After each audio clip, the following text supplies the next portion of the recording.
Chapter 1 Origins. Chapter text Chapter 1 Origins are N. This fic is year 0 of a series. Harry will be in several relationships throughout this series, including Harry Susan, Harry Daphne, Harry/Ark. Luna and Harry will be close friends, and she will play a big role, just not a romantic one. Harry Potter sat on his cot in his room under the stairs. It was nearly midnight, and Harry was about to turn 10 years old. Double digits. Finally. Harry reckoned that even though no one else cared that he was turning 10, it didn't mean that he couldn't celebrate it himself in his own way. The Dursleys, his relatives that he lived with, certainly weren't going to make a fuss about it if they mentioned it at all. No, his aunt, uncle, and cousin were more likely to make things worse if they did remember it by giving him extra chores. Harry was content to remain quiet and be happy for himself rather than risk ruining the day by bringing it up. He imagined that had his parents been alive, that they would have planned a huge blowout for his reaching 10 years of age. It didn't do to dwell on what could be, he reminded himself. It was truly up to him to make the most of his life. Harry grinned to himself. He'd been planning what he was going to do for his birthday all week, and it was time to get started. He reached above the door and grabbed a hairpin from his stash of lockpicks. Harry had resorted to collecting things that could help him break out of his room whenever he needed. Hairpins were the go-to for the simple lock. They were easy to come by and easy to hide. If anyone did find one in his room, they'd assume it had made its way there by mistake. He pushed the illuminate button on his watch and read the time. It was 12:00 a.m., and everyone was surely asleep by now. He jimmied the hairpin into the lock and twisted and pushed until he undid the lock. Door creaked open, and Harry could hear the dulled sounds of Dudley's TV playing upstairs. His cousin often fell asleep with his TV on, so it was safe to assume he was asleep. He gently closed his door and made his way to the kitchen. He didn't bother to turn any lights on. He knew the layout by heart, having spent so much time cleaning and cooking for his relatives. He walked to the refrigerator and opened the door to claim his prize. While he did most of the cooking, his aunt always chose the menu. Far be it that Harry get to make something he actually liked. No, he had to be smart about it. Harry loved treacle tart. It was his absolute favorite. Always had been. Harry had worked hard all week to leave subtle hints here and there to help influence his aunt's decisions for meals this week. He started by fishing through his aunt's recipe book and making sure the page with treacle tart on it was a little loose.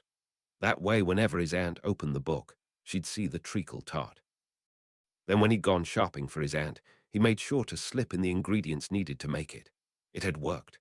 This very night, his aunt had decided that treacle tart was to be on the menu for dinner. He made sure to sigh heavily when his aunt told him. He wasn't allowed to have any at dinner, of course. No, dessert was not offered to Harry ever. But today was his birthday, and as a gift to himself, he was going to help himself to some in the middle of the night while everyone else was asleep. Harry hummed happy birthday to himself while he ate. Once he was done, he very carefully put the leftovers back in the fridge exactly as it had been before. He washed his dishes very quietly and put them back. No one would be able to tell that he'd been here at all. Time for part 2, Harry whispered to himself. This next part was far riskier than sneaking into the kitchen for a midnight snack. Harry crouched low and very carefully walked out of the kitchen and towards the front door. He was a bit nervous about sneaking out the front door. He could take the back door, but then he'd have to deal with the gate, and that was directly below his aunt and uncle's bedroom window. Since it was summer, it was likely their window was open. No, risky as it was safer to use the front door. He steeled himself and quietly walked through the front door and gently shut the door behind him. He hesitated slightly and paused to listen for any indication he'd been heard. When it was clear to him that he hadn't been heard, he started to walk. Harry walked up Privet Drive, basking in the quiet darkness that night provided. He was in his element, and he could remove the mask he wore during the daytime. His relatives had tried so hard to make his life hell. For a long time, no one trusted or liked him, thanks to his aunt gossiping about what a lazy, no-good troublemaker he was. Whenever Harry was out in public or at school, he was treated with disdain. If something went wrong, Harry was the first to be blamed, even if there was no evidence whatsoever that it had in fact been him. This had bothered Harry a lot. He cared very much about his reputation and hated that everyone thought poorly of him. This drove him to always be on his best behavior when people were around. He had to be above reproach at all times, so he worked very hard to keep his hands clean. He had mastered the art of staying out of trouble. He became a model citizen and student. Soon, his aunt's words were no longer enough. People no longer thought of him as a delinquent, thanks to the polite and studious demeanor he wore. It frustrated his aunt, but there wasn't a lot she could do about it in public. But the night provided anonymity, and he could walk freely. He was very sneaky and could navigate the shadows in such a way that he might as well be invisible. It was like magic to Harry. If he didn't want to be seen or heard in the dark, then he went unnoticed to those around him. And in the darkness, Harry was free to be himself, and he was anything but a model citizen. Harry had a secret. Not a single soul knew about it other than him. For as long as he could remember, Harry loved to steal things. Small things, big things, common things, expensive things, it didn't matter. The only rule that he had was that the person he stole from had to deserve it. Bullies were his favorite target. The more power they had, the better. And tonight, on his birthday, as another gift to himself, he was going to pull off the greatest heist that his 10-year-old mind could come up with. He was going to break into the school and get back at the biggest bully he knew of, his teacher. Mrs. Violet was a bully, plain and simple. Why she had chosen to be a teacher when she clearly hated children was beyond Harry's comprehension. She picked on the students relentlessly, called them stupid when they answered incorrectly, and she was also the only teacher that Harry couldn't seem to win over. But tonight wasn't about that, no. It was about something much worse in Harry's mind. Her most recent crime had nothing to do with Harry, but another girl named Privet. She had refused to give a hall pass to her when she very clearly needed to use the restroom. And when she peed herself, rather than apologize for the mistake, she made her stand in the front of the class in her wet clothes and write lines. Harry couldn't fathom dealing with the humiliation of such an act. He shuddered at the memory. Lost in his thoughts of revenge, he hadn't realized that he'd already almost made it to the park. He needed to stop there before heading to the school. Surrounding the south and west sides of the park was a small wooded area in the space between the neighborhood and the park. From an outsider perspective, there was nothing noteworthy about the place. It was as mundane as the surrounding neighborhood, but Harry knew better. He walked into the tree line and towards a small cove of trees and stopped seemingly at random, leaned down, and pulled open a trap door. Harry had discovered this place on accident a couple of summers ago. He'd been running from Dudley and his gang when he'd suddenly fallen into a hole in the ground. Harry figured that a negligent developer had failed to fill in this area properly, and after some time, the roof weakened enough and Harry fell through. Dudley and his gang never found him, and after a lot of effort, Harry was able to climb out of the hole. He returned later with some supplies and hollowed out the hole even further. He'd used fallen tree limbs from the surrounding trees to line the dirt walls and ceiling and built himself a nice little ladder. He'd covered the hole with some scrap plywood and put a bunch of leaves and dirt over it so it blended in with the surrounding area. No one ever came back here, really. Harry was one of the few kids that spent time outdoors. Harry climbed down the ladder, leaving the door open since he wasn't staying, and surveyed his hideout. It looked the same as it always did, but he couldn't put his finger on it. Something just felt off. All of his stuff was here, but he couldn't help but feel like someone other than him had been down here recently. Unable to find anything out of place or missing, Harry shrugged and grabbed what he'd come here for in the first place, his fanny pack theft kit and some keys. He got the keys one Monday morning a few weeks ago before the end of the school year. Harry had been walking down the hall after using the restroom and had heard snoring coming from a supply closet. He'd opened the door and found the janitor laying there with his hat covering his eyes. He could still remember the foul smell of alcohol coming off the guy that was probably sleeping off a hangover. It was too easy, and Harry couldn't help but take advantage of his luck. He grabbed the keys and gingerly placed them in his backpack, careful not to let them jingle. He didn't need the keys at the time, but the janitor was a grouchy old man that yelled at the kids. He deserved to be one of his victims, Harry had decided. The fanny pack he'd nicked from Dudley's second bedroom, a discarded gift. He'd filled it with hairpins, some tape, a flashlight, and other odds and ends from the shed, and then taken it to his hideout to store until he needed it. Harry climbed back up the ladder and closed the door. He checked his watch. It was only 12:20 a.m. He'd only been out of the house for a few minutes, but it felt much longer. He still had plenty of time to pull off his heist. He might even get a little bit of sleep tonight. He walked back through the park and back to the street. The school wasn't far from there. Harry had been going to this school for 4 years now and knew it like the back of his hand. He walked around the school and towards the loading dock where trucks dropped off food and supplies. It was a well-covered area, and he didn't need to worry about being seen from one of the homes in the neighborhood. He fished out the keys and tried them one by one until one of them opened the door. The door creaked loudly and he flinched. He didn't think anyone would be here to hear it, but he wasn't sure. He decided that speed was probably going to be more important than stealth at this point. In and out as soon as possible. Mrs. Violet's classroom wasn't far from the cafeteria, and Harry soon found himself just outside the classroom. He hoped this trip was going to be fruitful. It was summer after all, and Mrs. Violet could have taken her belongings home until the next school year. He gingerly opened the door and slid inside before shutting the door behind him. He walked towards his teacher's desk, where he knew she kept one of her most prized possessions. On the desk he gazed at his prize, relieved. It was a very nice pen set. Not something he would normally care about, but he knew it was important to her, and that it was probably quite valuable. She had bragged and bragged to the students and staff that some renowned professor had given it to her himself. Harry didn't know who the professor was, but all the teachers were impressed when Mrs. Violet told them. He placed the pen set in his fanny pack. He grinned at the dust line that was left behind the now missing object. It was one of the simplest things, but it brought him so much happiness to see evidence of the vacant object. Harry was on his way back towards the classroom door when he heard a man walking by with a flashlight. It must be the security officer, Harry thought, before he quickly ducked and leaned against the wall near the door. He saw the man shine the flashlight through the small window in the door, and he held his breath. The beam of light shone right where Harry was standing seconds before. A few moments later, and the man was back on his way down the hall. That was too close, he thought to himself as he exhaled. His heart was racing. He loved this. It was exhilarating. Harry waited a few more seconds before he opened the door. He could hear the man walking away around the corner. He ran as fast as he could back towards the cafeteria while still being quiet. He made it back outside without issue. Harry took a deep breath and smiled to himself. Another successful heist. Harry walked back towards his hideout in the park, reminiscing on past heists he'd pulled up. He had been planning this particular job for weeks and was so glad to have it pay off. Nearly being caught actually made it even more fun for Harry. It was thrilling.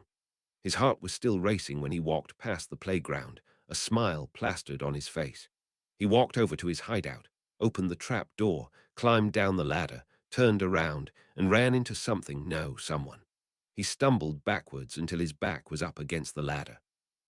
Harry could see the outline of the person as they reached towards the small tree table and turned on the lantern. Harry's eyes adjusted to the sudden light slowly. He blinked a few times and found himself looking at the familiar face of Mrs. Figg. Harry asked, "What are you doing down here?" Harry could hear the confusion and frustration in his voice. He worked so hard to maintain a certain image, and all of that was now at risk. He didn't understand why old Mrs. Figg was standing here in his hideout with a smile on her face. Why was she smiling? "Can you think of no reason for me to be down here, Harry?" she asked him. Harry paused, thinking, and then he remembered. Just last Friday he had been over at Mrs. Figg's house helping her with some errands. He had taken something of hers. He couldn't help it. It was like the small figurine was calling to him, and he broke his rule. Harry's shoulders dropped a fraction of an inch before he pulled on his cool exterior. The momentary shock he had felt before replaced by resolve. "Thinking of lying to me, laddie?" Mrs. Figg asked him. How did she know? He wondered. Harry had in fact been working on a cover at that moment. Mrs. Figg walked over towards one of Harry's makeshift shelves and opened one of his many containers. Harry wanted to stop her but couldn't see any way out of this. He'd have to ride this out and see where it went. She seemed more amused than angry, he reckoned. Maybe it wouldn't be that bad. He watched as she reached her hand in and took out a small porcelain figuring of a cat with his paw raised and a gold coin in his mouth.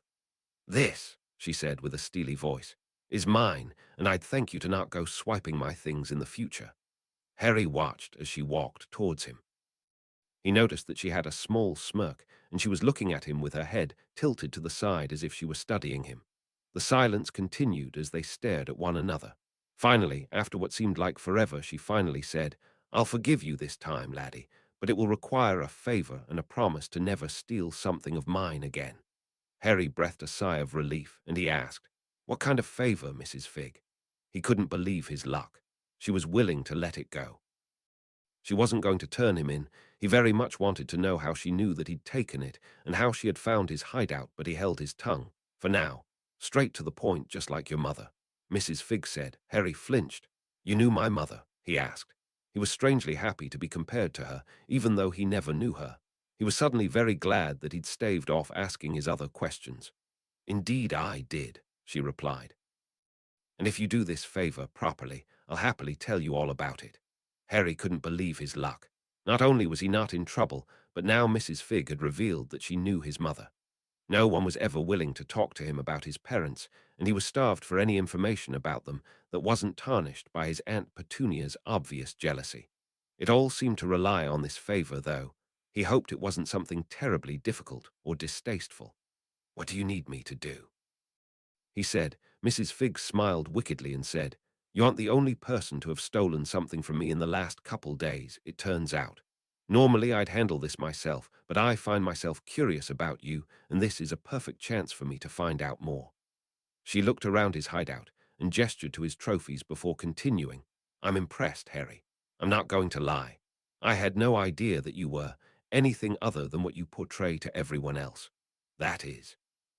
She paused. "Not until you made the mistake of stealing from me." Harry could see an angry glint in her eye, and he swallowed. Apparently he wasn't the only person wearing a mask on Privet Drive. "Who are you?" he asked her before he could stop himself. He was at least proud that his voice didn't tremble from his nerves. Mrs. Figg laughed, and much of her frustration and hardness seemed to evaporate away. "I'm old Mrs. Figg, laddie. The neighborhood crazy cat lady that can't manage anything on her own and needs to ask for help constantly." Harry smiled. That was almost exactly how his aunt and uncle talked about her at home. "Play your cards right, and I might just tell you more, Harry," she said. "But right now, I'm still a bit peeved at you for stealing from me. You need to earn my forgiveness before we go any further." Harry paused. She had so easily put him at ease and then back on edge within seconds. She reminded him of a cat. If he had to use a word to describe her at this moment, it was capricious. She was playing with him like a mouse. He would need to be careful not to find himself caught in her trap in the future. "Right," he said. "What do you need me to do?" "As I was saying," she said, "you aren't the only person to have stolen from me recently." She sneered in disbelief before continuing, "I want you to steal it back. I've had my eye on you tonight, and I think this is within your skill level to handle." Harry couldn't believe it. How had she been watching him? He hadn't seen any sign of her at all. All of these revelations about Mrs. Figg were maddening, and he knew at that moment that he hadn't been nearly as careful as he thought. He needed to know how she had been watching him if he was going to do better in the future. At this point, he'd do just about anything to be in her good graces. Maybe then she would let him know just how she had discovered his secrets. Mrs. Figg continued, oblivious to his racing thoughts. "The neighbor down the street, Miss Kashkov, bought one of my kittens a couple days ago. She was supposed to pay me £500, but she only paid me 200. I've been trying to get it from her, but she says she won't pay any more than that." She paused, collecting her bearing before continuing. "I suppose she figures that poor old Mrs. Figg can't or won't do anything about it, but she's wrong." Harry's eyes widened. This was not the old Mrs. Figg he knew. This woman was scary. He was impressed at how she had fooled everyone around her. "I want you to sneak into her house and get the kitten back," she said. Harry smiled and said simply, "I'd love to." He glanced at his watch. It was still only 2:00 a.m. He wondered if he could squeeze this in tonight. He was feeling rather impatient and wanted to know more about how Mrs. Figg had known he had stolen the figurine and how she knew his mother. He didn't know which he wanted to know more. He wasn't likely to get much sleep tonight after all of these revelations anyways. Mrs. Figg smiled at him. "You really are so much like your mother." She didn't mince words, that one. "So very clever and capable. She'd be proud of who you've become so far, and you're only 10 years old." She shook her head solemnly. "Happy birthday, by the way."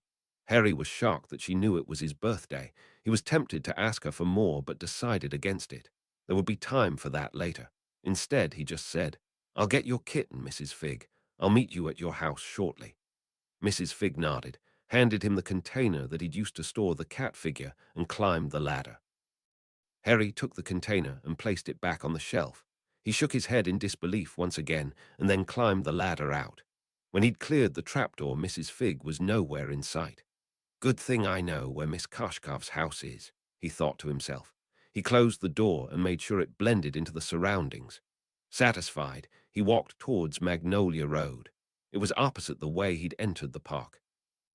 Miss Koshkov lived on the opposite end of the neighborhood from his relatives, and he needed to hurry if he was going to make it in time.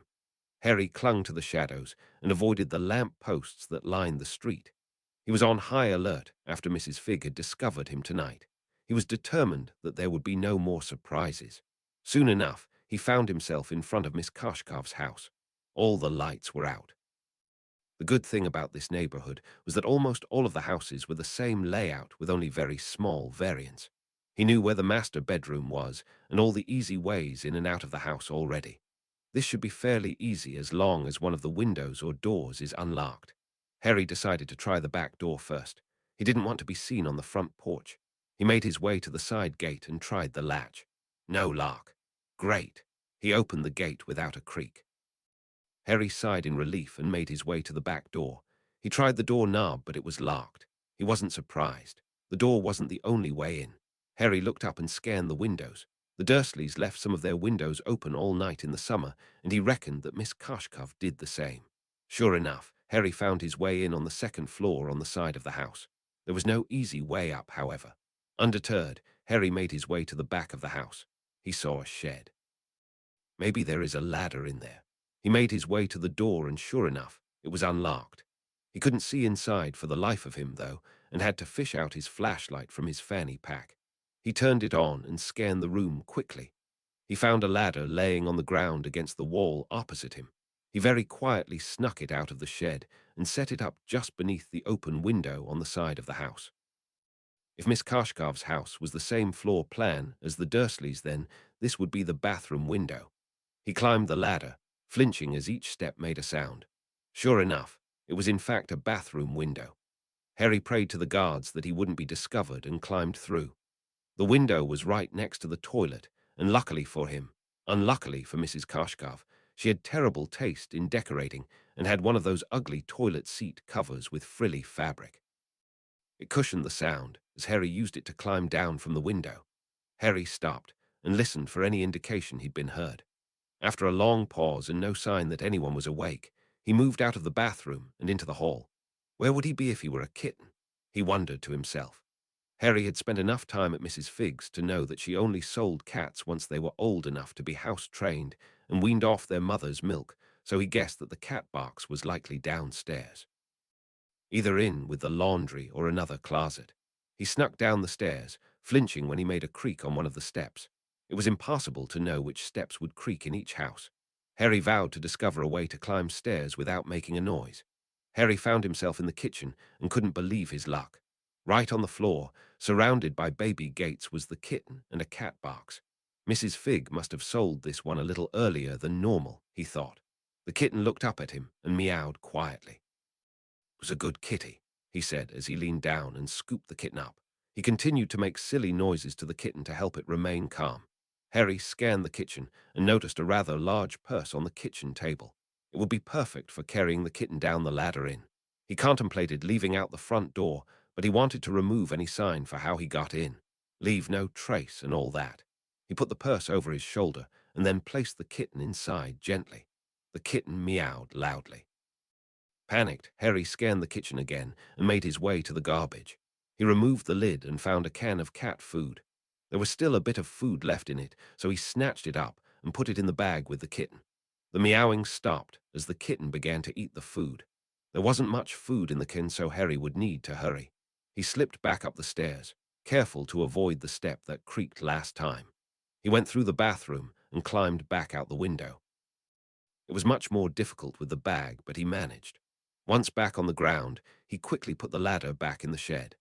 Outside of the shed, He took a breath and scanned the yard. There was no indication he'd been here at all. Happy with his work, he made his way to the side gate and crept out of the backyard the same way he came in.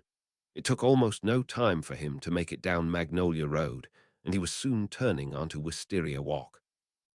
Luckily, Mrs. Figg lived on this street, on the end closest to Privet Drive, so it was on his way home anyways.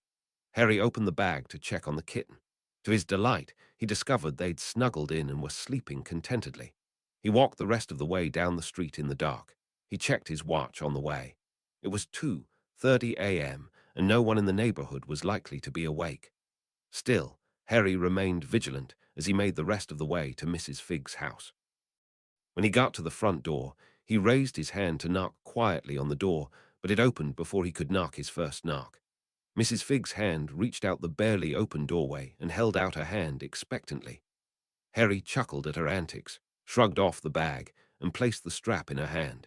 It didn't seem to be what she was expecting. Her hand jerked at the contact of the leather strap, but she recovered and pulled it inside. Harry heard her say, "I'll be in contact soon," before she shut the door. His job's done. He quickly walked the rest of the way back to his relative's home and walked back in through the front door. He carefully set the lock. He crept back into his room, exhausted, and laid on his cot with a smile on his face. His birthday a success. He couldn't imagine anything could ruin it. No one was going to prevent him from getting what he wanted. Even with the cards stacked against him, and even if he had to work harder than anyone else, Harry always got what he wanted eventually. Chapter 2, Revelations. Chapter 2. Revelations. Only a few hours after he got home from his heists, Harry groggily awoke to the sound of his aunt's nails drumming on the door to his cupboard. Harry sighed. He felt like he'd just closed his eyes seconds before.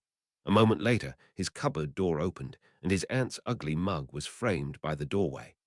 "Get up, you lazy good-for-nothing boy," she yelled. "It's time to make breakfast. I'll not have you lazing about all summer." She backed out of the doorway, straightened with a huff, and walked towards the kitchen. Harry sighed. It was going to be one of those days, wasn't it? Some days were worse than others. On a good day, his relatives operated as if he didn't exist except to do a few chores here and there. On a bad day, like this one seemed to be, they belittled him and gave him more to do than he had time. He guessed it was too much to hope that his birthday would land on a good day. His aunt continued to berate him as he made breakfast, but let up when his uncle and cousin entered the room. Harry kept his head down and served his relatives breakfast. He was simply too tired to put up any pretense of a fight. He couldn't win anyways. No, on days like today, it was best to simply mitigate the problem by becoming as invisible as possible. Sure enough, his uncle and cousin left, and his aunt gave him a list of chores to do before also walking away. Harry read the list. It was a lot, but not the most he'd ever had to do in one day. He reckoned he could be done by lunch. Harry distracted himself as he worked by thinking up scenarios of how old Mrs. Figg could possibly have known his mother. His favorite idea so far was that his mom and Mrs. Figg were secret agents of Me-6, even though he knew it was pretty far-fetched. Maybe they were part of a criminal syndicate, or maybe they were simply co-workers. Harry figured the latter was the most likely. People were seldom part of anything remotely exciting. Harry shrugged. He had no way of knowing. His aunt never talked about his mother, except to complain that she'd been irresponsible, and it wasn't fair that her and Uncle Vernon had been stuck with another mouth to feed. He was outside pulling weeds in the back garden just before lunch when he heard the phone ring through the open window. He heard his aunt's heels on the kitchen tile as she walked to the phone. "Hello, Mrs. Dursley speaking," he heard his aunt say. "Oh, hello, Mrs. Figg." His aunt's tone shifted slightly to a less friendly one. There was a somewhat long pause before he heard his aunt speak again. "I'm sorry to hear that," she said, and then a little bit later he heard her say, "Yes, I supposed I could send Harry over to your house later today, but not until he finishes his chores." Mrs. Figg worked quickly. Harry was lost in thought for a while, thinking of all the things he was going to learn from Mrs. Figg about his mother. He was brought out of his thoughts when he heard his aunt say, "Yes, I suppose we could work something out so long as the boy is compensated." Harry wondered what they were talking about now. It sounded to him as if he was being sold for labor. Harry shuddered. It was just the type of thing the Dursleys would do. He grimaced. "I'm not their property. They have no right." Harry continued to seethe quietly out of view as he listened in on the one-sided conversation. Nothing of note was said, though. Just some niceties. Harry resumed working on his chores. In his anger, he misjudged his hand placement and ended up cutting his middle finger on a thorn. Ouch! He exclaimed out loud, and then promptly stuck his finger in his mouth, trying to dull the pain. Mumbling to himself, he shifted and then resumed working. He was almost done. He'd just have to wait to see what his aunt and Mrs. Figg had worked out. A few hours later, his aunt called him into the kitchen. He walked through the back door and stood at the end of the table. "Get yourself showered and dressed in some different clothes," she said with a crinkled nose, her upper lip drawn up in disgust. Harry did as he was told. He walked up the stairs and into the bathroom. He stared at himself for a moment in the mirror before starting the shower. Once showered and dressed, Harry made his way back down to the kitchen. When he got there, his aunt was sitting at the table just as before, and there were 2 sandwiches on plates set, one in front of her and the other in the space next to her. She gestured for him to have a seat. He sat with a frown. In any other family, the gesture would be perfectly normal. In the Dursley household, Harry only saw red flags. His aunt said, "Go ahead and eat, boy." Boy, Harry thought. All they ever did was call him boy, as if he didn't have a name. He grabbed the sandwich and took a bite. Mrs. Figg called earlier, and she's had a bit of an accident. Tripped over one of her cats, I suppose, she said. She's asked for some help around her house for the rest of the summer, and I've told her to expect you sometime today. You'll be staying with her in her house since she can't seem to get around much. Harry stopped chewing. The rest of the summer. A whole month Dursley free, it sounded like. Began looking for the inevitable downside that he was sure must be there somewhere. Then he remembered the compensation he'd heard them talk about over the phone. He probably wouldn't see a pence of it. "You're to be on your best behavior. You'll do as you're told and not talk back," she said while wagging her finger at him. "If I hear that you've been anything but a gentleman, you'll have the belt." Harry shuddered at the memory of the last time he'd been whipped with a belt. He'd healed quickly, luckily, but the welts. Oh, the welts. He hadn't been able to sleep properly for days. He'd rather avoid that. "And you better not go telling her about how you're treated here, understand?" she said. "No one will believe you anyways." Harry nodded as he swallowed the last of his sandwich. He couldn't believe his luck. A whole month away from the Dursleys. A whole month to learn from Mrs. Figg about his mum and hopefully learn how she'd known he'd stolen from her. He understood now why his aunt was mostly being nice to him, even if she was threatening him. He tried telling teachers about how he was treated by the Dursleys, but they didn't believe him. His aunt's gossip about him had spread too far. It wouldn't matter. Nothing would change. "Good," she said. "Go on then, Mrs. Figg is waiting for you." Harry stopped at his cupboard to grab his hairpins and the fanny pack he hadn't had time to put away in his hideout the night before. He then made his way out the front door and started walking to Mrs. Figg's house. He just managed to contain his excitement in case his aunt was still watching him. As he rounded the corner, he saw Piers Polkiss and Dudley heading his way. Before they could see him, he crept back and hid between a garbage bin and the fence. It would be safer to let them walk past him unnoticed. They weren't likely to let Harry go on his own way without any trouble. They came into view a moment later, and he could see they were each wearing headphones. Harry was going to just let them walk by, but then he saw a wad of cash hanging out of Piers' back pocket. It was hard to pass up the chance to pickpocket one of his greatest enemies, even in broad daylight. He crept up on Piers, matching his footsteps so he wouldn't be noticed by the oblivious boy. He reached out and deftly swiped the wad of cash and then crept back to his hiding spot near the garbage bins. He waited until they were fully out of view before he continued walking towards Mrs. Figg's house. Harry unfolded the wad of cash and began counting. "There is nearly 100 quid here," he thought. He wondered if Piers and Dudley were planning on shopping this afternoon. He laughed out loud and practically skipped the rest of the way. His birthday was going better than he could have anticipated. He slid the money into his fanny pack, which was now covered by his baggy shirt. Harry knocked on Mrs. Figg's door and waited. A few seconds later, Mrs. Figg shouted for him to come on in. He opened the door with a bit of trepidation, remembering the last time they'd talked, and walked in cautiously. "Harry," he heard as he cleared the doorway. Come in, come in." Mrs. Figg had a big smile on her face that put him at ease instantly. "You did an excellent job last night. I'm so happy to have my kitten back." The money, laddie, I wasn't expecting. I have been watching you, but you seem to be full of surprises, she said to him. Harry paused. What did she mean? He'd only gotten the kitten last night. Mrs. Figg laughed and said in a pleased voice, Don't tell me it was an accident. Harry caught up. The bag. Harry had completely forgotten about the bag. He'd only grabbed it so he could safely store the kitten. You must have the guards on your side if you grabbed the bag of cash on accident, she said. There was nearly 1,000 quid tucked away in there with the kitten. It seems Mrs. Kashkov could have afforded to pay me full price and was withholding it out of spite. Harry couldn't believe it. 1,000 quid in the bag just laying there in the kitchen. That amount of money was unfathomable to him, and he just nicked it by chance. Mrs. Kashkov ought to have been keeping that amount of money somewhere safer. He was a bit miffed that he'd just handed the money over to Mrs. Figg, but he smiled at her. Didn't hurt to have her in a good mood, and he hoped she'd forgiven him for stealing her figurine. Here, come say hi to the kitten you rescued. He's just in the kitchen, she said. Harry followed her into the next room. Mrs. Figg's kitchen was night and day different from Aunt Petunia's. It wasn't overly messy, but it was very well lived in. Her counters were covered with appliances and food instead of put away out of sight. Her cupboards were painted green, and she had floral wallpaper throughout the room. It felt very welcoming. On the floor next to the kitchen table was the kitten he'd rescued the night before.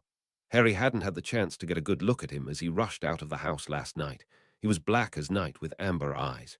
The kitten meowed loudly at him. He crouched down and the kitten walked over and head-butted his hand, purring. He likes you, Mrs. Figg said simply. Harry smiled at the kitten as he scratched his ears. You should name him, she said. Haven't been able to come up with anything for him. Harry thought for a second. Names were important and he wanted to do right by his new friend. Harry thought for a while, looking at his black fur. There wasn't a spot of any other color on him, just jet black fur similar to Harry's hair. His amber eyes shined brightly in contrast and seemed strangely intelligent. How about Midnight? He asked the kitten. The cat purred but didn't indicate whether he liked it or not. No, better be Shadow. The cat blinked in response. You're right, much to Carmen. Harry looked into the cat's eyes and detected a bit of mischief, and then it came to him. How about Loki? He asked the kitten. The kitten meowed in approval before head-butting his hand again. Harry laughed. I think he likes it, he said to Mrs. Figg. Aye, a good name. Names are important, she said. You should keep him. Consider him a birthday present. Loki meowed in discontent, and Harry understood why. Wasn't a thing to be given away. He was a living being. Mrs. Figg continued unaware. I doubt your aunt will let you take him home, Harry snorted. No, she would absolutely not let him take him home. Uncle Vernon or Dudley would likely kill him. The thought soured his mood a bit and he shook away the thought. Well, she said with a frown, I suppose he could stay here. You've obviously already got a barn, so I won't sell him to anybody. Wouldn't be right by either of you. Thanks, Mrs. Figg, he said. Today was turning out to be the best birthday he'd ever had. Does that mean that you've forgiven me for stealing from you? He asked. You're forgiven for stealing from me, but don't do it again. Another bag of money won't save you from my wrath if you do me like that ever again. Harry looked her in her eyes and said, I won't. I promise. And he meant it. Mrs. Figg was a friend for life for what she was doing for him. He didn't know what compelled him to break his one rule in the first place. You really do have your mother's eyes, Harry. Has anyone told you that? She said. Harry thought. He hardly knew anything about his mother. No one, not even his aunt, would tell him anything about her. No, he said finally. No one has ever told me that. He saw Mrs. Figg frown. Not even your aunt? She asked him. He shook his head no. Harry could feel Mrs. Figg assessing him. He tried not to shift in discomfort, but failed. She walked over to him as if seeing him for the first time. Harry stood still as she reached towards him and tugged on his baggy shirt sleeve. The Dursleys don't treat you very well, do they, laddie? She asked him. Before he could answer, she continued. They told the whole neighborhood that you were a miscreant and a criminal, and I figured they would just give you some tough love. But you're not a miscreant, are you, laddie? Well, I mean, other than stealing from me, she said with a smile. The other things they say about you, they're not true, are they? Harry didn't say anything at first, but decided that Mrs. Figg had earned his trust and opened up a little bit. He pet Loki's head and said, I'm not a troublemaker, really, Mrs. Figg. In fact, I didn't even start stealing until everyone already assumed that I was a bad kid. He took a breath and decided to press forward in defense of his actions. I don't just steal from anybody, normally. I don't know why I stole your figurine. It was just calling to me and I couldn't help it. Normally, he paused, trying to think of how best to phrase it. Loki was purring contentedly in his arms and that soothed him. Normally, I don't just steal just because. Don't get me wrong, I do like stealing. I love the thrill of it and the challenge, but I have a rule now. I only steal from people that deserve it. I have to have a good reason. Mrs. Figg was watching him with interest. I don't suppose that sometimes those reasons are a bit flexible, eh? She asked him. Harry thought about her question for a minute. Did he sometimes stretch it and make up an excuse to make it okay? Sure. He tried not to push it too far, though. He smiled. Mrs. Figg seemed to understand him and she wasn't judging him. She continued. So you steal too because you like it, but to justify it, there has to be a reason. Exactly, he said. Otherwise, I'm no better than the average bully, and I hate bullies. Stealing feels good and is a thrill to me, but the greater thrill is providing justice in an otherwise unjust situation. If they don't know where the justice came from, all the better. Mrs. Figg was looking at a large grey cat on top of the refrigerator. Harry had been over here a couple times while Mrs. Figg minded him when the Dursleys went on vacation, but he'd never seen this particular cat before. The cat had purple, intelligent eyes, and the grey fur had a purple hue to it.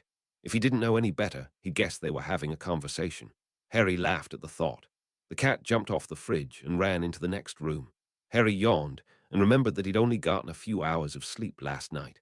Mrs. Figg seemed to remember as well and said, "Why don't you sit tight with Loki, and I'll make us dinner?" Harry made to get up from his chair, but Mrs. Figg bade Harry to sit down. "I'll tell you a bit about your parents while I cook." Harry complied immediately, suddenly less tired. "Let's see, where to start?" Mrs. Figg hummed to herself with her finger on her chin, deep in thought. Harry thought he heard her murmur something about a dumb door being upset with her. He looked down at Loki. The small kitten was curled up in his lap, sleeping. "All right, well, there is nothing for it.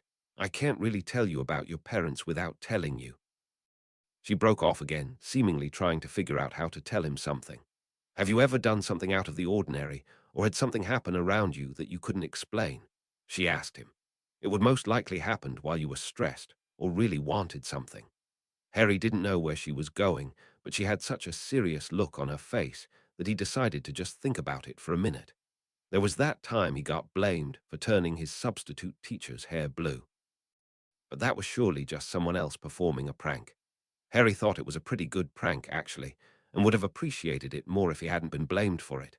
Then there was the time he ended up on top of the school while he was running from Dudley, and his gang, Harry, always assumed he'd just disassociated or something because of stress. But everyone else made a big deal about it, and Dudley didn't go near him for a whole week, he was so scared. Harry guessed there were odd things going on around him from time to time, and he nodded in the affirmative. "Yeah, I suppose. Why do you ask?" Mrs. Figg had a knowing smile on her face as she said, "I ask because they are signs of your magic reacting. When magical kids want something or are stressed, their magic reacts and things happen that no one can seem to explain. And you laddie are a magical, just like your dad, and just like your mom."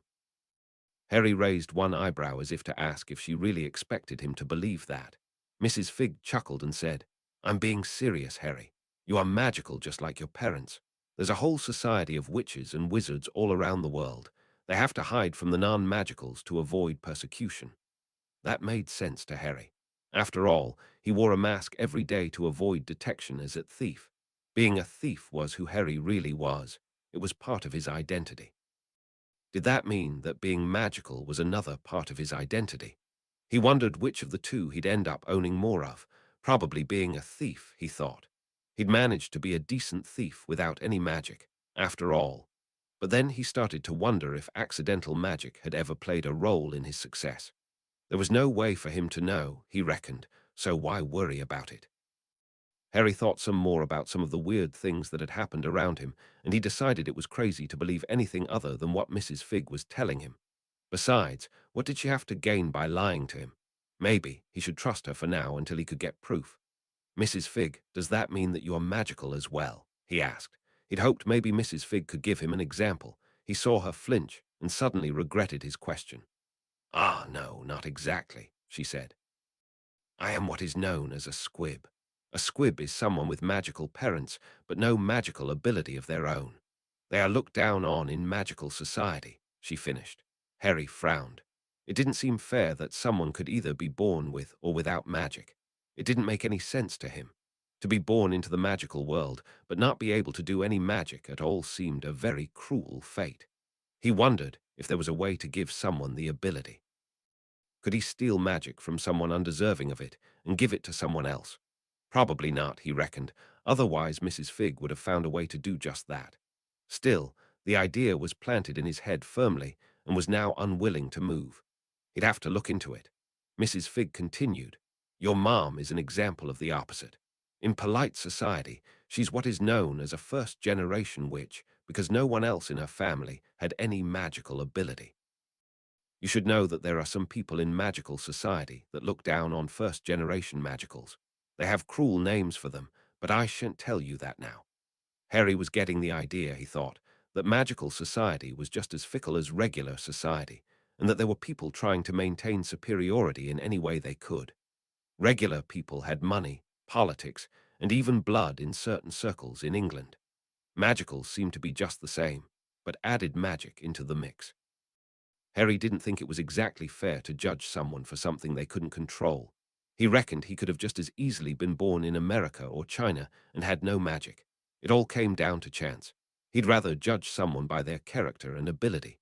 Your father, on the other hand, was from an old pureblood family. The Potter family can trace back their magic several generations, she said.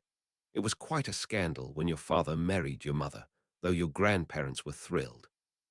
They loved Lily and you. What happened to them? He asked. He figured they weren't still around or else he'd be living with them instead of the Dursleys.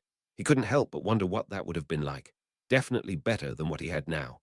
Life was unfair like that, sometimes he mused. Mrs. Figg crossed her arms and frowned. She seemed to be thinking what to tell him. Unfortunately, they died during the last Wizarding War, the same as your parents, she said with a sigh. Harry frowned. His parents had died in a war, he scoffed. He shouldn't be surprised that his aunt and uncle had lied when they said they died in a car crash. My aunt said that they died in a car crash. Her and Uncle Vernon always said that my parents were lazy, inconsiderate drunks with no jobs. I'm guessing that they weren't being honest about that part too, he asked. Mrs. Figg had a sneer on her face at the revelation. No, she screamed. Sorry, no, she said. She got up from her chair and started to make some tea. No, your parents were very good people. Courageous people, in fact. Your father was an aura, that's a person that catches dark wizards, like a detective. Dangerous work, that. Takes a whole lot of skill, brains, and a certain level of bravery that not many wizards have these days. And my mother? He asked. He wondered if his mom was the type to stay at home and raise kids, or if she also had a career. He thought both were completely valid options, and were better than what his aunt and uncle had said about them. He just wanted to know his parents better. Your mother was an expert at charms and potions, and could have chosen a multitude of careers had she been born into a pureblood family. The fact that she was Muggle-born set her back a bit, but she was extremely gifted and intelligent. She worked with me, in fact, for an organization that didn't care about her origins. Harry smiled. He was so happy to hear that his parents were good people and not the things he'd been told. He yawned again. Mrs. Figg placed a steaming cup of herbal tea in front of him. Drink up, laddie. That ought to help you sleep tonight. Harry and Mrs. Figg drank their tea in silence, each thinking of the past. After they finished their tea, Mrs. Figg insisted that Harry try and get some sleep tonight, and that she'd continue to answer his questions tomorrow. Harry wanted to protest, but the yawns discredited anything he said. Mrs. Figg helped him gather Loki's things, and she took him upstairs to one of the spare rooms. A few minutes later, he was fast asleep on the queen-sized bed. Harry woke suddenly to raised voices. He rubbed his eyes and shook his head. Where was he? He definitely wasn't in his cupboard. Moonlight was shining through a window in the room. Something stirred on his stomach, and he looked down. Loki was stretching his front paws out and yawning. Harry must have woken him up. He remembered now that he was at Mrs. Figg's place in the spare bedroom upstairs. He wondered who he'd heard yelling downstairs. He lifted the covers off and stood at the edge of the bed. Worried that maybe Mrs. Figg was in trouble, he walked to the door and opened it. He could hear Mrs. Figg and another voice he wasn't familiar with from the stairs. He started to catch snippets of the conversation and instantly knew that they were talking about him. The lad arrived with nothing but the clothes on his back. His relatives sent him to stay here for a whole month with nothing else. I've watched him before, and it's always the same, and I've had enough. Things need to change around here. We need to do something to take care of the lad. Another voice that belonged to a man said, I promised the Dursleys that there would be no interference from the magical community when they took the boy in. Surely it's not as bad as you say. My wards would have notified me if there was serious trouble. Mrs. Figg continued, Your wards are wrong. I can tell that something is not right at that house. They told him that his parents died in a car crash and that they were layabout drunks. He has no idea who he is. He has no friends. The Dursleys work him to the bone, and I'm beginning to suspect that they treat him more like a house elf than a human. Harry heard a loud sigh, but couldn't catch what the man said. Mrs. Figg responded in a lower voice. He'd have to get closer if he wanted to hear what was being said. He didn't want to eavesdrop on Mrs. Figg, though. She'd been kind to him to get him away from the Dursleys and was obviously trying to help him now. Harry decided to risk it. They were talking about him after all. He grabbed Loki and crept down the stairs a bit further. It seemed the voices were coming from the sitting room, so he should be able to hear from the kitchen. He made his way down the stairs without a sound and put his ear to the door to the sitting room. I know you mean well, Professor, but if you were here, you'd agree with me. The boy needs help. He's being neglected. Surely your wards aren't so important that the boy's health and well-being should pay for them. My wards are all that is keeping him safe from witches and wizards that would see him harmed. Still, maybe there is a way we can help Harry without interfering with my promise. I'm a squib. Surely I don't count as magical interference. Let me take the boy in and get him some clothes at least. It wouldn't have to be permanent. You said the wards needed to be recharged every year, but how much time do they need? The professor replied, I'm not sure. I will need to come by and test them without the Dursleys knowing. Can you let me through? I might as well get this done now. Harry didn't know what the man meant by letting him through. Surely Mrs. Figg wasn't blocking his path. Either way, it sounded like they'd be coming through the kitchen any moment, and he'd better skedaddle. Harry hurried to the stairs and climbed them as quietly as he could. He decided to wait at the top of the stairs out of view. He figured he could sneak back into his bedroom if it seemed they were coming upstairs. A few minutes later, he heard them walk through the kitchen. He could hear them talking in hushed tones and wasn't able to understand any of it. He heard the front door open and shut and figured they had left the house. It wasn't worth checking, though, so he stayed put. What on earth was going on? It sounded like Mrs. Figg was trying to get him away from the Dursleys for even longer than the rest of summer.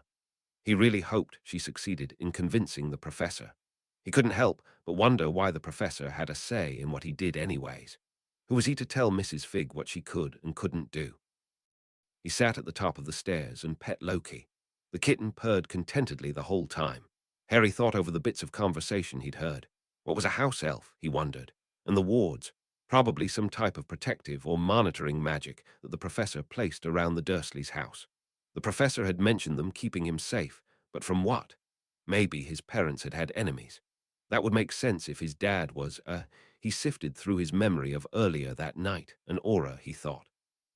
Harry was pulled from his thoughts when the front door opened back up and shut a little while later. He could hear the voices again, but couldn't understand what was being said. Did he risk going back down to the kitchen? They weren't likely to go back to the sitting room if the professor was going to leave any time soon. He ultimately decided it was worth the risk. He'd apologize if he got caught and say he thought he'd heard something and it had woken him up. He and Loki snuck down the stairs and into the kitchen. From the kitchen, he could hear the conversation a bit better. It seemed that neither the professor or Mrs. Figg were angry any longer.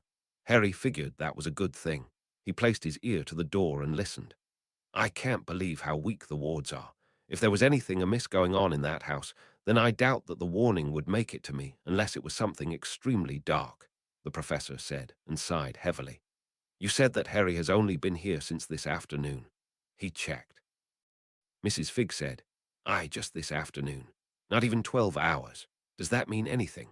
There was a pause, and then Harry heard the professor reply, Based on the level of the wards, I guess that Harry hasn't felt very loved while he's been there. He probably doesn't think of the place as home. Wards alone are complicated and sometimes finicky, blood wards even more so. I had hoped that Lily's sacrifice transferred to the familial love of her only living relative would protect the boy. And they have, but only just. Do you think it's worth keeping him there? It's a miracle the lad isn't a psychopath or worse in those conditions. He needs love. He needs to be cared for, or your savior might end up turning to the dark like Tom. Please, Professor, let him stay with me. I knew his parents and I can be there for him. Ah, I think you're right, Mrs. Figg, the voice said slowly. Harry could tell that the professor was deeply sad. He thought he'd heard enough of them talking about him. He didn't understand everything they said, but he understood the gist. It sounded like Mrs. Figg had been able to convince the professor that he needed to be taken from the Dursleys. He expected the Dursleys would be thrilled, except he wondered who'd be doing all the work around the house. The thought of Dudley doing gardening or cooking meals made Harry laugh out loud. He made his way back up the stairs and into the bedroom. He looked at his watch, and it was only 3:45 a.m. He could get a few more hours of sleep, hopefully. He put Loki down on the bed in the space next to him, pulled the covers over him, and went back to sleep. Downstairs, Mrs. Figg and the professor worked out what to tell the Dursleys and worked through some other details. It wasn't until nearly 5:00 a.m. that the professor left and Mrs. Figg turned in for a couple hours of sleep. When Harry woke up, it was just after sunrise. His routine at the Dursleys made it difficult to sleep in too long, and he didn't really mind that. He got up and went to the bathroom to get ready for the day. After a fresh shower and brushing his teeth, he put on the same clothes from yesterday. He hoped he'd be able to get some clothes that fit him. Maybe some of that money he'd taken from Mrs. Koshkov would go to good use. In the kitchen, Harry inspected the contents of the fridge. There was everything he needed to make a decent breakfast for the two of them. He pulled out the bacon, eggs, and bread and got started on breakfast. He saw Hermes watching him from his spot on the top of the fridge. He could have sworn the cat winked at him at one point. He wondered where Loki had gone off to. He was worried for a bit, and then he reminded himself that Loki was a cat and was probably just off doing cat things elsewhere. He couldn't expect him to hang out by him all day, could he? Breakfast done, he set the table and was contemplating on whether or not to wake Mrs. Figg up or to leave her be. He decided to wait just a bit and sat down. The large grey cat that he'd seen last night jumped from his spot on the fridge and wandered off up the stairs. Harry decided to start cleaning up the dishes in the meantime. A short while later, Mrs. Figg came down the stairs in a robe. Her hair was a mess, and she was rubbing her eyes, confused. "Good morning, Mrs. Figg," he said as he put a fresh mug of tea on the table. "I made breakfast. I hope that's okay." "Of course it's okay, Harry, but you didn't have to go through all the trouble," she said. "No worries, Mrs. Figg. I like cooking well enough, and How did he want to go about this? He could be up front and let her know that he'd heard a bit of the conversation, or he could play dumb. But he figured Mrs. Figg would likely figure it out eventually, just like she'd figured out he'd stolen her cat figurine. No, best to be honest and start off on a good foot. He continued, "I know you were up late last night. I heard a bit of your conversation with the professor, and I wanted to say thanks for standing up for me." He finished kind of lamely, he thought. He looked up and saw Mrs. Figg staring with wide eyes. He tried not to smirk, pleased that he'd been sneaky enough to get one past her for once. Mrs. Figg took a sip of her tea, and Harry sat down opposite of her with a plate of food. He watched as Mrs. Figg looked up at the large grey cat sitting on top of the fridge. It looked like they were having a conversation again, he thought. A moment and a few silent bites of food later, Mrs. Figg finally said something to break the silence. "Well, I was hoping to have some more time to organize my thoughts, but I suppose you eavesdropping on the conversation makes things simpler. Tell me what you heard and I'll fill in the rest," she sighed. So Harry summarized what he'd heard, and then told her a bit about what it was like living at the Dursleys. He noticed her face get a bit stony when he told her about the cupboard under the stairs that was his bedroom.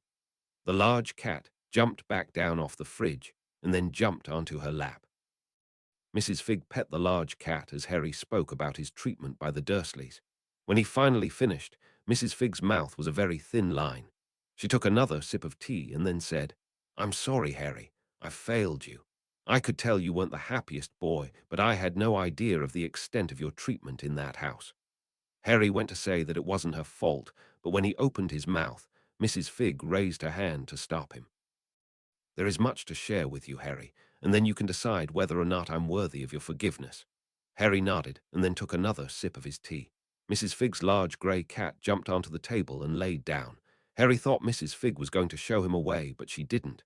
Harry's aunt would have a cow if an animal lounged on her kitchen table. Mrs. Figg and the cat were staring at each other again. He couldn't take it any more. He had to ask, "Are you two talking? Is that a thing too?" He asked bluntly. He wouldn't be surprised if she said yes at this point. Mrs. Figg laughed and said, "Usually we're a lot more subtle when we talk to each other, but I guess the cat is out of the bag, as they say." Despite his assurances to himself that he wouldn't be surprised, Harry felt his jaw drop at the revelation. Mrs. Figg continued, "It's not a thing for everyone. Hermes here is a Bake Nico and can speak telepathically to those he chooses to." At this revelation, Harry began to feel a presence brush across his consciousness. It felt like a feather being swept over his head. It tickled and he smiled. Then he heard an unfamiliar, deep voice in his thoughts say, "Hello, Harry Potter. It is a pleasure to meet you formally. My name is Hermes."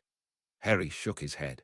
It wasn't exactly uncomfortable, but it was definitely different than anything he'd ever experienced. Harry thought the voice fit the large cat. Decided to try and reply back mentally instead of out loud. "Hello, Hermes. It's nice to meet you as well," he said simply. The cat bowed his head and then broke off contact, apparently done with the mental conversation. "That was something else," he said to Mrs. Figg. He was still smiling at the contact. Hermes' deep voice could have come off frightening, but it had been so calming to Harry. He hoped to be able to speak to him again at some point. "Yes, it is a very special thing you just experienced. Bake Nico are tremendous judges of character and are very picky about who they talk to. Hermes is even more picky in my opinion, though he did enjoy your mother's company and spoke with her on a few occasions." Harry was happy at the comparison. "As I was saying, there is a lot to talk about, and Hermes and I were simply discussing the merits of sharing with you our own little secret in addition. It is important, I think, that you have the full story so you can decide whether or not I really am worthy of your forgiveness. What I'm about to tell you is a far bigger secret and must be kept in complete confidence. My life and Hermes' life would be at risk if you were to tell the wrong person." Harry nodded solemnly and promised not to say a word, even if he was angry afterwards. And he meant it. He guessed it was what his mom would have wanted of him. She was a part of this too, obviously. "I can't tell you everything. Magical oaths limit what I can share, but I will tell you what I can. Your mother, before she died, and I are members of a secret magical society known simply as the Guild these days. Its true name can only be given to those that have taken the steps to be initiated into it. The Guild operates across the world and considers itself separate from any one nation. It is governed by its own creeds and regulations. It operates in the shadows of society, unseen and unheard." Harry nodded, excited. It sounded like his kind of people. The Guild has spies all across the world in positions to gather intel and do things that the Guild determines are necessary for the good of people as a whole. That is the Guild's primary purpose. It was started in order to keep the people in power in check. Powerful people tend to not like that, so the Guild has to operate secretly. This is so cool, Harry thought to himself. His mom was part of a secret organization. As a member of the Guild, I was tasked with keeping tabs on the Potters and their circle of allies. To that end, I was hired on as a housekeeper and tutor. There is little I can do as a squib, and the Potters being the light-sided progressive type, that they are agreed to hire me instead of purchasing another house elf. I had been with them for around 10 years when your father introduced Lily to the family. Harry was engrossed in her story. It was so nice to get to learn more about who his parents were before they died. I ended up recommending to the Guild that Lily be recruited. She really was something, your mother. So smart and capable. It was such a shame that her blood status kept her from pursuing a career in the ministry.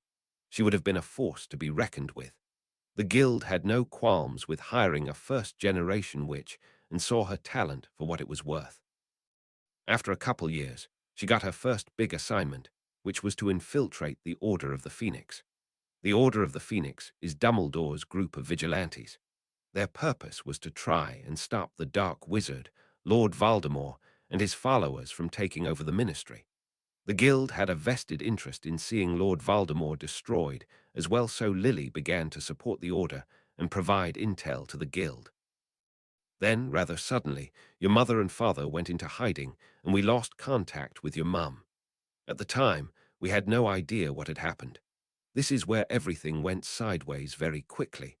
Up until Lord Voldemort's rise to power, the guild was growing in number. It had spies in every major country and in countless businesses and organizations.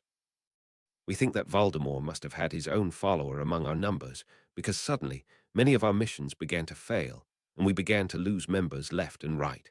It was a very sad time, and I lost a lot of friends. Among the chaos and the huge losses the guild was seeing in England, your mother seemed to slip through the cracks. Before they died, your grandparents admitted to me that your mum and dad had gone into hiding, but they didn't know where.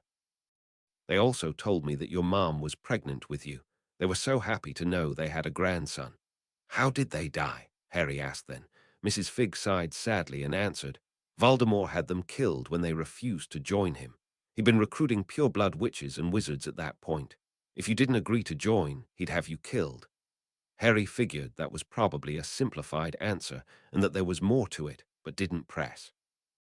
Mrs. Figg continued, It seemed as though Lord Voldemort was going to win over wizarding Britain. And then it happened. For some unknown reason, he went after your family. When he went to your home in Godric's Hollow, he killed your mom and dad, but when he tried to kill you, it backfired on him and he vanished. Mrs. Figg was crying now as she recounted the loss of her friends. Harry cried too. He couldn't believe that someone would go after his parents while they were in hiding, and to go after a baby. What a terrible thing to do. Why did he go after us? Harry asked. Mrs. Figg blew her nose and said, I'm still not sure, though I suspect that Dumbledore knows. The guild hasn't been able to discern why Lord Voldemort targeted your parents. To be honest, even 10 years later, we're still recovering from the war and don't have the resources we had before. In your mother's absence, and after the Potters had died, I was charged by the guild to try and worm my way into Dumbledore's order. I didn't have much to offer, but I managed to convince Professor Dumbledore to take pity on the Potter's last remaining connection. He got me a job working for his brother at a pub. Dumbledore likes to trade in favors, so I figured me owing him would eventually lead to something else, and I was right. After your parents died, Dumbledore wanted to move you to your aunt's house to keep you safe from any lingering dark wizards seeking revenge. He figured the Muggle world was the safest place for you, and your mother, being a very clever witch, had done some sort of blood magic before she died. Dumbledore suspects, and the guild agrees, that your mother's sacrifice is what saved you that night. Her magic lives on in your blood, and Dumbledore was able to tie that magic to wards around the Dursleys' house. It was supposed to protect you from harm. He eventually called in my favor and asked me to move into the neighborhood to keep an eye on things. Your aunt made him promise that there would be no interference from the magical world when she agreed to take you in. Since I'm a squib, he was able to keep a closer eye on you without breaking his promise to your aunt. And that is where I failed you. I should have paid more attention. I should have stepped in when I saw how unhappy you were.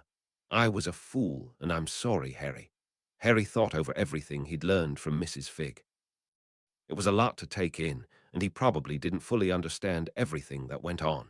He was only 10 after all, but he appreciated Mrs. Figg treating him respectfully and telling it to him straight.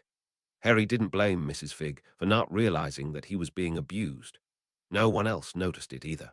He decided that Mrs. Figg didn't have anything to be sorry for. It helped that she was taking steps to correct her mistake now that she realized how off things were. It's okay, Mrs. Figg. I don't think my mom would want you to beat yourself up over this. And I appreciate you trying to make things right now, he said. I don't think I deserve it, but I thank you for accepting my apology, Harry. I promise to try and make it up to you, she said.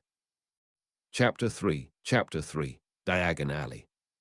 Chapter text, Chapter 3. Diagon Alley. After Mrs. Figg told Harry everything about how he came to live on Privet Drive with the Dursleys, she went back upstairs to get some much-needed rest. Hermes promised to keep an eye on things and let her know if she was needed. Harry decided to spend some time with Loki, so he took him outside into the backyard. Loki was mostly content to just curl up with Harry on the grass, but every now and then he'd get up and stretch and run around. Harry could see Hermes standing vigil on the back porch. Harry tried to talk to Hermes a few times, but couldn't quite manage the connection. He guessed that Hermes would need to initiate contact in order for him to talk to him. He could always just talk to Hermes out loud, and he'd probably understand Harry just fine, but he was content to just lay there for now. He looked up at the clouds and tried to imagine what his life was going to be like moving forward. He knew that he'd at least be staying here with Mrs. Figg for the next month or so. Since the focus of the conversation had been about Harry's parents, he hadn't thought to ask Mrs. Figg what Professor Dumbledore intended to do now that he knew that Harry wasn't being taken care of properly. It sounded like his family had been rich at one point. Maybe he'd be able to move into a giant mansion. Harry laughed. Things like that only happened in stories. It would be awkward to live here in the same neighborhood with his relatives just around the corner. He decided he'd ask Mrs. Figg as soon as he got the chance. Harry's thoughts moved to Professor Dumbledore. He sounded like a decent person that had good intentions, and Mrs. Figg didn't ever really talk badly about him in their earlier conversation. He wondered what the professor taught and where. It never got brought up. Harry guessed there was a magical school somewhere so that wizards and witches could learn magic. His mom had learned magic somewhere, obviously, and it wasn't from her parents since she was a first-generation witch. While Harry thought about all of these things and speculated on what his life was going to be like in the future, Loki was busy hunting a butterfly that was flying by. Harry laughed as he watched Loki jump after the flying insect. Suddenly, he felt that same feather-light touch cross his brain. He waited in excitement for Hermes to start talking, but it wasn't Hermes' voice in his head this time. "If it's so easy, you try catching it," he heard a small voice say. Harry looked from Hermes to Loki. "Loki, are you talking to me right now?" he asked with his mind. Loki head-butted his hand and said, "Obviously." Harry laughed again. Amazing. Loki could talk, so that must mean that he was a baked Nico like Hermes. He scooped up Loki and cradled him to his chest. Harry looked at Hermes on the porch. Hermes had wide eyes and his mouth was open. "Oh no," he said mentally. "Arabella is never going to let me hear the end of this." "You mean that Loki is yours?" "It seems so," Hermes said. "His mother and I aren't exactly exclusive." Harry blushed as it dawned on him that they were talking about Herm's sex life. Luckily, Loki interrupted the awkwardness when he said, "Hi, Dad," and ran over and tackled Hermes. Hermes, ever stoic and regal, simply leaned away awkwardly as his son tried to play. Harry guessed that paternal instinct didn't always come naturally. From the sounds of it, Hermes probably had multiple partners, and this was the first time any consequences manifested. Loki continued to try and wrestle with Hermes, and eventually wore him down. Harry was happy to see. He let them continue to play as he wondered what it would have been like to have a relationship with his father. Would James have been stiff and distant or playful and warm? He reminded himself, as he often did, that the only thing he could do is move forward. It didn't do any good to dwell on what might have been. He had to play with the cards he'd been dealt. And his life wasn't so bad since it turned out he was a wizard and was escaping the Dursleys. Harry continued to play with and observe Hermes and Loki for most of the morning. In the early afternoon, he thought he saw an owl fly into an open window upstairs. He ignored it, thinking he was seeing things. Obviously, the owl flew out of sight and not into the house. A little while later, he did see the owl fly out of the window and out of sight. He hadn't imagined it after all. It wasn't long afterwards that he heard Mrs. Figg call for him to come into the kitchen. He dutifully stood up. He left the baked Nico to continue to lounge at the base of a tree. When he walked inside, Mrs. Figg was standing in the kitchen and she was dressed to go out. "Mrs. Figg, you're not going to believe it," Harry said. He held his sides as he caught his breath and continued, "Loki is a baked Nico. Hermes is his dad." Mrs. Figg's jaw dropped and then she started laughing. "Oh goodness, that's great news," she said as she walked to the back porch. "You have some explaining to do, mister," she shouted to Hermes. Hermes' tail twitched in reply. "Stay home and spend time with your son while Harry and I go out. We'll have a talk later about the responsibilities of parenthood when I get back," she said and turned back inside. "Harry dear, how would you feel about doing some shopping?" she asked with a smile. Harry was instantly excited by the prospect of getting his own things. "Right now?" he asked. Mrs. Figg nodded and said, "Dumbledore sent me a letter with your Gringotts key." She handed him an old-fashioned key. It wasn't anything special. It was made of brass, but he thought he could feel some kind of energy coming off of it. He wasn't sure he wasn't just imagining it, though. Gringotts is the wizarding bank. Dumbledore had your key since, as the headmaster, all students without magical parents are technically wards of the school. That makes sense, he said. He trusted Mrs. Figg, and she seemed to trust Dumbledore, so he figured he could trust him by extension for now, but he didn't necessarily want any sort of relationship with the man that had placed him with the Dursleys and never checked in on him.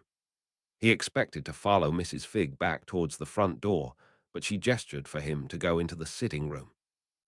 They stood in front of the fireplace, and he was about to ask her what they were doing when she reached her hand into a pot on the mantelpiece and threw some black powder into the fireplace. Green flames erupted from the fireplace, and Harry yelped, jumping backwards. Mrs. Figg laughed. Dumbledore pulled some strings and had a flue installed when I moved in. It still works even though I'm non-magical, she said. Harry has recovered a bit from his shock and asked, "What's a flue?" "Magical transportation and communication," she answered. "You can travel or call any fireplace connected to the flue. You just throw the powder in and call out the flue address you want to call. Stick your head through and you can have a chat, or you can step through completely and you'll be transported." "Wow," thought Harry. "That's amazing," he said out loud. She told him a bit more about proper flue etiquette. It wasn't okay to travel through to a private flue without getting permission first, but you could call almost any time. It was rude and foolish to linger in front of a fireplace after traveling, so be sure to clear the area swiftly. Most magical homes had wards to keep out unwanted visitors, so you couldn't just flue through in most cases anyways. Harry couldn't help but wonder if there were ways around the wards that he could exploit. "Now," she said as she clapped her hands together. "It's important to speak clearly when you give the flue the address. Numerous witches and wizards have ended up somewhere else by accident. This time, I'll speak the flue address for you before you enter." She gestured for him to stand in front of the green flames and said, "Diagon Alley." Harry entered the flames, expecting to feel something, but it wasn't any warmer or colder. Magic really was amazing. A moment later and things started to spin. He closed his eyes. He was sure he'd be sick if it didn't end soon. As soon as he thought it, the spinning slowed and he found himself standing in a pub. He remembered to step aside just in time as Mrs. Figg materialized where he was standing a second before. The room was still spinning for Harry, and Mrs. Figg guided him to a seat. "First time?" a male voice asked, kindly. Harry nodded. The voice said, "It's best that you keep your eyes open. Remember that for next time, lad." "Thank you, Tom," Mrs. Figg said. "Oh, Arabella, it has been too long since you were here," Tom said. "What brings you here today, and who's this?" Mrs. Figg looked around before shushing Tom. "I mean to keep our visit quiet, Tom. It wouldn't do to make a scene on Harry's first day in the magical world since Halloween 1981. Tom's mouth made an O as he began to understand what Mrs. Figg was saying. "I'm sorry, Arabella. I didn't know," Tom said. He glanced towards Harry and stuck out his hand. "It's a pleasure to meet you, Harry. Welcome to the Leaky Cauldron."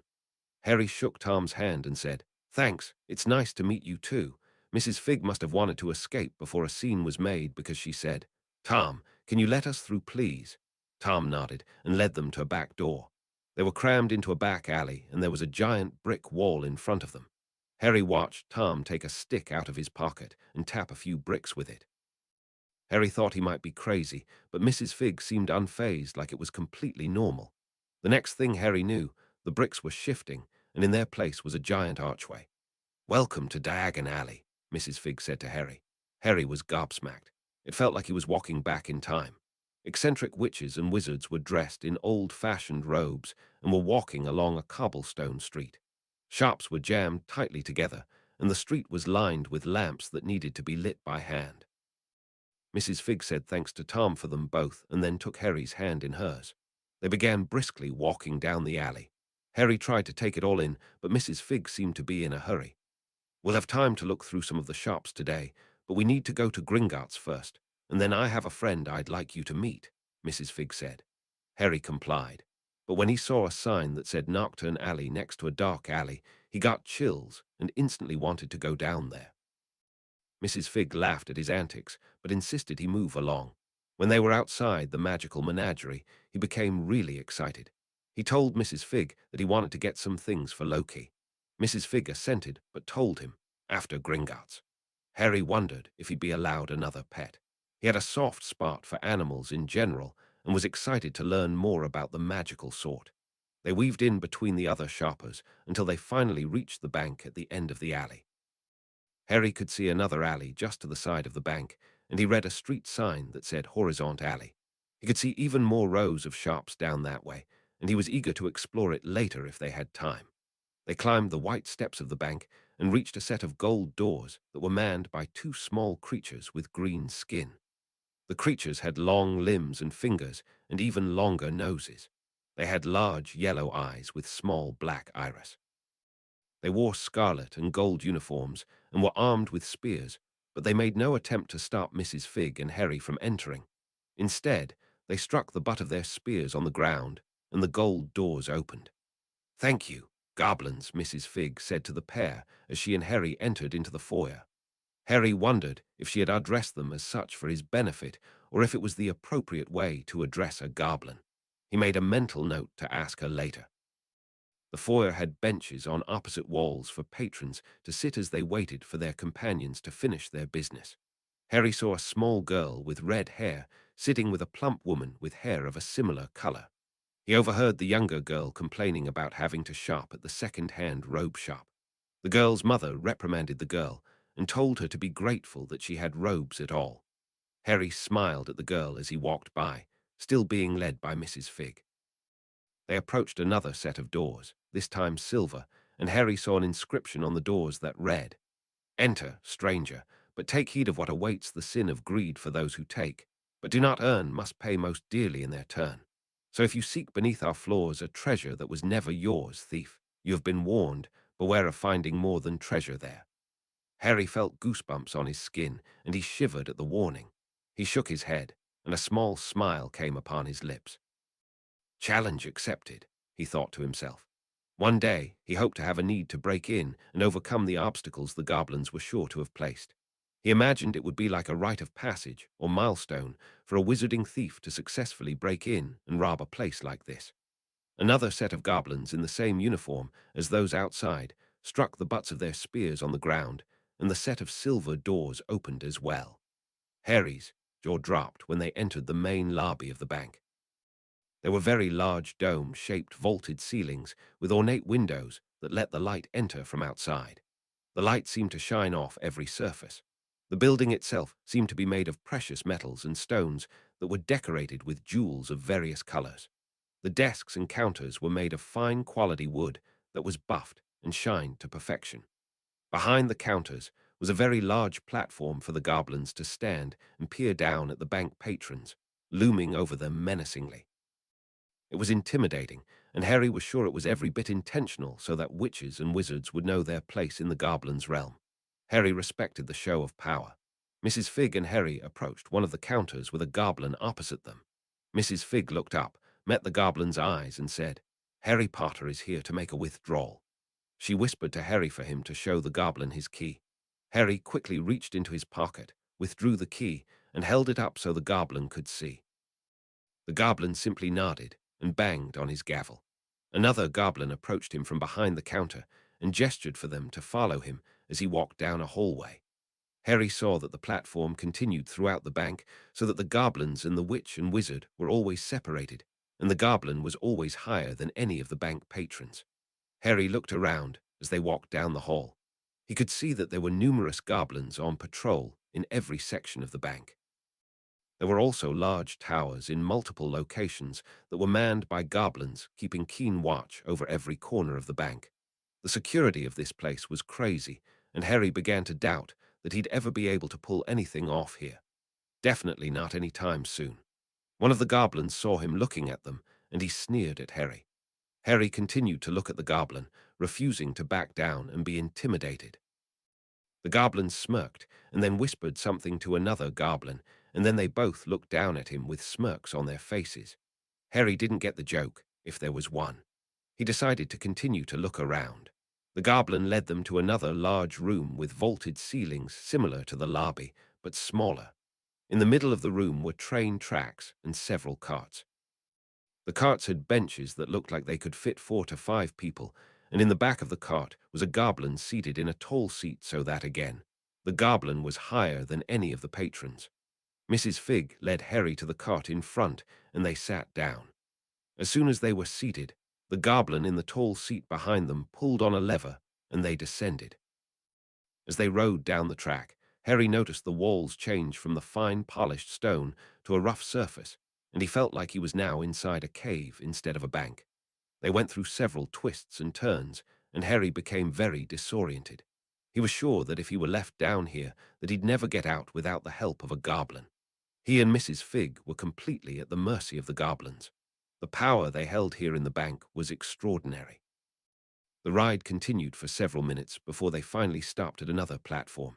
They exited the cart, and the goblin exited as well on another platform above them. The goblin they rode down with grabbed a lantern off the wall and turned it on. "Follow me," he said, and he started walking down one of the various tunnels. Mrs. Figg and Harry hurried to follow him. The goblin had the sole source of light down here, and they had to keep up if they didn't want to get left in the pitch black. It was several minutes before they stopped again, this time in front of a large vault door that was inscribed with a very large 687 in the middle. Mrs. Figg said, "Go ahead and put the key in and turn it," while pointing at a slot that Harry hadn't seen right away. He did as instructed, and the door creaked open towards them. They pulled on the door together until it was wide enough for them to enter. Lights turned on in the vault as soon as Harry walked in. Harry noted that the room was about as large as Dudley's bedroom. There were mounds of bronze, silver, and gold coins in the room. Harry was flabbergasted. All of this was his. His parents must have been very well off for them to leave him all of this. "Go ahead and grab a few handfuls of each type of coin and put them in this," Mrs. Figg said as she handed him a small coin purse. "It has some enchantments, so it's bigger on the inside," she explained. Once he had put in a good amount of each type of coin, he tied the coin purse shut, and Mrs. Figg helped him attach it to his belt. "Good," she said. "This ought to last you at least until next year. As you can see, there is no such thing as a quick visit at Gringotts.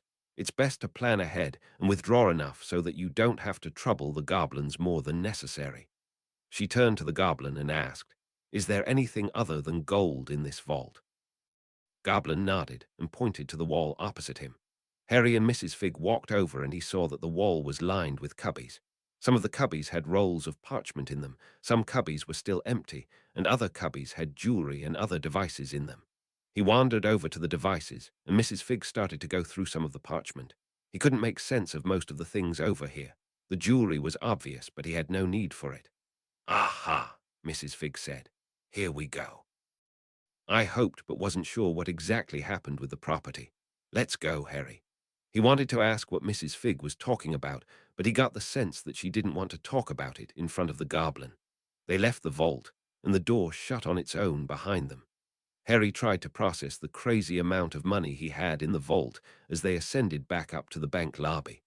There was so much money in his vault, more than he could comprehend.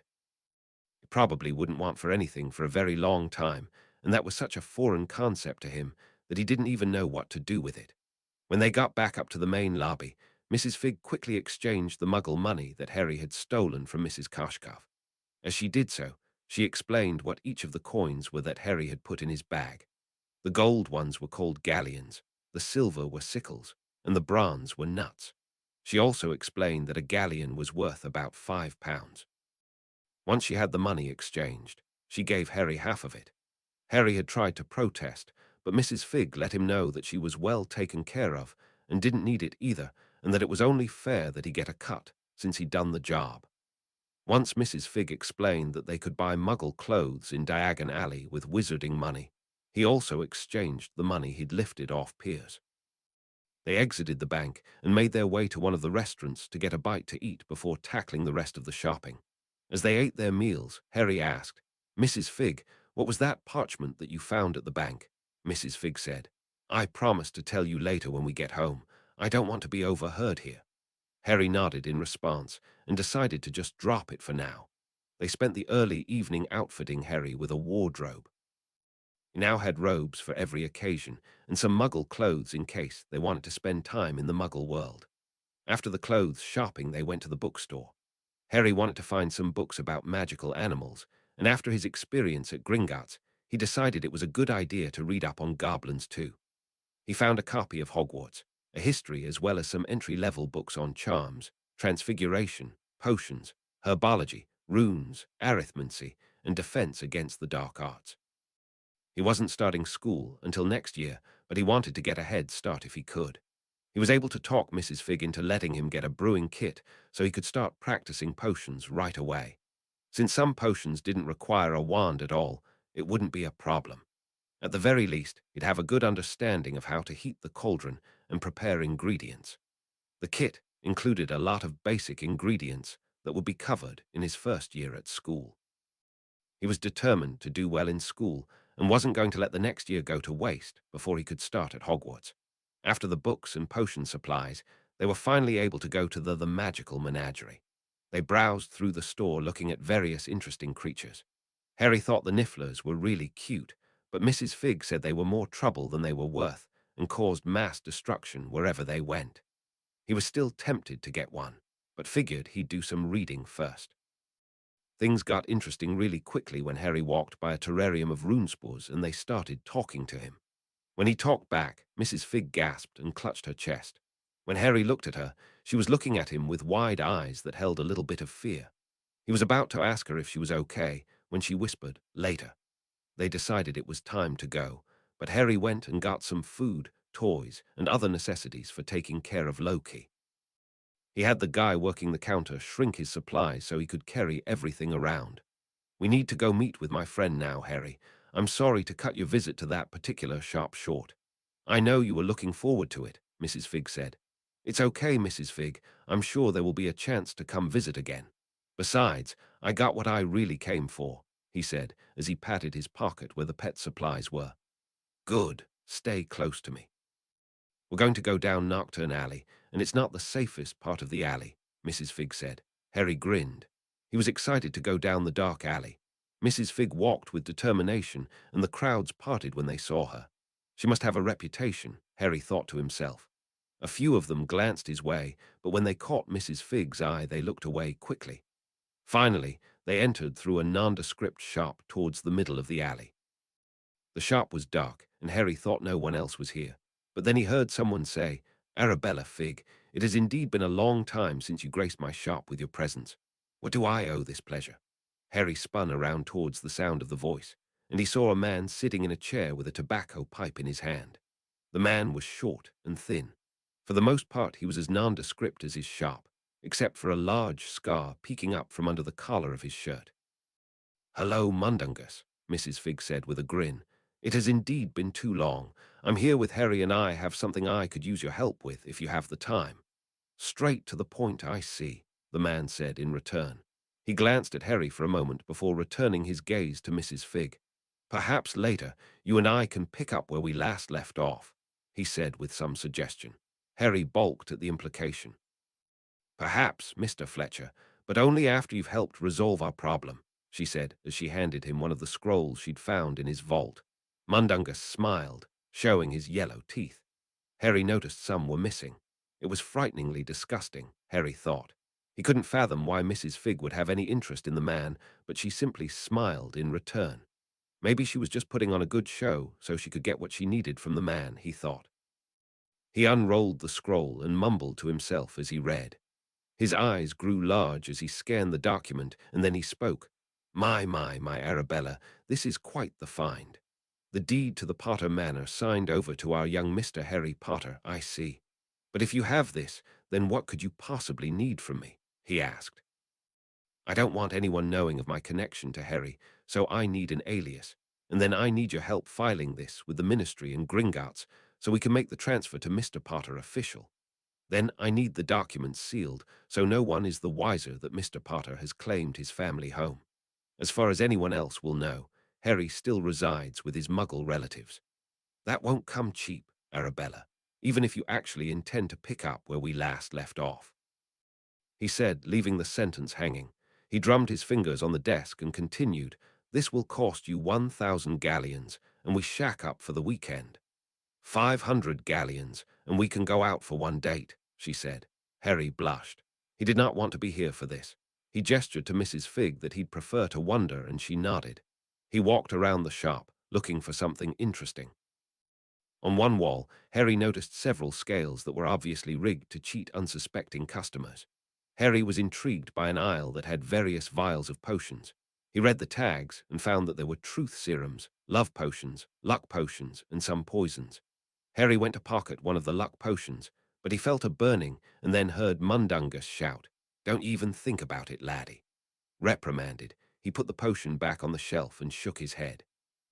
He guessed his shop was protected by magic that let him know when someone was stealing. He moved to the next aisle, which had several books. He found one that was on wards, sigils, and ancient magic that looked interesting. He found the price. 100 galleons, he said out loud. Unbelievable. How could this book be worth that much money? He began to flip through the book instead. He found some interesting runes and a diagram titled Tattoos for Enhancing Magical Sensitivity. Now, that was interesting, thought Harry. He continued to read the description. Sensing magic is a lost art in today's society. Before the 16th century, many mages tattooed these runes onto their hands, arms, and legs to allow them to sense magical traces left behind by other magicals. Since they didn't have an official government back then, and witches and wizards intermingled with non-magical society, it was harder to identify other magic users. These runes allowed magic users to know if another mage, magical structure, or object was nearby. That sounded pretty handy to Harry, but it was probably outside his ability, and he doubted he'd convince Mrs. Figg to let him get tattoos. Harry made his way back over to Mrs. Figg and Mundungus. He heard Mrs. Figg say, "All right, I'll wait for your owl that the matter is resolved. As per the usual arrangement, here's half the gold up front. You'll get the rest when you finish the job, and then we'll negotiate the other part of the deal." "Sounds good, Arabella," Mundungus said. He looked over to Harry and smiled before saying, "Sorry, laddie, I didn't mean for you to hear the adult talk. I got caught up in this lass's beauty." Harry blushed again, and both adults laughed at his expense. "Harry, this is Mundungus. He's part of the guild." Harry saw Mundungus' head shoot up, and he glared at Mrs. Figg. "You told him about the guild?" he yelled. I did. I reckon he deserved to know that bit of his mother's history, seeing as she can't tell him herself." "Aye, Lily, she was a wonder," he said. He looked at Mrs. Figg. "Does that mean you'll be moving forward with the plan to start recruiting at Hogwarts? Is he to be one of the fledglings?" "That is my intention, but I haven't run it up the chain just yet. I was hoping you'd have my back on the matter," she said. Mundungus looked at Harry and stared into his eyes. Harry looked him back in the eyes squarely, determined not to blink or flinch. After a moment, Mundungus nodded and said, "If you think he's fit, then I'll trust your judgment. If the lad's even half as capable as Lily, he'll make a fine agent, I reckon." "I agree, and he shows promise already," she said with a nod. Harry blushed at the praise. He hoped they stopped talking about him like he wasn't there soon, though he didn't mind being compared to his mother by people that actually knew and respected her. "It was nice. We should go. It was nice to see you again, Dung. Thanks for your help," Mrs. Figg finally said. She looked to Harry and said, "Go grab that book you had, laddie, it's on me. Happy birthday." Harry ran and grabbed the book back off the shelf and ran it over to Mundungus. The man looked it over and said, "Aye, you'll make a fine agent. You've got good instincts." He placed the book in a bag and handed it over to him. Mrs. Figg and Harry left the shop and made their way back to Diagon Alley. They grabbed dinner from one of the restaurants, and Mrs. Figg told him more about what his parents were like. He learned that his dad was a bit of a troublemaker at school, and he and his friends caused all kinds of havoc. She did mention he was a bit of a bully in his younger years, but grew out of it as he settled down a bit, and when he started spending more time with Lily. His mother had been a good influence on him. Harry soaked up everything she told him. He felt lucky to have been rescued by such a good friend as Mrs. Figg, who treated him with respect and was willing to answer his many questions about his parents. Things had sure changed from just a couple days ago when he was trapped at the Dursleys. Chapter 4. Inheritance. Chapter text Chapter 4. Inheritance. Harry spent the next couple weeks lounging at Mrs. Figg's house. She wouldn't let him do any chores or cook meals. She would have Harry keep his room clean, and if he wanted to help with meals, he could, but he was not allowed to do it all on his own. He spent plenty of time outside in the backyard with Hermes and Loki. He continued to practice talking telepathically with the pair, but was never able to initiate the conversation. He also spent a good amount of time reading his books, and he had set up his potions kit in his room on a desk by the window. Mrs. Figg told him that he had to leave the window open while he was brewing. Ventilation was extremely important.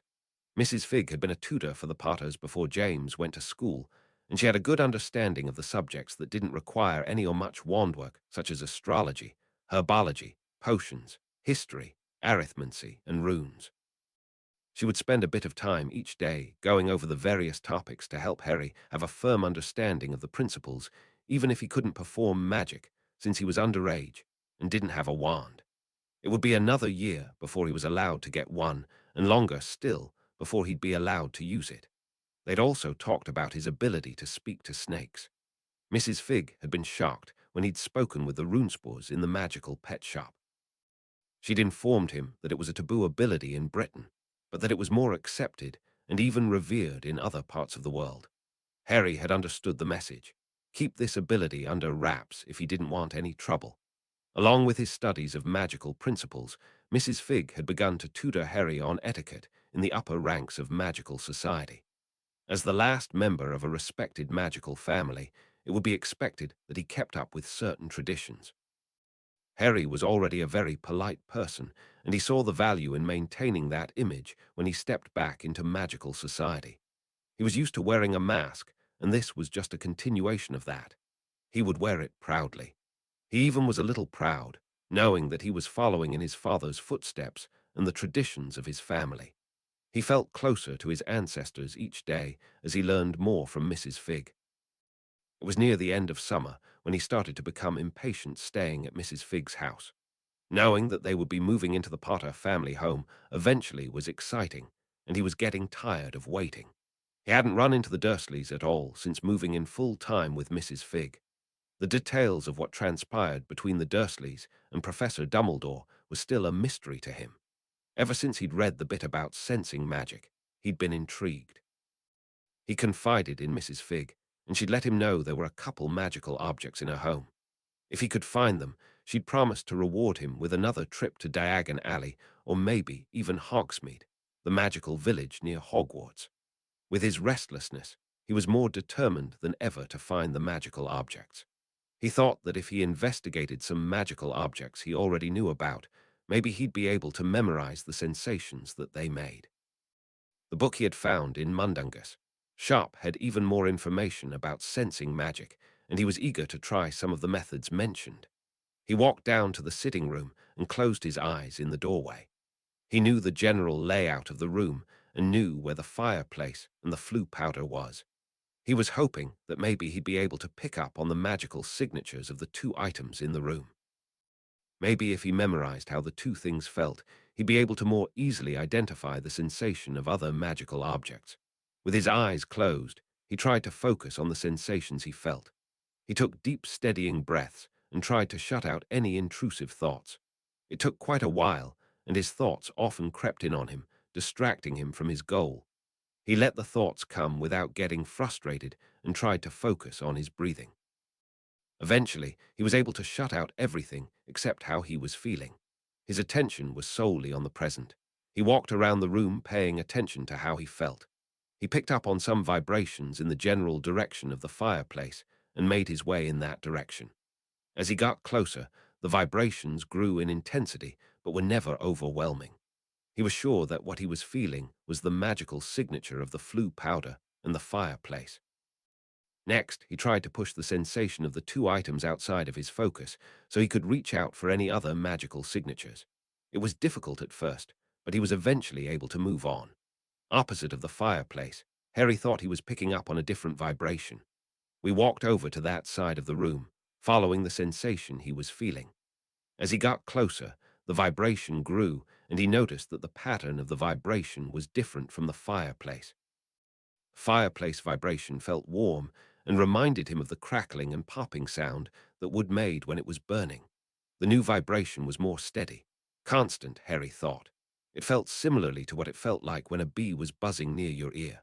He reached for the item, and the vibration grew in his hand as he got closer.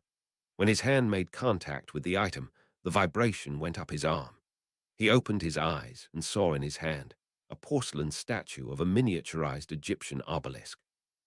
Excited by his success, he wanted to keep trying. He focused again, trying to push the known vibrations from his consciousness to see if he could pick up on anything new. It took a while before he was able to slow his thoughts again because of the excitement he was feeling.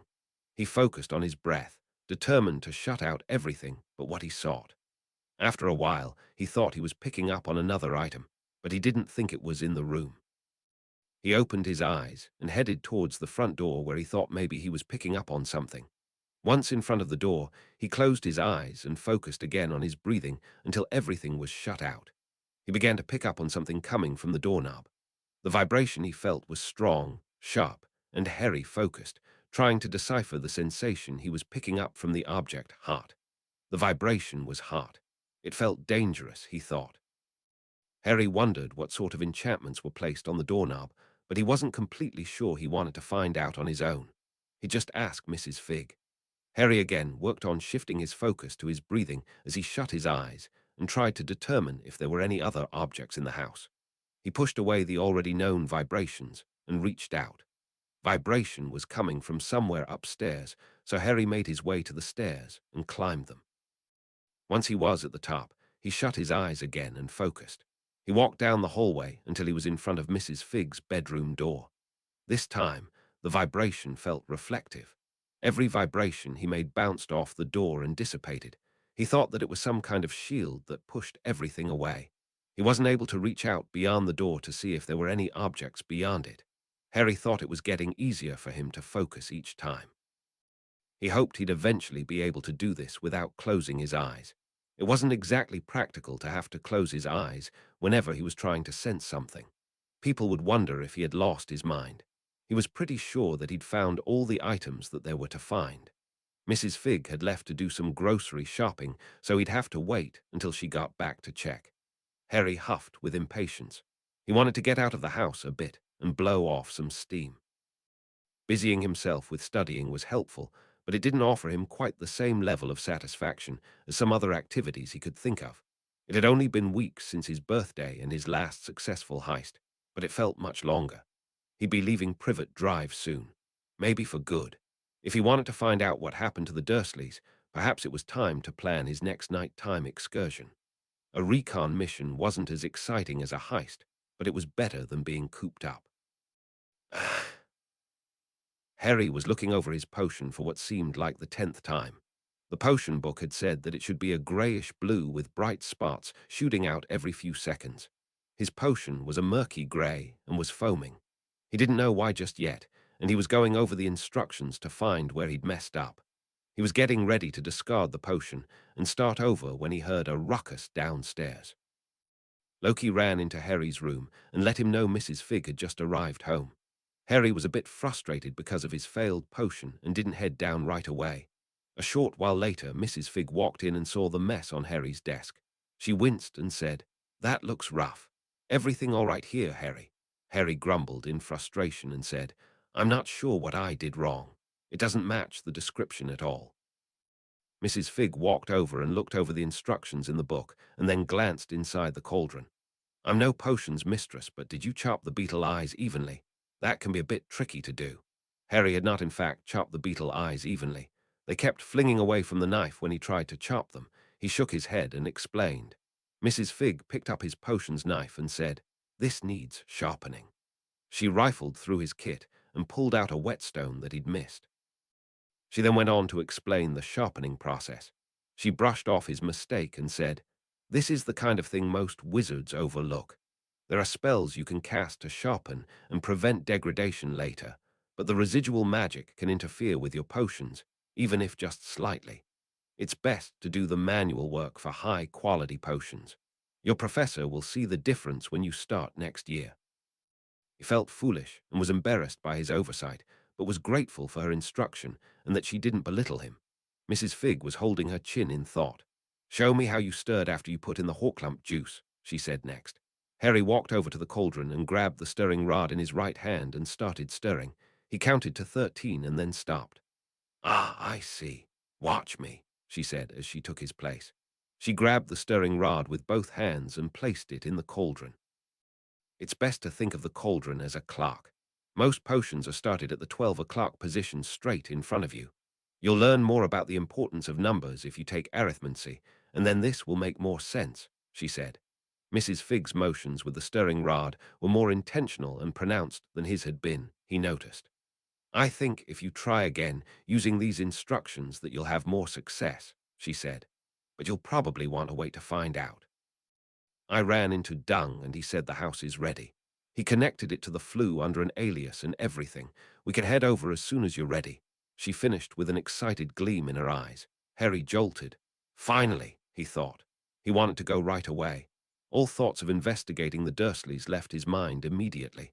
Why bother with them anyways? They were nothing. He hesitated as he thought of his secret hideout in the park and all of his trophies. He brought up his desire to collect his stuff to Mrs. Figg.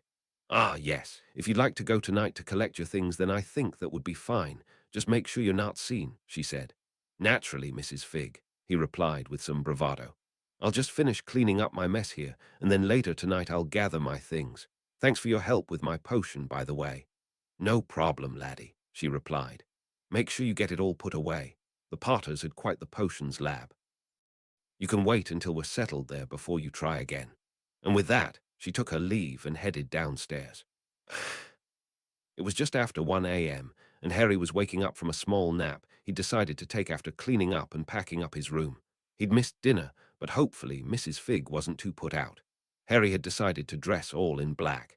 His new clothes fit him very well, and he was surprised by how much it boosted his confidence. He felt bulletproof.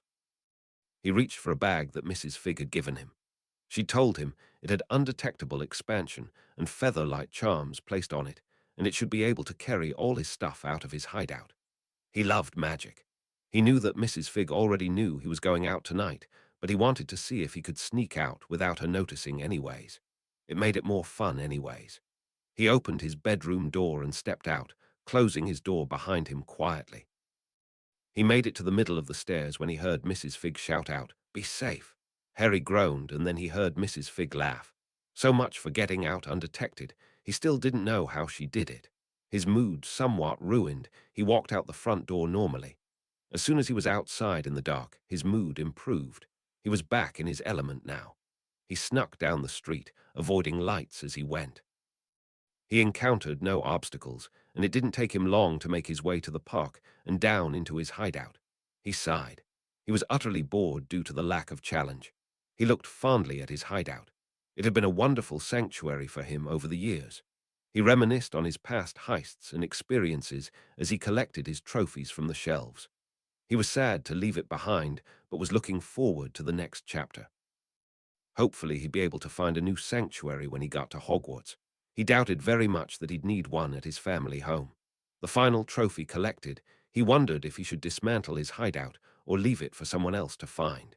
He opted to leave the shelves, ladder, and hidden entrance. If someone was meant to find it, they would, and he hoped they'd put it to good use as he had.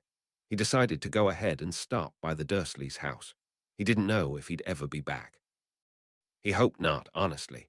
It was a weird feeling, both wanting to leave and never come back, but also feeling sad about leaving. He supposed he was mourning what could have been had the Dursleys been decent people. He was in front of number 4 in no time. He hadn't seen signs of the family in weeks, the last time being on his birthday. He was feeling a bit reckless due to the boredom and decided to try and get inside. He tried the front door first, but it was locked. He made his way to the backyard. The gate opened with a loud creak, but he didn't care. He tried the back door, but it was locked too. He checked all the windows on the ground level, but had no luck. Next, he looked up to the second floor, but couldn't see any open windows. Discouraged, he sat down on the steps up to the kitchen door.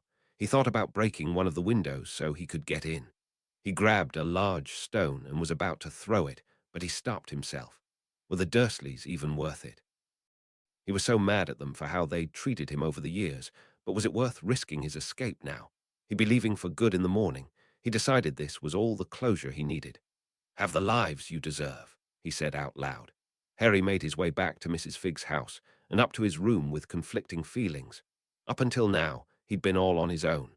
Now he had Mrs. Figg, and he was grateful to her, but he kind of wished for the solitude he'd grown accustomed to. He felt kind of bad about the direction his thoughts had turned. Mrs. Figg was a far preferable connection to his parents than his aunt has been. He should be more grateful for everything Mrs. Figg had done for him and the stories she'd shared about his parents. He looked around the room he'd been staying in. Everything was packed and ready for their move to Potter Manor. He decided to sleep in his clothes so he wouldn't have to rummage through his luggage again. He closed his eyes and drifted into an uneasy sleep. A few hours later, he, Mrs. Figg, Loki, Hermes, and all of Mrs. Figg's cats were getting ready to flew over to their new home. There are several wards in place to keep unapproved visitors out, but it's also listed under an alias registered to another alias. Our tracks are well covered. The name is Forest Glade, she said as she threw in some flue powder. The fireplace flared green, and she stepped through. Harry waited a few seconds and then stepped through as well. It took a few trips to bring everything over, and they were recovering from the spinning in the entryway of Potter Manor. Someone had clearly been by and covered all the furniture with white sheets at some point. Harry wondered who it could have been, but he was grateful. Every surface was covered in dust. He knew it was going to take a lot of time and work to make the whole place habitable. We'll probably want to focus on one wing at a time, Harry. We won't have need of the whole house for quite a while anyways, Mrs. Figg said, as she ran a finger over the mantel. Then they both sneezed and then laughed. It would take a lot of work, he thought, but it was worth it. Mrs. Figg was obviously familiar with the place, having lived here for several years before he was born. She led the way through several rooms that Harry had no idea what function they provided. They climbed up some stairs that Harry almost missed. These are the servants' quarters, and where I stayed when I was here last. Let me just drop some stuff off, and then I'll show you to the main suite, she said. You don't have to stay in the servants' quarters, Mrs. Figg. He said, and then Mrs. Figg cut him off. No, Harry, I'm content to stay here. It's what I'm used to, and I like it here. It's quite nice, you'll see. The rooms in the servants' quarters were quite nice, and he noticed they could have fit all of Mrs. Figg's house in here, and then some. They let the cats out here to become acquainted with their new home. Loki and Hermes were given free rein of the place since, as magical creatures, they were better able to defend themselves if needed. She led him back out of her quarters into the main hallway. They walked quite a bit before they were stopped outside some large double doors. Harry was blown away at the extravagance. Even in its dirty state, the manor was quite impressive. Mrs. Figg opened the double doors and said, "This is the main suite. Your grandparents' rooms and offices were on the left, and your father's rooms were on the right. Straight ahead are a family room, a dining room, and a few other areas." Harry was overcome with strong emotions as he looked around. He had missed out on all of this for the last 10 years because of some dark wizard that had killed his family. He was envious of the life he could have had if things had happened differently. It wasn't just the fact that the place was huge and extravagant. That was just a bonus. It was the feeling of family that he sensed from it. There were family photos all around that waved happily at Harry, and there were even drawings obviously done by a little kid displayed proudly. The suite felt as a whole warm and welcoming, like he thought a family home should feel like. And he'd missed out on all that because of Lord Voldemort. Never again would anyone threaten to take anything away from him ever again, he vowed. He'd work harder than anyone to hold onto what he had now. He'd get married and have kids, and they'd be safe and happy here. Harry and Mrs. Figg got to work quickly after their tour. They opened all the windows and collected the sheets off all of the furniture and threw them outside to take care of later. Then they dusted and swept from top to bottom. The prep work that had been done beforehand made their job very easy. Harry slowed down when they cleaned his grandparents' and father's rooms. He found a couple old journals and family albums and perused through them while Mrs. Figg kept cleaning. He learned from the journals that his grandparents, Fleamont and Euphemia, had been inventors. Fleamont favored potions and Euphemia was an enchantress. There were several objects around that had been designed by them, including a mirror that would make recommendations to complement your features, and a complex clock with planets and moons that he didn't understand. The journal explained that an alarm would go off when it was a good time to perform specific spells or advanced potions. He could see from his father's bedroom that he dabbled in inventing as well. One of his journals talked about a map of Hogwarts that he and his friends were working on, as well as some enchanted two-way mirrors that he was developing. He found one of the mirrors, but the journal didn't explain how they worked. There was no sign of the map. There was another bedroom that Mrs. Figg said was used by his father's close friend, Sirius Black, during the last 2 years of Hogwarts. It was pretty bare in there, though, besides the furniture.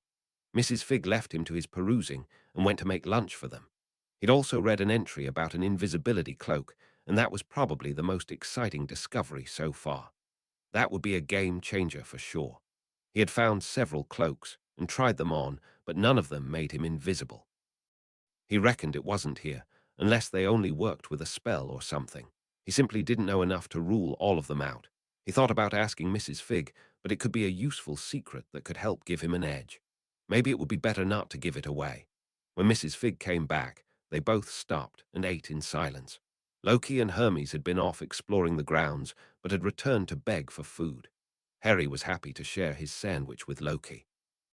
After lunch, they wandered out of the main suite and over to the potions lab and library. The lab was large and had several stations set up. There were also a few shelves of books and journals on one of the walls. The ingredients closet was stocked, but Harry wasn't sure if they were still okay to use. Mrs. Figg recommended that they could start fresh with the basics and expand in a few years if Harry's interest and experience with the subject increased. Harry liked books, but wasn't as excited by the library. Maybe that would change, but for now he was content to know where it was when needed. There was another wing that was shut off, and it seemed prudent to leave it that way. Mrs. Figg said it was mostly offices and guest rooms used by extended family and friends if they were visiting from far away. They went outside onto a large patio while the sun was setting. From the patio, they could see the large grounds that were surrounded by forest. The sunlight was peeking through the trees. He thought it looked like the trees were on fire. The sight was magical. He could see several greenhouses and a barn, but he doubted very much that anything was left alive after the decade or so that the manor had been vacant. He hoped the animals had been released. He decided he'd explore later and just enjoyed the view with Mrs. Figg. Your grandparents had quite an interest in magical creatures. My favorite were the mooncalves, but they had other creatures as well. Harry thought he remembered reading about them in one of his books. Are those the ones that only come out during a full moon and make weird crop circles? Good lad, yes, and their manure was very helpful in the greenhouses. I used to help collect it every full moon. Useful stuff. Harry laughed at the mental image. Mrs. Figg must have been picking up on his sour mood because she just smiled. They also had griffins for a while. I caught James sneaking out to ride them in the middle of the night. It was one of our little secrets. Harry smiled at the image. Around the time that Lily started coming around, they had some clabberts. She thought they were funny, Mrs. Figg said. Her and Fleamont used to play with them and collect their pustules when they shed them. Lily had won over Fleamont with her potions knowledge and prowess in the lab. Harry remembered that Mrs. Figg had said that his mother was good at potions. His own interest in the subject was probably because of that, and it had been reinforced now in knowing his grandfather also favored potions. It helped that he could work on it now even though he didn't have a wand. Euphemia loved all the creatures. She had a heart of gold and was often seen with the herd of unicorns in the forest. They weren't owned by the Potters. They just showed up one day and never left, Mrs. Figg said. Harry wondered if they were still there. They'd probably not want anything to do with him, he laughed to himself. Any other creatures? He asked. Oh yes, lots of different creatures over the years, she trailed off in thought. There were even dragons here for a very short while, and the Strals, they might even still be in the forest. Oh, and a demiguise. He just disappeared one day. They do that, she said with a laugh. Harry couldn't remember what a demiguise was and so missed the joke. What's a demiguise? He asked. It looks like something between a sloth and an ape. Long hair, long limbs, and big eyes. They can see the future and turn invisible. Harry's eyes widened and he said, Turn invisible? How? Magic, Mrs. Figg said. Euphemia would brush his hair and collect it so it could be sold. They use it to make invisibility cloaks. Harry saw his opportunity to ask about invisibility cloaks without alerting her that he'd learned about one his father had. He didn't want to miss his chance, so he checked. What's an invisibility cloak? You would be interested in that, wouldn't you, my little thief? She joked. It's just what it sounds like. Dead useful they are. You just put it on and you turn invisible. Harry smiled at the pet name. It felt good to have someone treat him with familiarity. He wondered where his father's cloak went, though. It would be useful to have. He'd have to keep looking for hints in the journals, he decided. It was getting late. The sun had set long ago, and his stomach growled.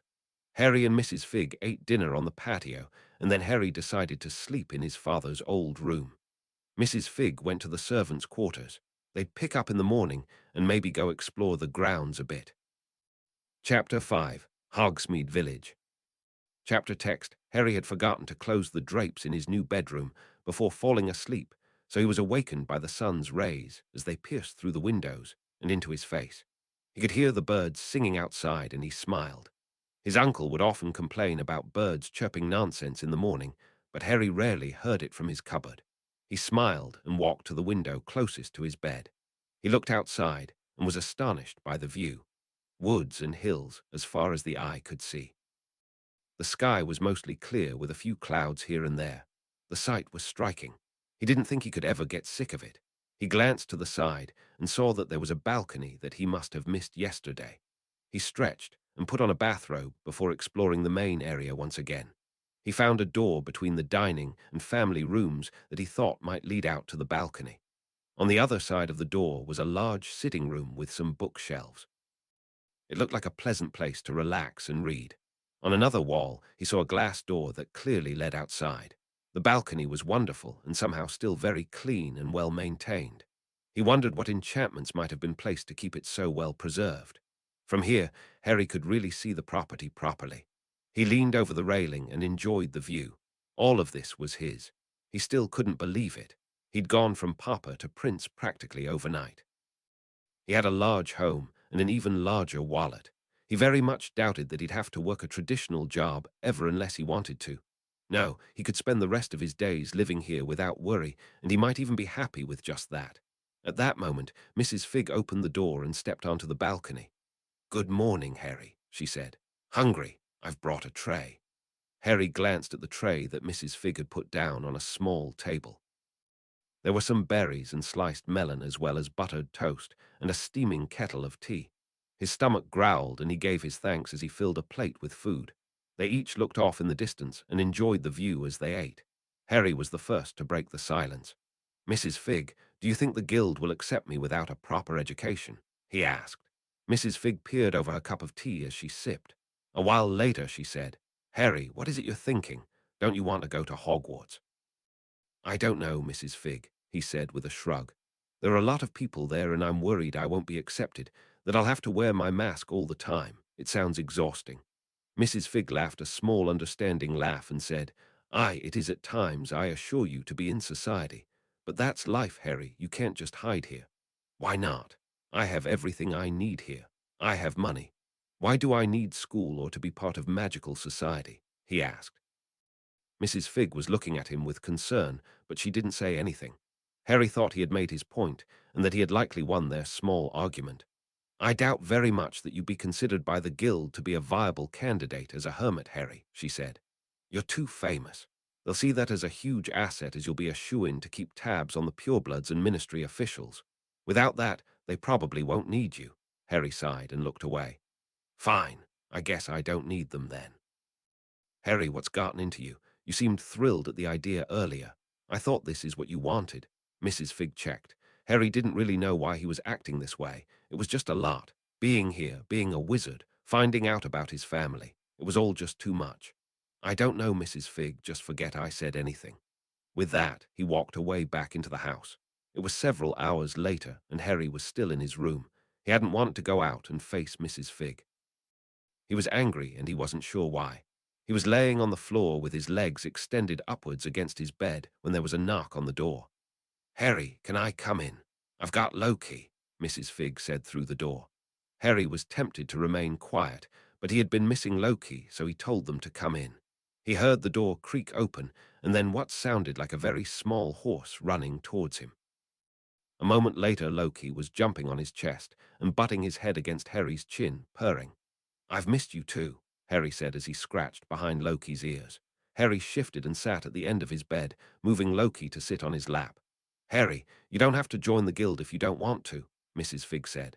"I never meant to. I thought it was what you wanted." "It all sounded so exciting," Harry said. but I don't know if I'll fit in with the purebloods and ministry officials. It sounds exhausting. Why can't I just be a thief? He said with exasperation. I don't even need magic to do that, do I? Harry looked at Mrs. Figg. She was looking at him, her head tilted to the side as if she were studying him. Laddie, she said, did you ever attempt my challenge to sense and identify magical objects? Harry smacked his forehead. Yes, I found the obelisk, the doorknob, and your bedroom door, but what's that got to do with anything? He asked before continuing. Talking about whether or not I need to study at Hogwarts, and I don't need Hogwarts for that, clearly. Clearly, she said with a grin. But I told you that I might take you to Hogsmeade if you found them, didn't I? It's time for a little trip, I think. Harry tumbled out of the fireplace and just barely stopped himself before falling on his face. He straightened and coughed. Mrs. Figg proceeded to dust his robes, removing all the soot. You'll get it eventually, laddie, she said. Harry grumbled. He thought he'd gotten the hang of it. He'd barely stumbled at all when he'd flew to his new home from Mrs. Figg's. Enough grumbling, Harry, Mrs. Figg said. This is meant to be a happy trip. She guided him over to the bar, and they sat on a couple empty stools. Harry looked around and saw that there were quite a few patrons sitting throughout the pub. There were stairs that went up to a loft area that looked mostly empty. He thought he saw a small girl with blonde hair out of the corner of his eye, but when he shifted to look, he blinked, and when he opened his eyes, she was gone. Mrs. Figg waved at the bartender, who Harry thought was very attractive. Madame Rosmeter, will you please get us each a butterbeer? Mrs. Figg asked. Madame Rosmeter looked at Harry and he felt the heat in his cheeks. He looked away. Bit young for a butterbeer, don't you think? She said. Mrs. Figg smiled and said, the lad can handle it. Madame Rosmeter shrugged. If you say so, she said, and brought them their drinks. Harry took a sip of the butterbeer. This is amazing, Mrs. Figg, he said. He took another sip and put the drink down. This place is called the Three Broomsticks and is frequented by students of Hogwarts, Mrs. Figg said. Your mother and father would visit this place every Hogsmeade weekend they could while they attended school. And I bet your father and his friends might have visited more frequently than that, she said mischievously. The school holds many secrets. Harry thought of the map and cloak he'd read about in his father's journals. It probably made it easy for them to slip out of the castle. The store owners here in Hogsmeade tended to look the other way when your father visited outside the allowed weekend, Mrs. Figg said. Harry took another sip of his drink. He knew that Mrs. Figg was trying to entice him with illegal trips and secret passageways. If Harry was being honest, it was working. He loved breaking the rules and sneaking around without being caught. He took another sip and finished his drink. After they left the Three Broomsticks, they headed over to Zonko's shop. From outside, the shop looked very small. The windows were jam-packed with colorful product and posters enticing people inside. They opened the door and went inside. It was incredibly loud in here, Harry thought, not that it bothered him a bit. It was quite a bit more empty inside the joke shop compared to the Three Broomsticks, but there were a few children which Harry guessed were locals. Their parents didn't seem to be anywhere nearby, at least. The man that Harry assumed was the owner, who was dressed flamboyantly and had a large top hat, walked over and greeted them. The name is Zonko, he said. Harry shook the man's hand. When he did, a gooey green substance shot towards his face, but he dodged it just barely. Zonko frowned when his joke didn't land, and then his eyes widened in shock. Mr. Potter, I was not expecting to see you any time soon. What a wonderful surprise, he exclaimed excitedly. Nice dodge, by the way. He then dragged the boy around the shop, filling a bag with various items as he explained what they were and what they did. Harry never got a word in, but it suited him just fine. Truly an honor to meet you. Your dad was a frequent visitor, and I'm told he unleashed quite a few spectacles at the school with my products, he said to Harry. And your grandparents, he paused to breathe. They helped me open this shop here. I hadn't two nuts to rub together. My dad was a wizard and he died when I was young. My mum is a muggle and we struggled to get by. Your grandparents helped me out by investing in my shop, he finished with some enthusiasm. I had no idea, Harry said. And I am not the only one that your grandparents invested in. There are several shop owners here and on Diagon that owe your family for their success, Zonko continued. Yes, but times have changed, I fear, Zonko said. Lucius Malfoy has been trying to buy up all the shops here and at Diagon Alley. He wants to lease them out to only people he considers worthy. Zonko looked at Mrs. Figg and said, "And you know what kind of people that excludes? It's getting harder and harder for new people to start their businesses. Before you know it, only purebloods will be able to set up in the magical villages." "That's awful. Malfoy always was a knob," Mrs. Figg said. "His money is the only thing that kept him out of Azkaban, I reckon, the filthy Death Eater." Harry laughed at Mrs. Figg's name-calling, but was confused by the rest. He gathered that Malfoy was probably a rich pureblood that looked down on people outside his circle. He disliked him already. Mrs. Figg must have seen his confused look and said, "Malfoy is a Death Eater, a follower of Voldemort, and a dangerous one at that." Harry was incensed at the thought of a follower of Voldemort walking free. Was the Ministry of Magic really so corrupt? Mrs. Figg and Zonko continued chatting, and Harry looked around as he waited for the adults to finish their conversation. He caught a glimpse of long, blonde hair at the end of one of the aisle before it disappeared around the corner. He wondered if he might be being followed and decided to investigate. Mrs. Figg nodded as he gestured that he wanted to look around. Zonko continued on.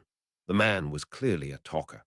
Harry casually transitioned into his sneaky mode, but tried to maintain an air of inconspicuousness since it was the middle of the day and he was in a shop full of patrons.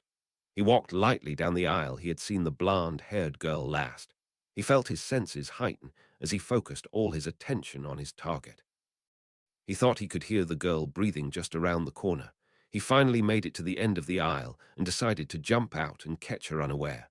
However, when he cleared the aisle, there was no one there. Harry thought it was probably a good thing. What if the girl wasn't following him and he had just jumped out and scared her? That would have been a bit embarrassing and hard to explain away. He stood there awkwardly with his hand on the back of his neck. He continued walking around the shop, peeking down each aisle, but he never found the girl again.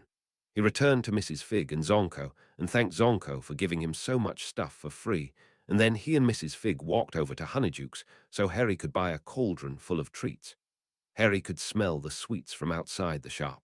His mouth began to water as he looked at the items on display. Harry was most enticed by the baked goods. A little bell chimed as they entered the shop, and to his surprise, it was void of any other patrons, and it didn't take long to understand why. At the checkout counter was a tall man with long, silvery blonde hair talking loudly with the store owner. They were so engrossed in their conversation that they didn't even seem to notice that someone else had entered the shop. Harry felt a weird energy about the place, as if something was encouraging him to leave the shop immediately.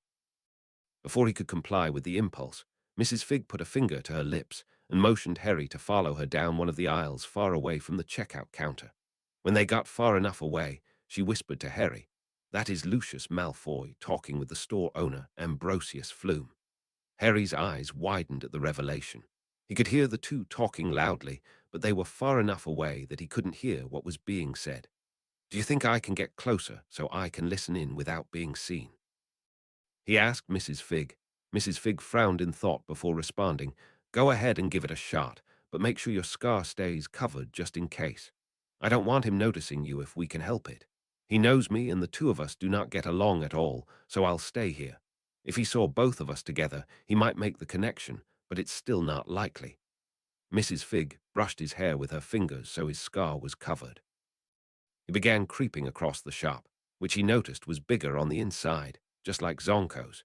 He wondered if all magical buildings were enchanted like this. It would make sense, he reckoned. As he got closer, the impulse to leave returned. He pushed through the impulse as he started to pick up on the conversation. It sounded like the Flumes had borrowed money from Malfoy, and Malfoy was calling for the payment in full.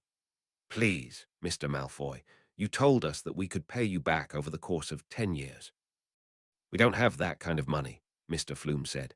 Harry was now in the aisle just over from the checkout counter. He had crouched down low so that he could peer through the shelf.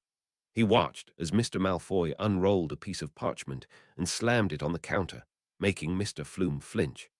"If you look at the contract that you signed, it says here that I can require the full loan to be repaid plus interest if you miss a payment." Harry could still only see the back of Malfoy's head, but he could see Mr. Flume gulp. He was clearly afraid of Mr. Malfoy. Harry didn't blame him, really. A menacing energy was rolling off Malfoy in waves. Harry had a thought just then. Maybe Malfoy was using some kind of enchanted object to create the effect. He started his meditation exercise. This would be a good chance to push his limits a bit and see if he could sense and identify objects from further away than he had at Mrs. Figg's old house. It didn't take nearly as long this time.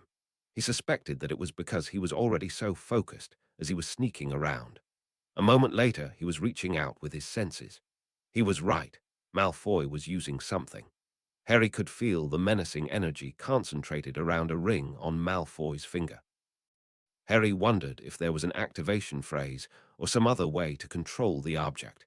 It wouldn't be practical for it to be active all the time. Maybe the ring had to be worn in order to be activated. Harry very much wanted to check, but didn't really want to come face to face with Malfoy just now. Mrs. Figg would not be happy. Harry returned his attention to the conversation. Mr. Malfoy was in the middle of a tirade. "You missed your payment last week. I'm a businessman, and I won't be taken advantage of. Take your whining to someone else. A deal is a deal, and if you don't repay your loan in 30 days, then I'll be forced to take collateral as agreed here." He pointed angrily to a paragraph on the contract, "which you agreed to when you took the loan." Mr. Malfoy turned on his heel and walked towards the exit, his cloak billowing behind him. Harry guessed that Malfoy had likely practiced that exit many times to get it just right. At first he was impressed, but the thought caused him to grimace. He didn't like Malfoy on principle, seeing as how he was a Death Eater. Still, the theatrics might be useful. Harry would have to practice his own exit if he was going to fit in with the purebloods. As soon as Malfoy left, the room lightened considerably. That ring, however it worked, was a powerful object indeed, Harry thought. A moment later he heard a shaky breath come from the checkout counter. Mr. Flume was obviously still shaken up from his encounter.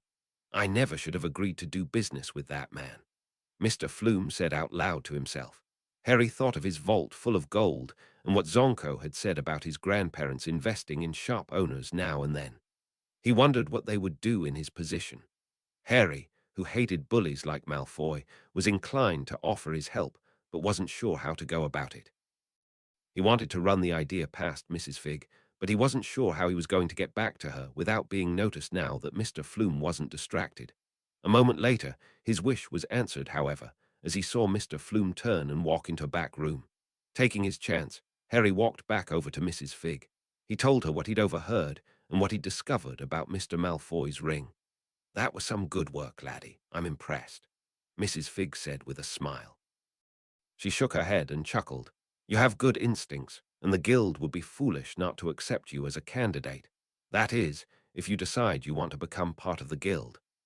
Harry frowned. He still wasn't sure he was up to it, but he definitely wanted to do something about the likes of Malfoy, and he figured the guild would be the best resource. Mrs. Figg seemed to believe in his abilities. Maybe he just needed to get over his self-doubt. Instead of voicing his thoughts to Mrs. Figg, he decided to change the topic back towards Mr. Flume and his deal with Malfoy. "Do you think we could help out, Mr. Flume? All that money is just lying useless in my vault, and I think this is the kind of thing my grandparents would want me to do," he said. Mrs. Figg frowned and muttered to herself a bit as she worked through her thoughts. It sounds like Malfoy was hoping for a chance to take Honeydukes as collateral eventually. "He won't like us thwarting his plan. We'll have to be careful and we'll need a solid contract." Harry nodded in understanding. "I think this will be a good learning experience for you," Mrs. Figg continued, "but you need to make a choice." Harry wondered what she was getting at. On the one hand, you do not want to make yourself a public enemy of Malfoy right now. You'd be outmatched, she said. Harry scowled but knew she was right. On the other hand, the lighter pureblood families will adore you for picking up your family's mantle as a budding philanthropist. Harry was deep in thought, weighing his options. He wondered if there was a middle ground they could take. It was obviously well known enough that his grandparents invested in businesses. Maybe he could just treat this as an investment instead of a donation. If he made efforts to make deals with other shop owners, then it wouldn't look so targeted and might throw Malfoy off his trail. The older wizard would probably still be put out at the competition, but it wouldn't be clear that Harry was going out of his way to thwart the man. He brought up his thoughts with Mrs. Figg, who nodded in understanding. "That could work," she said. "Let's simmer on this while we shop." They walked over, and Mrs. Figg opened the door so it would chime as if they'd just entered. They grabbed a cauldron to fill with goodies, and then they saw Mr. and Mrs. Flume come out of the back room. The old couple waved and welcomed Harry and Mrs. Figg as if nothing was wrong. Harry took the cauldron from Mrs. Figg and began to fill it with sweets as he continued to think up a plan for how to help the Flumes without making enemies or damaging reputations. He grabbed a bunch of chocolate frogs, acid pops, and some sugar quills. He was enticed into buying some pepper imps by a moving poster that showed the consumer smoking from the ears and breathing fire. Mrs. Figg let him know that it did wonders for sinus issues, which Harry thought was interesting. Harry shuddered at the display of Mr. Spindle's licorice spiders crawling around inside a jar. He wasn't a huge fan of licorice anyways. He saw Mrs. Figg eyeing some crystallized pineapple and grabbed some when she walked away to give as a gift later. They perused the shop and added more and more sweets to his cauldron until it was overflowing. Finally, they decided to go and make their purchase. Harry assumed he'd be set on sweets for quite a while. If Mr. Flume was shocked at the amount of sweets Harry was buying, he didn't let on.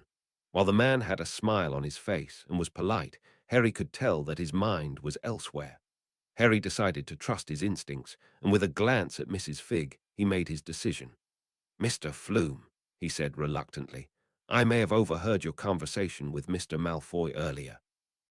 As if broken from a trance, Mr. Flume's head shot up and he locked eyes with Harry before glancing up at Mrs. Figg. "You look just like your father, Mr. Potter," the man said. "Caught him in my shop with his 3 friends often enough.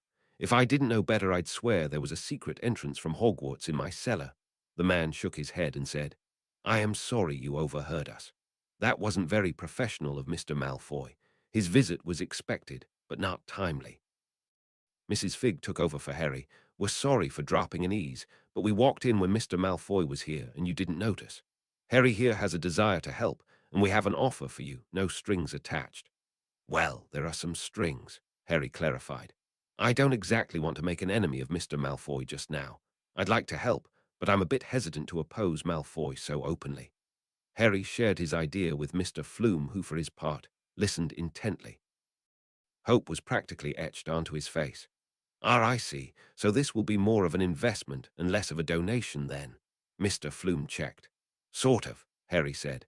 "I'm willing to donate the money needed to cover Malfoy's interest, but the remainder of your loan will be covered as an investment.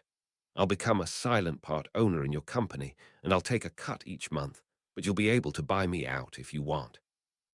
Harry cleared his throat and said, "In return, I ask that you spread the word to the other shop owners that I'm looking for investment opportunities."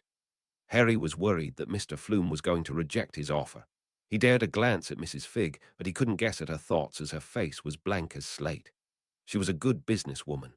Finally, after what felt like ages, Mr. Flume said, "Your grandparents were good people, son. Otherwise, I would be more hesitant. I'll have to run this by the missus, but I do believe we can come to an agreement. How'd you like to stop by for supper tonight so we can go over some of the finer details, and I'll invite a couple other shop owners so you can see I've fulfilled your requirement?" Harry nodded enthusiastically and agreed after Mrs. Figg nodded her consent. They made to complete their purchase, but Mr. Flume offered to hold on to it until after supper. Harry was a bit tired as they exited the shop, but he was exhilarated by everything he had been able to pull off. First, the sneaking and spying, the successful use of his newly discovered power, and then finally being able to successfully navigate the beginning stages of investment. All in the name of justice and preventing a knob from bullying good people. They decided to do a bit more shopping and exploring until supper.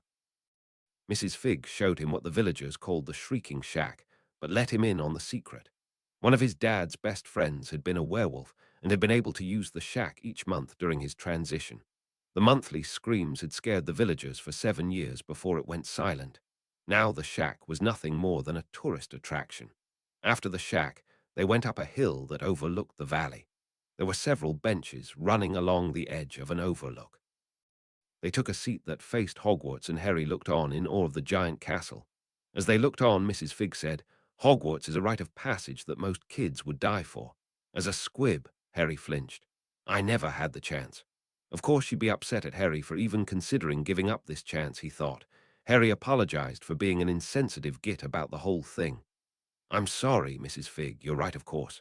I'm just being stupid," he said. Mrs. Figg waved him off. She had a big smile on her face. "Don't worry about the guild for now, Harry. You can decide later. I just hope you know how much of an impact you could have as a member," she said. "I've made my decision, Mrs. Figg. I'll attend Hogwarts and join the guild if they'll have me," he said. Mrs. Figg smiled at him, and they sat in silence as they looked over the valley. Harry was feeling a bit off, like he was being watched. He remembered the blonde girl he'd seen earlier that day. He wanted to look around and see if he was right, but didn't want to give anything away.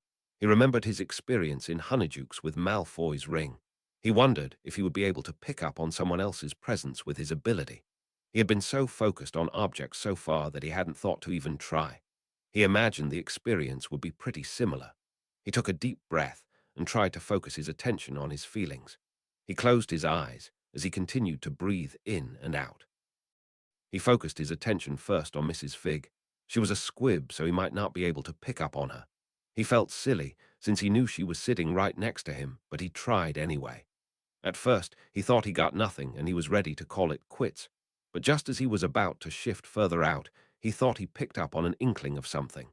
It was a near intangible feeling, like an empty vessel eager to be filled. He felt sad for Mrs. Figg. He decided to reach out further and see if he could sense who or what was causing him to feel like he was being watched. It might just be his imagination, but he had to try and find out. This was a good exercise of his ability to sense magic, if nothing else. He reached out and imagined a dome expanding. As the dome expanded over objects, he would pick up on minor inklings or impressions of what the object might be. There were a few magical plants on the hilltop, but he hadn't been able to identify them. He certainly hadn't noticed them on his walk up here. He pushed the dome boundary a bit further, but it was getting harder to maintain his concentration. A moment later and his focus fizzled out entirely. "That was most impressive," he heard in the distance. Mrs. Figg jumped as if shocked. Apparently she hadn't been aware that they were no longer alone. It was nice to know that she wasn't perfect, and that he had hope in pulling one over on her every now and then in the future. "I could see your aura expanding further and further. I've never seen someone do that before. It was fascinating," the voice said before Harry saw a small blonde girl that he guessed was around his age hop out of a tree just outside where he guessed his focus had fizzled out. The girl continued to walk towards them, and Harry noticed that she was barefoot. He looked over at Mrs. Figg, but except for a single raised eyebrow, she gave no indication of her thoughts. When the girl was close enough, Harry raised from his seat and extended his hand towards the girl, inviting her to take his hand. "My name is Harry Potter," he said. The girl looked at his extended hand with her head tilted to the side as if in thought. She made no move to shake his hand, and Harry lowered it, blushing. "It's nice to meet you, Harry," she said. "I'm sorry for following you, but you have the most intriguing aura, and I admit I was drawn to you." Harry didn't know what to say. Mrs. Figg stepped in and said, "I'm Mrs. Figg, Harry's guardian, and who might you be?" The girl looked at Mrs. Figg, her thumb and index finger holding her chin as if inspecting the woman. She finally answered, "My name is Luna Lovegood." Harry noticed Mrs. Figg flinch ever slightly, but it was so subtle he doubted the girl Luna had noticed. "Lovegood, you say?" Mrs. Figg said. "You must be Zeno and Pandora's daughter, then." Luna nodded. Mrs. Figg looked around, her hands out, palms up, as she asked, "And are your parents nearby? I didn't think you lived near Hogsmeade." "My parents are always with me," Luna said with her hands on her heart. "But no, I'm afraid they both died recently, and I'm here on my own." Harry frowned. He felt bad for her, but she seemed a bit off. What did she mean her parents were always with her? What was all the talk about auras? Mrs. Figg continued. "Oh, I'm sorry to hear that. I didn't know either of them well, but I understood them to be good people." "That's nice of you to say," Luna said. Mrs. Figg didn't seem to know what else to say. Harry had been silent so far, but he had been busy observing. He noticed several things that indicated that Luna was in trouble.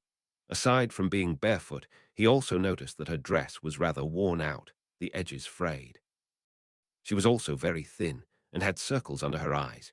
He was familiar with the look, having only recently been able to cure himself of his own.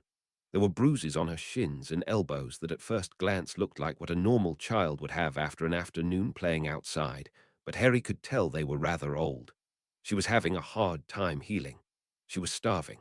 Harry decided to try and sense her again, now that she was closer. He was curious what he'd read from her. He closed his eyes and pushed his focus outward, like before.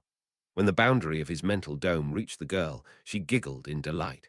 He was able to read the girl almost instantly. Unlike Mrs. Figg, this girl was full of serene energy. It felt like he'd plunged his head into a cloud and he was dreaming. He felt boundless, like nothing was impossible and everything was possible. There was a twinge of sadness surrounding the girl, on the edges, but overall she felt calm and resolved to be happy. Pulled back and returned his focus to the physical world, his eyes wide. Mrs. Figg was looking at him curiously, but she didn't say anything. Luna groaned in disappointment. I like your aura, Harry. It has a calming and curious presence like a cat. I like your aura too, Luna, he said awkwardly as he tried to use the new term. It was like trying to speak another language, but it was helpful to put words to his ability. Your aura felt like a dream of endless possibilities. Luna giggled at his description, but had a beaming smile on her face. Harry noticed some missing teeth and frowned. Mrs. Figg must have picked up on the details as well because she was frowning as well. Do you have any plans tonight, Ms. Lovegood? She asked the girl.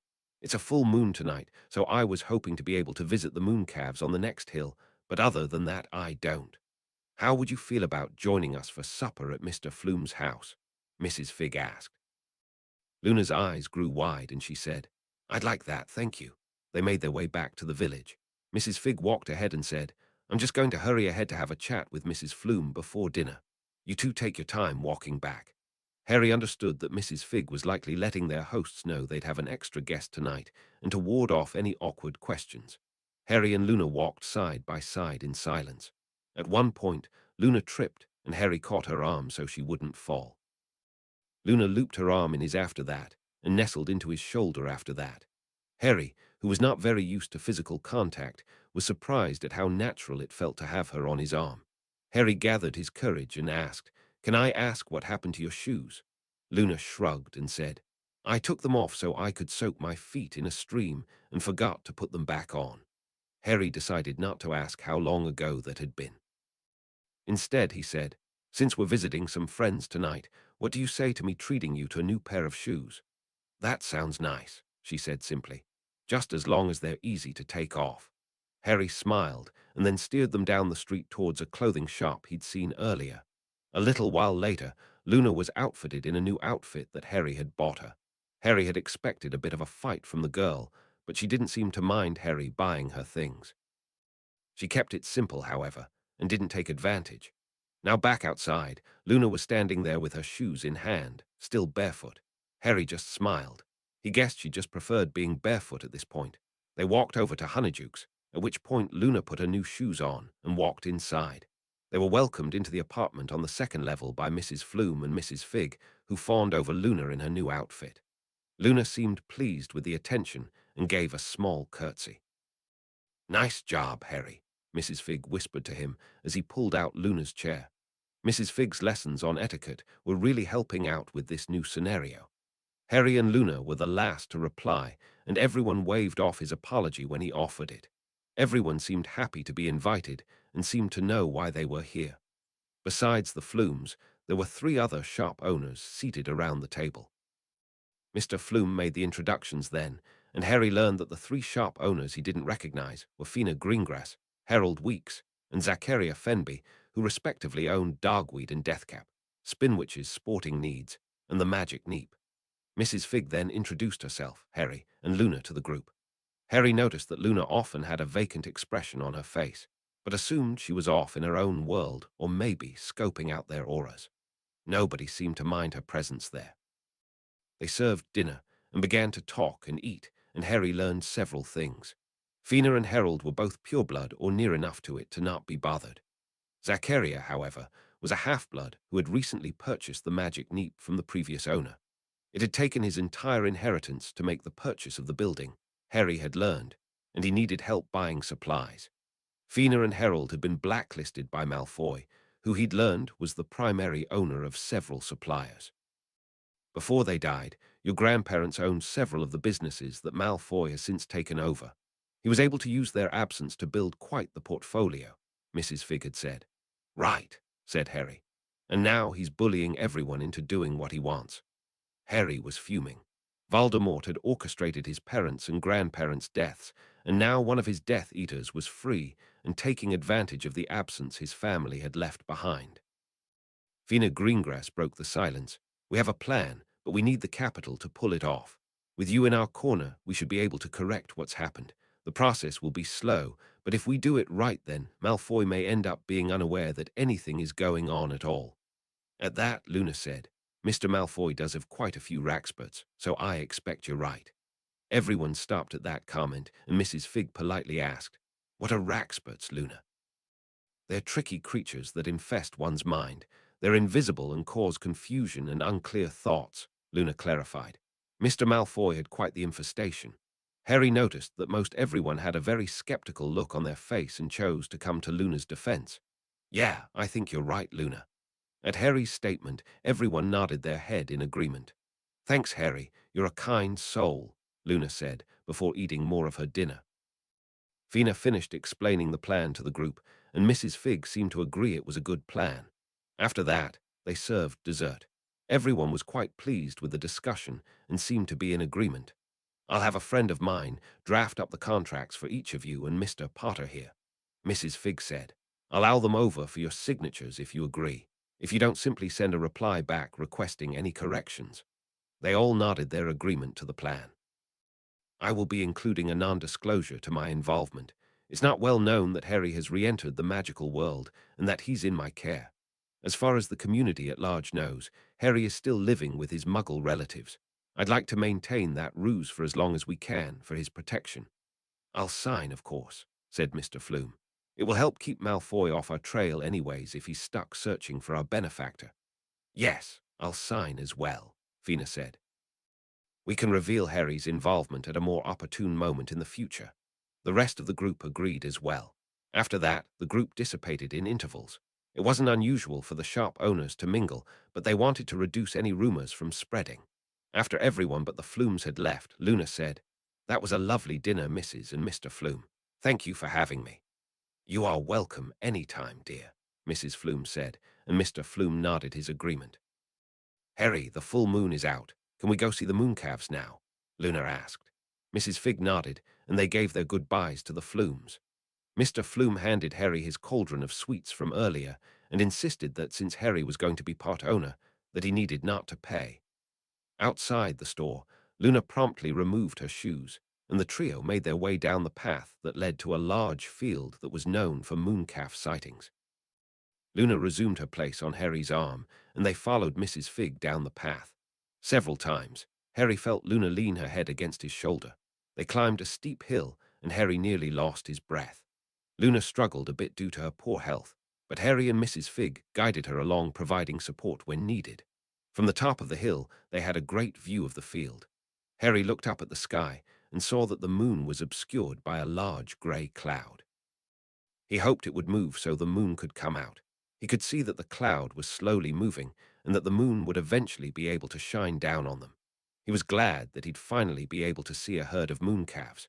Harry could tell that Luna was tired, so he went to sit down and then pulled her into his lap. She cuddled up with him, and he noticed Mrs. Figg try to hide a smile.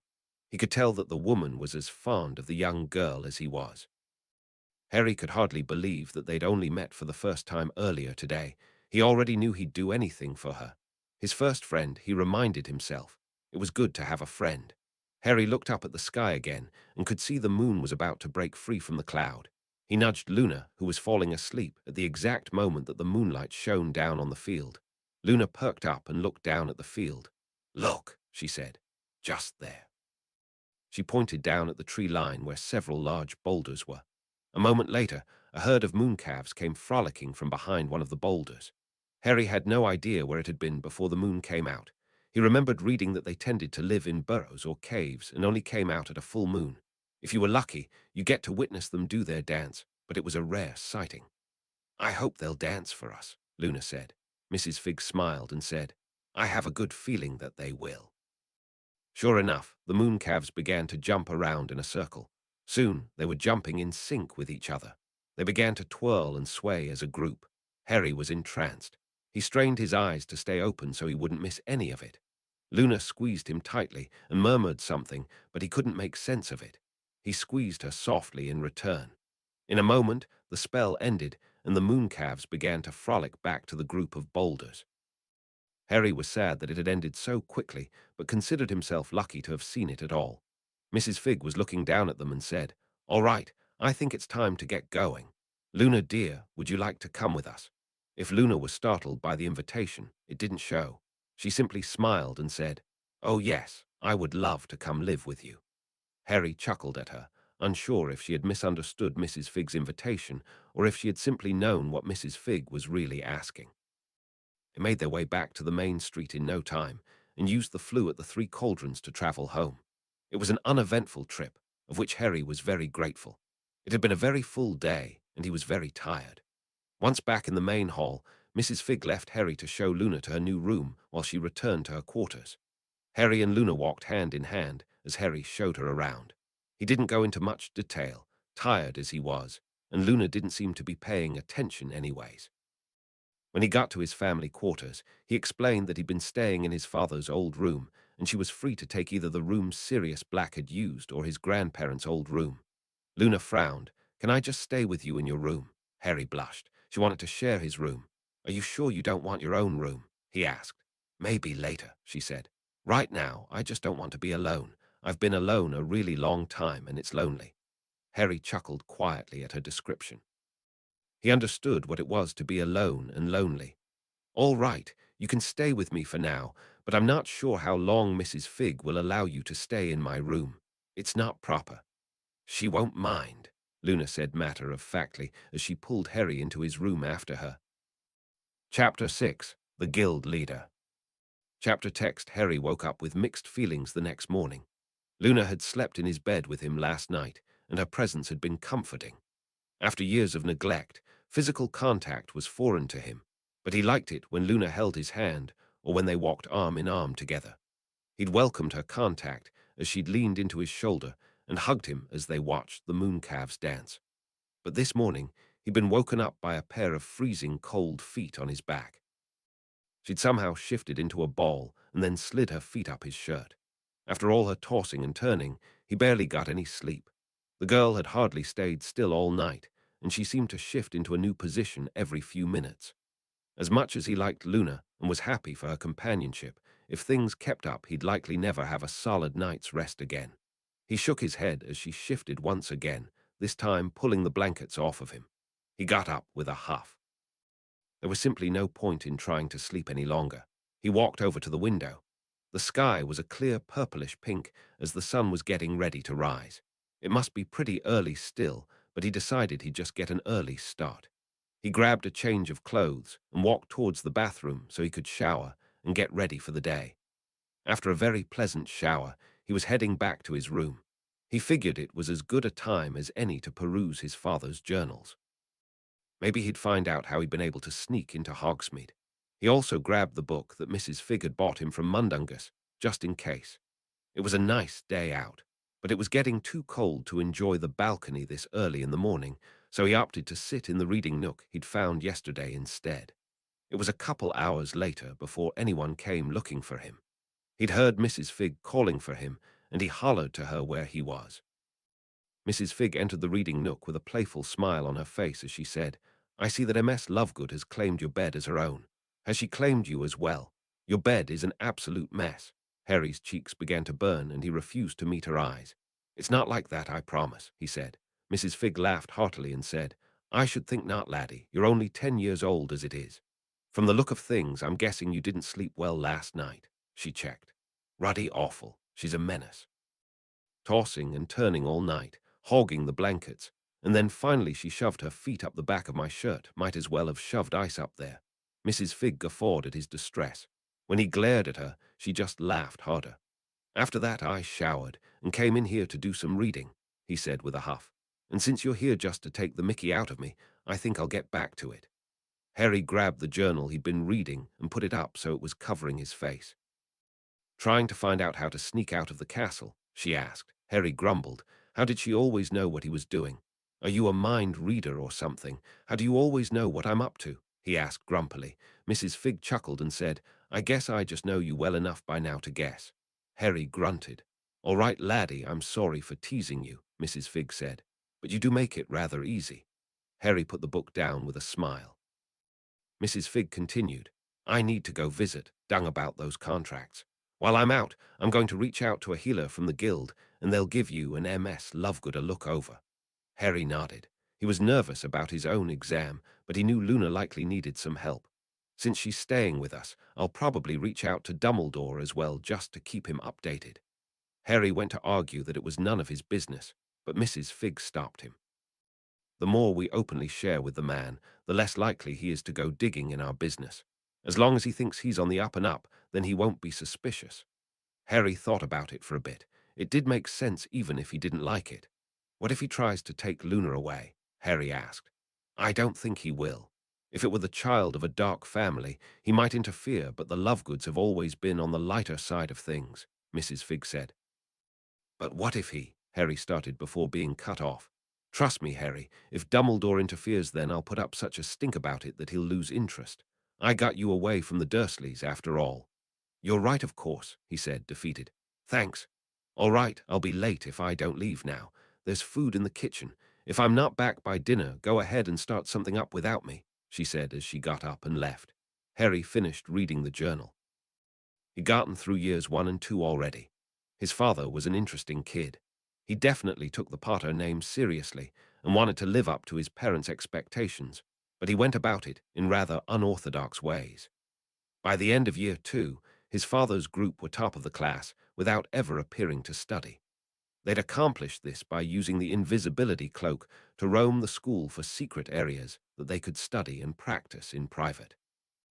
They'd found and entered every house common room and even the teachers' quarters undetected, but there had been nothing mentioned about Hogsmeade. Their favorite place to hang out was actually in the dungeons. His father said it was the last place the enemy would think to look. They'd found a hidden room down there that was close to the kitchens and their favorite target, the Slytherins.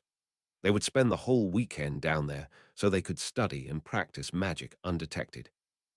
Because they were never found in the library, the school population believed the 4 students were just naturally gifted. In reality, they worked their butts off and then used the Slytherins to blow off steam.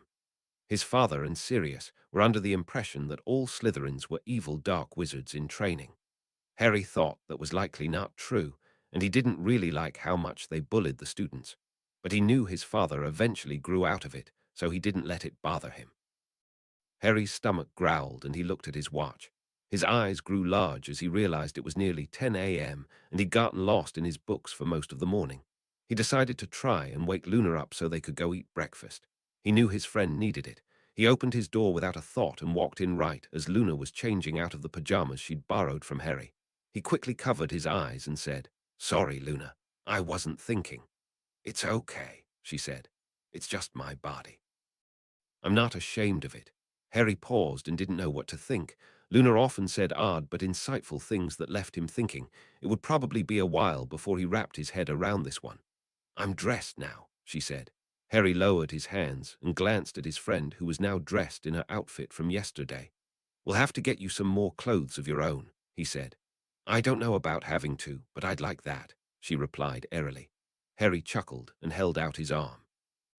Do you want to come with me to get something to eat? Oh, yes, please, she said, and she took his offered arm. Harry slowed his pace so that Luna could look around at all the paintings and photos that were hanging throughout the manor. She stopped several times to stop and look at some of them. Your family members all have pleasant auras like you, she said.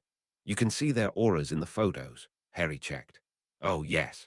I can sense the aura of most things and people, but it's easier if they're magical, Luna said. I couldn't get much of anything from Mrs. Figg, for instance, but everyone at dinner had good auras too. If I'd picked up on anything negative, I'd have let you know.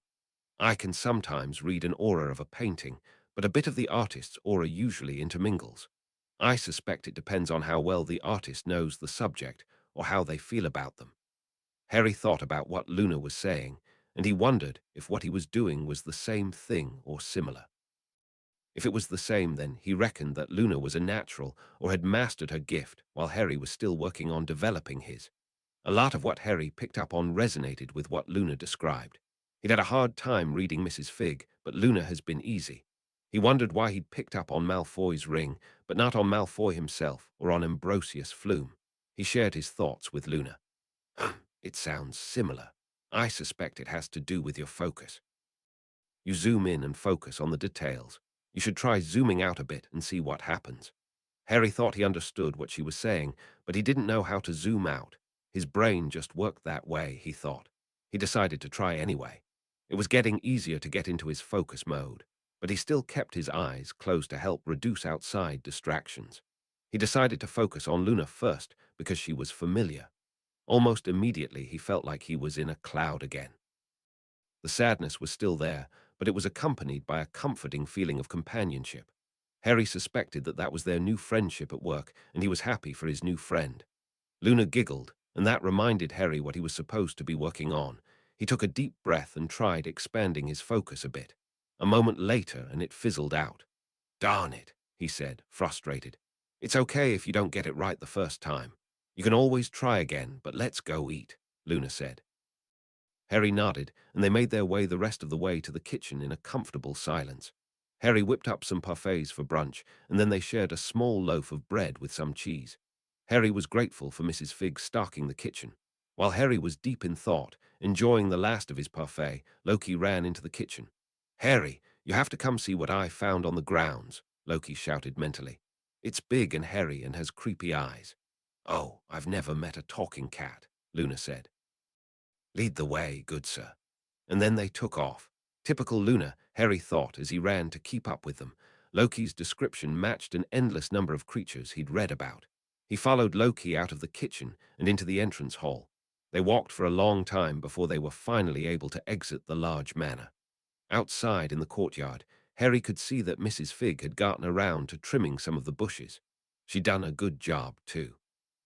It was a stark difference from the ones she hadn't gotten to yet. Maybe afterwards, he'd help her finish the rest of the trimming. Loki was running, and Harry, who was now far ahead of Luna, was barely able to keep him in his field of vision at times. It was a good thing that Loki kept looping back to encourage them to run faster. The garden was much larger than it looked from the balcony, and it took them a lot longer than he thought it would for them to make it to the greenhouses that Loki seemed to be leading them to. The greenhouses were in bad shape. There were several broken panes of glass, and a lot of the structure looked rusty. They'd probably need to be replaced, and Harry had no idea how they'd manage to do that without some outside help if they were going to maintain their secrecy. He hoped Mrs. Figg had a plan. Inside the greenhouse at last, Harry glanced around. There were large vines growing all over the inside of the structure. It was an utter mess in here, Harry thought. Loki stopped near the back of the greenhouse and said, "It was just here a moment ago, but it seems it got out." Harry could tell Loki was frustrated. Loki continued, "If it hadn't taken you so long to run down here, we probably would have found him." Harry apologized for being slow, but reasoned that, with the vast size of the grounds, that he never would have been able to make it in time. They looked around for a while, but found no trace of the creature. Harry was leaning against one of the tables while he caught his breath. The effort it took to get down here had worn him out, and he was wiping some sweat away from his eyes when one of the vines wrapped around his ankle and pulled him to the ground. He landed with a grunt and shouted out to Loki as the vine pulled him towards a dark corner in the greenhouse. Loki hissed loudly and ran after him. Harry watched as Loki leaped over him and started clawing and biting at the vines. He thought he was doing a pretty good job too, but it didn't seem to faze the thick vines at all. Harry shouted for Luna. He had no idea where she was but hoped she'd hear him somehow. He saw Loki run out of the greenhouse and hoped that Loki would be able to track Luna down in time. Harry was trying not to panic. He was near the corner of the greenhouse, and it was really dark. He could just see that the vines were growing out of a large hole in the ground. He was being dragged closer and closer to the black abyss. Just as Harry was about to be pulled out of sight and into the darkness, he saw a large grey ape-like creature appear out of nowhere and latch onto the vine. It was stronger than it looked and was able to hold the vine in place, preventing it from pulling him any further. Loki must have found Luna because she came charging in a moment later with shears in hand. She ran over to the dark corner and snipped off the vine with several quick clips. What remained of the vine that had previously been holding on to him shrunk back into the hole. Harry took a deep, steadying breath as he sat on the ground. When he looked up, he found himself looking into the black eyes of the creature that had rescued him. "Thanks," he said, even though he didn't expect it to understand him. Luna broke the silence and said, "Oh, a demiguise. How lovely to meet you." Harry watched as the creature looked away from him and walked over to Luna, who leaned down and scooped the demiguise up so it could hang off her shoulder, its feet resting on Luna's hip. Luna used her other hand to pat her dress down before reaching into a pocket. Harry didn't think dresses had pockets. Maybe only witches made dresses with pockets. From the pocket, Luna withdrew a lollipop and offered it to the demiguise. The demiguise reached for the candy with an eager look, quickly removed the wrapper, and stuck it in its mouth with a satisfied groan. "Mrs. Figg told me there used to be a demiguise here when my grandparents lived here, so I'm guessing that's you," said Harry. Loki meowed loudly, and Harry looked down. "Thanks for all your help with whatever that was," Harry said to the group. "I think it's called Devil's Snare," Luna said. "Daddy told me about a time he'd escaped one on one of his adventures. We should probably leave before something else exciting happens," Harry said, with a wary look towards the corner. Loki meowed in what Harry guessed was agreement. "You are very brave, Sir Loki," Luna said as they left the greenhouse. She struggled to walk with the added weight of the demiguise, so Harry offered his arm to the creature, which shifted happily onto his shoulders. Its arms hung over each of his shoulders, and its legs wrapped around his waist like a giant backpack. Loki then promptly jumped into Luna's now vacant arms and then perched onto her shoulders. The trio turned quartet headed back inside. Once back inside, the demiguise unhooked itself from Harry's torso and then disappeared as it headed towards the sealed-off area of the manor. Harry was tired from his restless night, early morning, and the events of the day. He just wanted a nap, so he said, "Luna, I'm going to go snooze for a bit. You're welcome to explore, but maybe take Loki with you in case something else happens." "That sounds like a grand idea, doesn't it, Loki?" she said. Harry watched Loki, who was still on her shoulders, hold on for his life as Luna started skipping towards the library. Harry shook his head and chuckled at the oblivious girl. She sure was odd, but he liked that about her. Back in his room, Harry plopped on his bed to try and get some rest. He hoped Luna and Loki would be safe. So far, he hadn't encountered anything dangerous in the house itself, but he hadn't really explored the other wing. Loki would come get him if anything happened, so he shouldn't worry. Before long, he slipped into a deep sleep. When Harry woke up, he could see that the sun was nearly set. He hadn't expected to be able to sleep more than a couple hours tops, but he must have needed it. He wondered if Mrs. Figg had returned from his errands. He exited his room and called out to see if Luna was nearby. To his surprise, she called back out from the room next to his. He'd been through the spare room himself, but hadn't found anything noteworthy in it. He remembered that Sirius had used that room for a couple years and wondered if Luna had found anything interesting with her gift. He walked into the room and found Luna sitting on the bed, her legs crossed. Loki was napping in her lap. She had been reading a book but put it down when Harry walked in. "Hey, Luna," he said. "Sorry I slept so long." "Oh, that's okay." "Loki and I had fun exploring before we settled in here," she replied. "Anything interesting happen while I was out?" he asked. "Is Mrs. Figg back?" "Oh, if she is, I haven't seen her," she said as she stretched. "I spent most of the time in the library. There are many interesting books on magical creatures in your library, but nothing about crumple-horned snorkacs or nargles, unfortunately." "What are crumple-horned snorkacs and nargles?" he asked. Luna frowned sadly for a moment before explaining. "They're creatures that my dad and I were exploring for before he died." "Sorry, Luna," he said.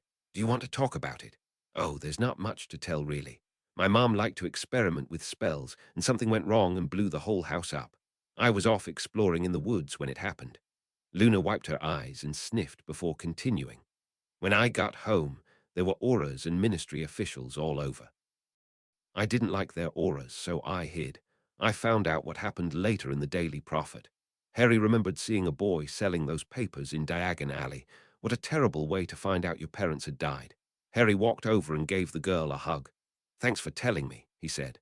Luna just squeezed his torso in return. Anyways, I liked this room when I found it. It has a good energy, she said, changing the subject. Whoever used it last was a very good person.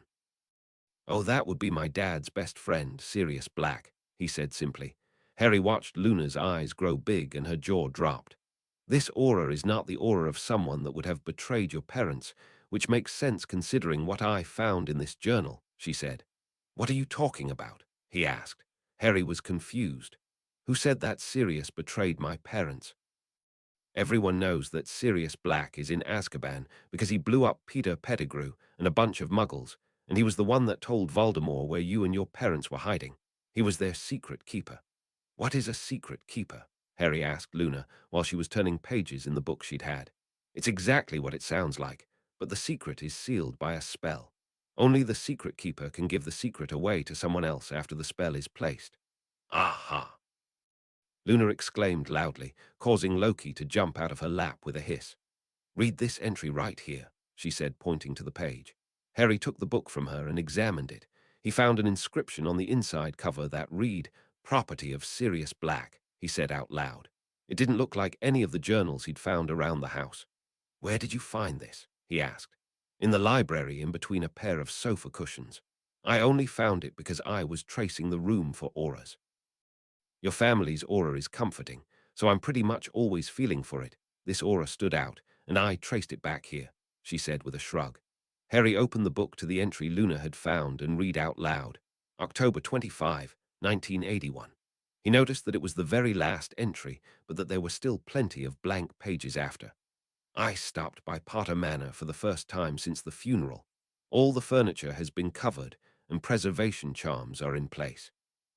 It doesn't feel the same without the Potters here. I miss them. I just came from meeting with James and Lily about the Fidelius charm. I got to spend time with young Harry. He loves it when I turn into Padfoot. I'm worried about my role in all this. I'm an obvious target as a blood traitor. Most of the family has joined Voldemort's ranks, and Regulus has been missing for months. James and Lily want me as secret keeper. I'd die for them, but what good would that do? If I die then, the charm dissolves, and with the target on my back I don't think I'm the best choice. I'm going to suggest we switch to Peter, and I'll be the decoy. If Remus were still around, I might even consider him. He'd be the less obvious choice as a werewolf, but he's in just as much danger as I am. Harry wiped his eyes. His emotions surprised him, but he couldn't help but feel sad for all the loss his family endured. I think Sirius did switch the secret keeper to Pettigrew, and I think Pettigrew is the one that gave the secret to Voldemort, Luna said. Harry was having a hard time catching up. It was a lot of information to digest. He hadn't even known that Sirius was still alive. He assumed he'd died or something. Luna continued. Since he was the only one left alive that knew that Pettigrew was the real secret keeper, he confronted Peter in the street, killed him along with all those muggles, and then went to Azkaban for it. Harry agreed that it made sense but didn't think it mattered. Who would believe them? Would it even make a difference for Sirius? He had killed all those people after all. Still, Harry thought it might ease some of the man's pain if he knew that Harry knew he hadn't betrayed his parents. Perhaps he'd find a way to write to him. He'd have to check with Mrs. Figg. Come on, Harry said. Let's go look for Mrs. Figg. He offered her his hand and helped her off the bed. Harry couldn't help but notice how light the girl was. It took almost no effort at all on his part. They decided to check Mrs. Figg's quarters first. Harry hadn't been in here since the first night here, and he noticed right away that Mrs. Figg had made few changes. It looked more like he remembered her house in Little Winging. He was surprised to see several cats wandering around. He'd figured they'd have gone off to explore other parts of the manor, but here they all were. There was no sign of Mrs. Figg, but Harry found Hermes resting on an armchair by a window. Have you seen Mrs. Figg? Harry asked the cat out loud. She's not been here since this morning, so I'm guessing she's still on her errand. Hermes replied mentally. Oh, another talking cat. Luna exclaimed happily. Are you related to Loki here? I am, Hermes said. It didn't look like he was going to elaborate any further. Hermes is my father, Loki said happily. Harry was pleased to see that Loki wasn't offended by his dad's lackluster response. Hermes went back to sleep after that. Well, at least he talked to you, Luna. Mrs. Figg says it's rare for Hermes to talk to anyone, Harry said. He has a pleasant voice, Luna said. Harry agreed that Hermes' voice was very striking and pleasant. He only wished the cat was more pleasant and willing to converse. "Let's go," Harry said. "We can go make dinner or something while we wait for Mrs. Figg. I'm sure she'd appreciate a warm meal after a long day." They walked back to the main area of the house and then into the kitchen. Harry was pleased to see that Luna knew her way around the kitchen. The two made short work of preparing dinner, and Harry was very glad for the company. While they cooked, Harry reflected on how much his life had changed in what felt like a very short amount of time. It had been months since his birthday at this point, but his new life was unrecognizable from his old one. He wouldn't have believed it a year ago if someone would have told him what his life would be like now. It was then that he also remembered that it had been a very long time since he'd been able to steal something. Usually, it was like an itch that had to be scratched. If he didn't steal something then, he'd get irritable and a bit reckless at times. But he didn't think he'd been experiencing that lately. He supposed he'd been so busy discovering his new life that it had distracted him. But now that he'd pointed it out to himself, he could feel the itch begin to deepen. It was like when you hurt yourself playing, but don't realize it at the time. Later, when the wound is discovered, it finally begins to hurt. He hadn't confided his secret to Luna. He wasn't sure how she would respond if she found out he was a thief. So far, Luna had been a great friend, and she didn't seem the judgmental sort, but he wasn't sure he wanted to risk it. Besides, Mrs. Figg had asked him to keep her secret as well. He couldn't talk to Luna or anyone else about the guild.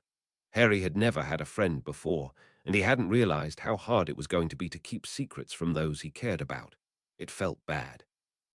Harry and Luna cleaned up their dinner mess while they waited for Mrs. Figg to come home. They decided they'd wait a little while longer, and if Mrs. Figg didn't show up then, they would go ahead and eat without her. It was several hours later, and Luna and Harry had eaten and were lounging in the library. He had noticed that Luna was nodding off every now and then, and he suggested that maybe she ought to go to bed. She nodded, and she and Loki headed to bed. Harry wasn't tired, still refreshed from his nap earlier in the day. He had decided to go and check in with Hermes to see if he thought anything was wrong. It was pretty late in the day now, and he was beginning to worry about Mrs. Figg. Harry walked through the house and into Mrs. Figg's quarters. There was still no sign of her. He found Hermes exactly where they'd found him earlier. It didn't look like he'd moved an inch. "Hey, Hermes," Harry said. "I'm getting worried that Mrs. Figg isn't home yet." Hermes looked up at him and blinked before yawning and stretching. "It has been longer than we expected, but she did have a lot to do today. It's probably nothing to worry about," he said dully. "All right, I'm going to go look for her." "You'll do no such thing," Hermes growled. "You're underage and untrained. It's not safe, and there is literally nothing you can do to help." "Well, you can't expect me to stay cooped up in this house all the time. I'm going after Mrs. Figg, and you can't stop me." Harry yelled back. "Insolent child," Hermes replied. He got up from the chair and prowled over to a bachelor chest. "Open the second drawer from the top." Harry walked over to the chest and did as he was told. Hermes jumped on top of the dresser and fished through the contents with one of his paws. Eventually, he found what he was looking for and flung a locket at Harry. Harry nimbly caught the locket out of the air and examined it. That was given to Arabella by her late husband. "She tells me that you have some skill at picking up on magical signatures. This necklace is a companion piece to Mr. Figg's pocket watch, which Arabella happens to have on her person. If you memorize this signature, you should be able to get a bearing for where Arabella is. I'll not have you going out there without at least a semblance of a plan." Harry took a moment to calm down before attempting to read the object. He opened the locket and found a photo of a handsome man with a large mustache on one side and a picture of a young girl with curly brown hair on the other. The girl looked very young, maybe 5 years old. "Who's the girl?" Harry asked. "Arabella's daughter," Hermes replied shortly. "She died shortly after that picture was taken." "I didn't know Mrs. Figg had a daughter," he said. Hermes didn't say anything in response. He simply walked back over to his chair and curled up into a ball. Harry didn't know why Hermes was so irritated. He just wanted to make sure Mrs. Figg was okay. Hermes should be just as worried as him, he thought. Harry calmed down before his temper could rise again. He reached out with his senses and got a reading off the locket. Harry thought it felt like a warm, sunny day with a cool breeze. He wondered whose aura he was picking up. Was it Mr. Figg's, or perhaps the jeweler that had made it? He'd noticed that he'd only been able to pick up the aura of magical objects. Mundane objects didn't seem to have an aura at all unless they'd been frequently handled by someone magical. Had Mr. Figg been a wizard? Harry wondered. Harry suddenly felt guilty for not finding out more about Mrs. Figg's life, especially after all she had done for him. Determined to find Mrs. Figg and make sure she was okay, he walked out of her quarters and over to the entrance hall's fireplace. He took some flue powder and threw it into the fireplace. Green flames suddenly came to life, and he stepped into them. "Diagon Alley!" he exclaimed. Harry felt the familiar sensation of being pulled through a tube. A moment later, he landed expertly out of the fireplace at the leaky cauldron. Harry looked around and found that it was mostly empty. There were a few patrons sitting at the bar, enjoying food and drink. He decided it was probably a good idea to ask Tom if he'd seen Mrs. Figg recently. He walked over to the bar and waved at the man, smiling. Tom's eyes widened as he recognized Harry. He walked over and whispered, "What are you doing here at this hour, lad? Have you seen Mrs. Figg today?" He checked. "Aye, this morning, but not since," Tom said with a nod. "All right, thanks, Tom. I think I know where she is. Do you mind letting me through?" Tom looked hesitant. "I don't know if that's a good idea, lad." Harry paused. He could see that he wasn't likely able to convince the man to let a 10-year-old boy wander Diagon Alley alone at night. Honestly, he should have thought about that before asking. Harry did his best to look and sound dejected as he said, "All right, Tom. I'll just head back home then." Tom nodded and went back to cleaning up behind the bar. Harry made a show of walking back to the fireplace, but he had no intention of fleeing home just yet. Instead, he watched to make sure he wouldn't be seen, and then, when the timing was right, he snuck towards the back door that led to the alley. As he passed the bar, he saw someone's wand poking out of their pocket. He knew it was risky, but he slid the wand out of the patron's pocket as he passed. Equipped with a wand, Harry hoped he'd be able to let himself through the alley's passageway. He tapped the 3 bricks that he'd seen Tom tap last time, and sure enough, the bricks began to shift. Harry wondered if he ought to leave the wand here for Tom to find and return to the owner, but on the other hand, it might come in handy if he were in a bind. He reminded himself that he didn't actually know how to use it, and keeping it was risky if he got caught. He decided to drop the wand by the door and then slipped into Diagon Alley. The alley was mostly vacant, with only a few people walking around. He walked down the street as if he belonged here. He found that most people ignored you if you looked like you had a purpose. When he was standing near Nocturne Alley, he decided to try and feel for the magical signature that matched Mrs. Figg's locket. He didn't pick up on anything. He took Luna's advice and tried to zoom out. Maybe he was focusing too hard on one thing. He imagined himself as a bird soaring over the alley, scanning for anything that stood out. At first, he found himself overwhelmed by magical signatures, but then he focused on the memory of the locket. It was as if he was tuning an old-fashioned radio, turning the knobs until the station he wanted to listen to was clearly playing.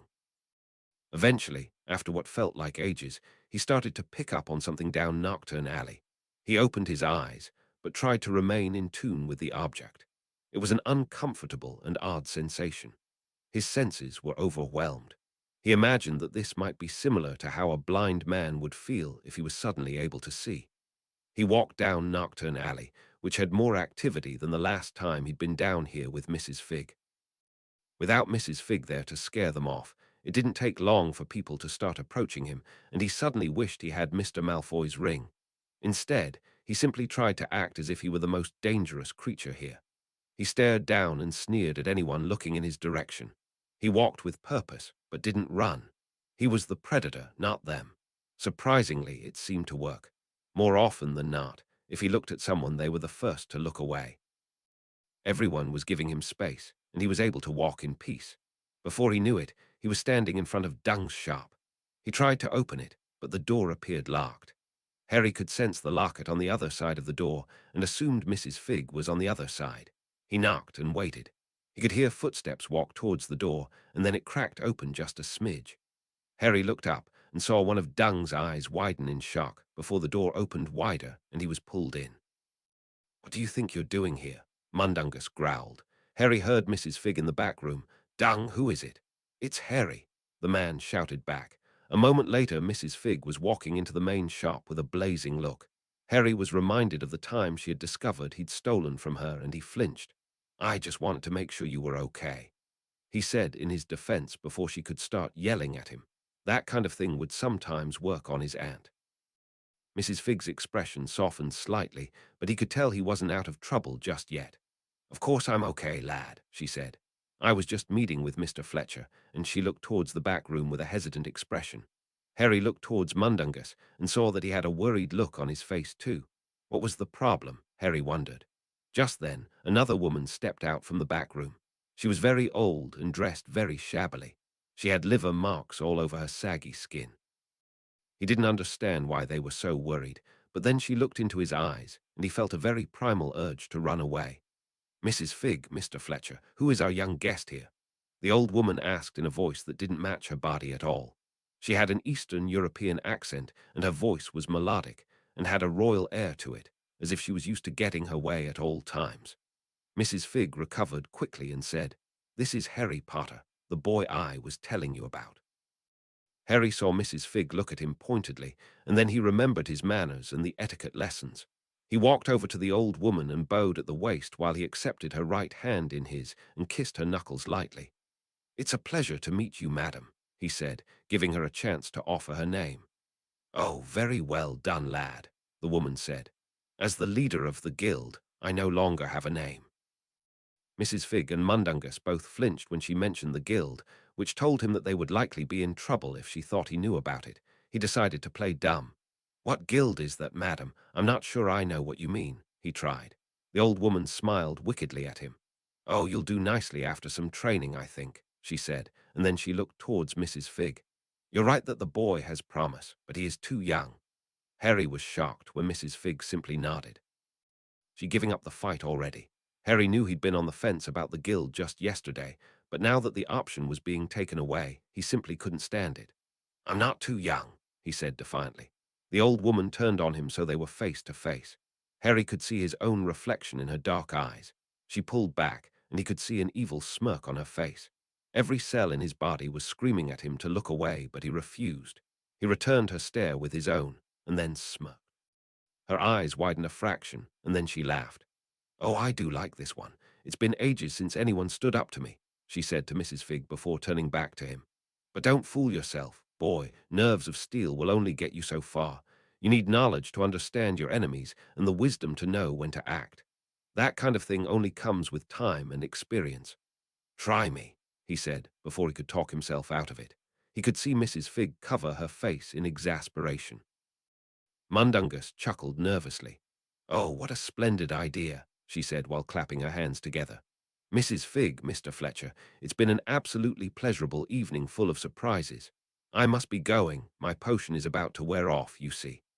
She began walking towards the back room, but stopped and looked back at Harry before saying, "Expect my owl soon with instructions." And then she disappeared, and he heard a loud popping sound. Mrs. Figg let out all of her stress and broke into a tirade at that moment. He heard her exclaim all kinds of swear words and insults about his intelligence. Mundungus just started laughing and then lit his tobacco pipe as he took a seat and enjoyed the show. "What were you thinking coming here? How did you even get here? There's no way that Tom let you back here on your own. Even he's got more sense than that," she exclaimed. Harry figured it was a rhetorical question, but he decided to answer anyway. He was rather proud of himself, to be honest. He started with Hermes and the locket, and then told her how he'd swiped a wand after Tom rejected him. And then he told her about getting through the mob of people in Nocturne, at which point she swore and shook her head. Mundungus laughed and muttered, "Balls of steel on this one. Stop encouraging him. He shouldn't have come." "Now we're all in thin ice with the nameless one," Mrs. Figg said. "Oh, I don't know about that. She likes him, like really likes him, I think. I haven't seen her so happy in ages, not since." Mrs. Figg shushed him then, and Harry was disappointed not to hear what Mundungus was going to say. He loved a good secret. She pulled out her pocket watch and cursed. "It's time to go," she said. "The healer is arriving tomorrow, and you will need to review the contracts before we send them out." She grabbed Harry by the collar and escorted him out of the shop. She didn't release him until they were halfway down Nocturne Alley. "It was foolish of you to come down here alone," she said. Harry reiterated that he'd only come because he was worried. "Oh, stuff it. You came because you were bored," she hissed. Harry was hurt. Sure, he was bored and was looking for a bit of adventure, but he really was worried. It can be both things, he said quietly. Sorry, she said.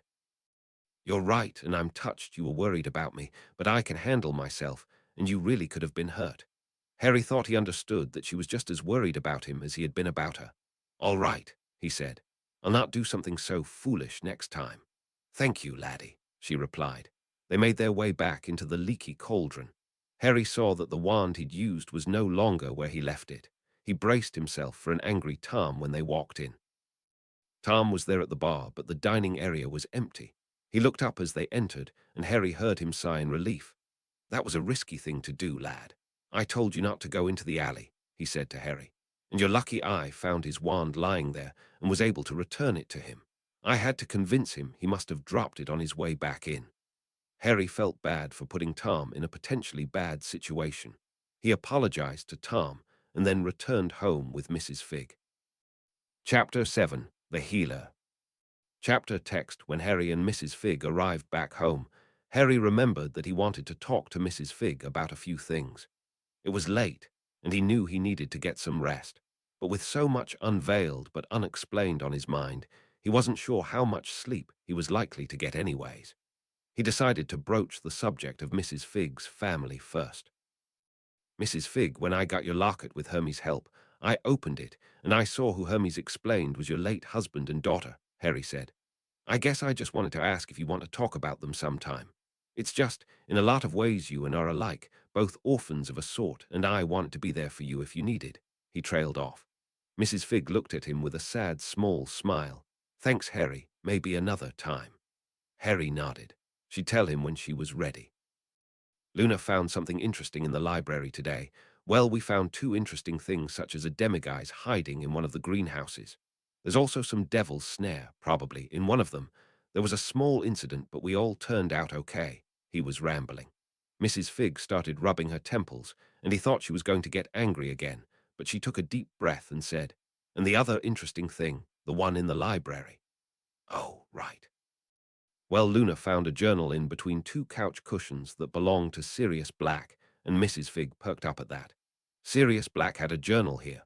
Yes, Harry said, and it said some interesting things about the Fidelius charm and switching secret keepers to Peter Pettigrew at the last minute. Mrs. Figg had wide eyes at that revelation. It makes sense, she said. Sirius and your father were practically brothers. I've always had a hard time thinking he'd betrayed them. Luna said something about his aura being that of a good person, and she doesn't believe he betrayed them either, Harry said. Mrs. Figg simply hummed at that. Harry contemplated his thoughts on the subject. He still wasn't sure what difference it would make, but he decided to press forward with his request to write to the man. Mrs. Figg looked thoughtful at his request. I'm not sure. What could it hurt, Mrs. Figg? He asked. He's in Azkaban, so even if he did do it, what could he possibly do from there? All right, I think prisoners are allowed visitors occasionally, but I think a letter first would be best, and we can go from there. Harry smiled and nodded happily. We should probably get to bed, lad, Mrs. Figg said. It sounds like it's been a long day for both of us. Good night, Mrs. Figg, Harry said, and they parted ways, each heading towards their own quarters. Harry got a much better night's sleep. When he did wake up, it was to her head on his chest, and that was a huge improvement to the night before. Luna hardly moved at all, and for the most part stuck to her side of the bed. His stomach growled loudly, and he gently shifted Luna off of him so he could get up. She didn't budge an inch, but she did wake up. Ugh, she said into the pillow. You're more comfortable than my pillow, Harry. Why'd you move? Harry laughed and said, Come on, let's go get something to eat. Mrs. Figg got home late last night but said that a healer was going to stop by to check on both of us. Luna groaned louder at that. I never agreed to be checked out by a healer, she said, pouting. Harry ignored her. I'm going to go take a shower. When I'm done, you will have to get up and do the same, he said. Fine, she mumbled as she fluffed her pillow and went back to sleep. Harry walked towards the bathroom and turned the water on. He peered at his reflection in the mirror. He looked a lot different than he had while living with the Dursleys. Still scrawny, he noticed, but not deathly thin. He wondered what the healer would notice about his physique. He felt fine, but you never really knew what an expert might find. He hopped on the shower and cleaned himself up. He wanted to present himself in the best light possible. He knew it likely didn't matter, but he couldn't help but squirm at the thought of being inspected by a stranger. He finished cleaning himself and turned off the water. It was the best he could do. The healer would find what they would find. There was no use trying to cover anything up or act like he was fine. He dried off and got dressed so he could go wake up Luna so she could have her turn. When he got back to the room, he knocked, not wanting a repeat of last time. Luna shouted from the other side of the room for him to come in. He opened the door, and Luna came walking out past him and towards the bathroom. "Take your time, but not too long, please. I want to go eat breakfast together," he said to her, and his stomach growled again. He went and made the bed and tidied up the place a bit. Luna still didn't have any other clothes and was borrowing his pajamas each night. They'd need to remedy that soon, he thought. He looked out the window and saw that the sky was full of dark clouds. It looked like it was going to storm today, he thought with a smile.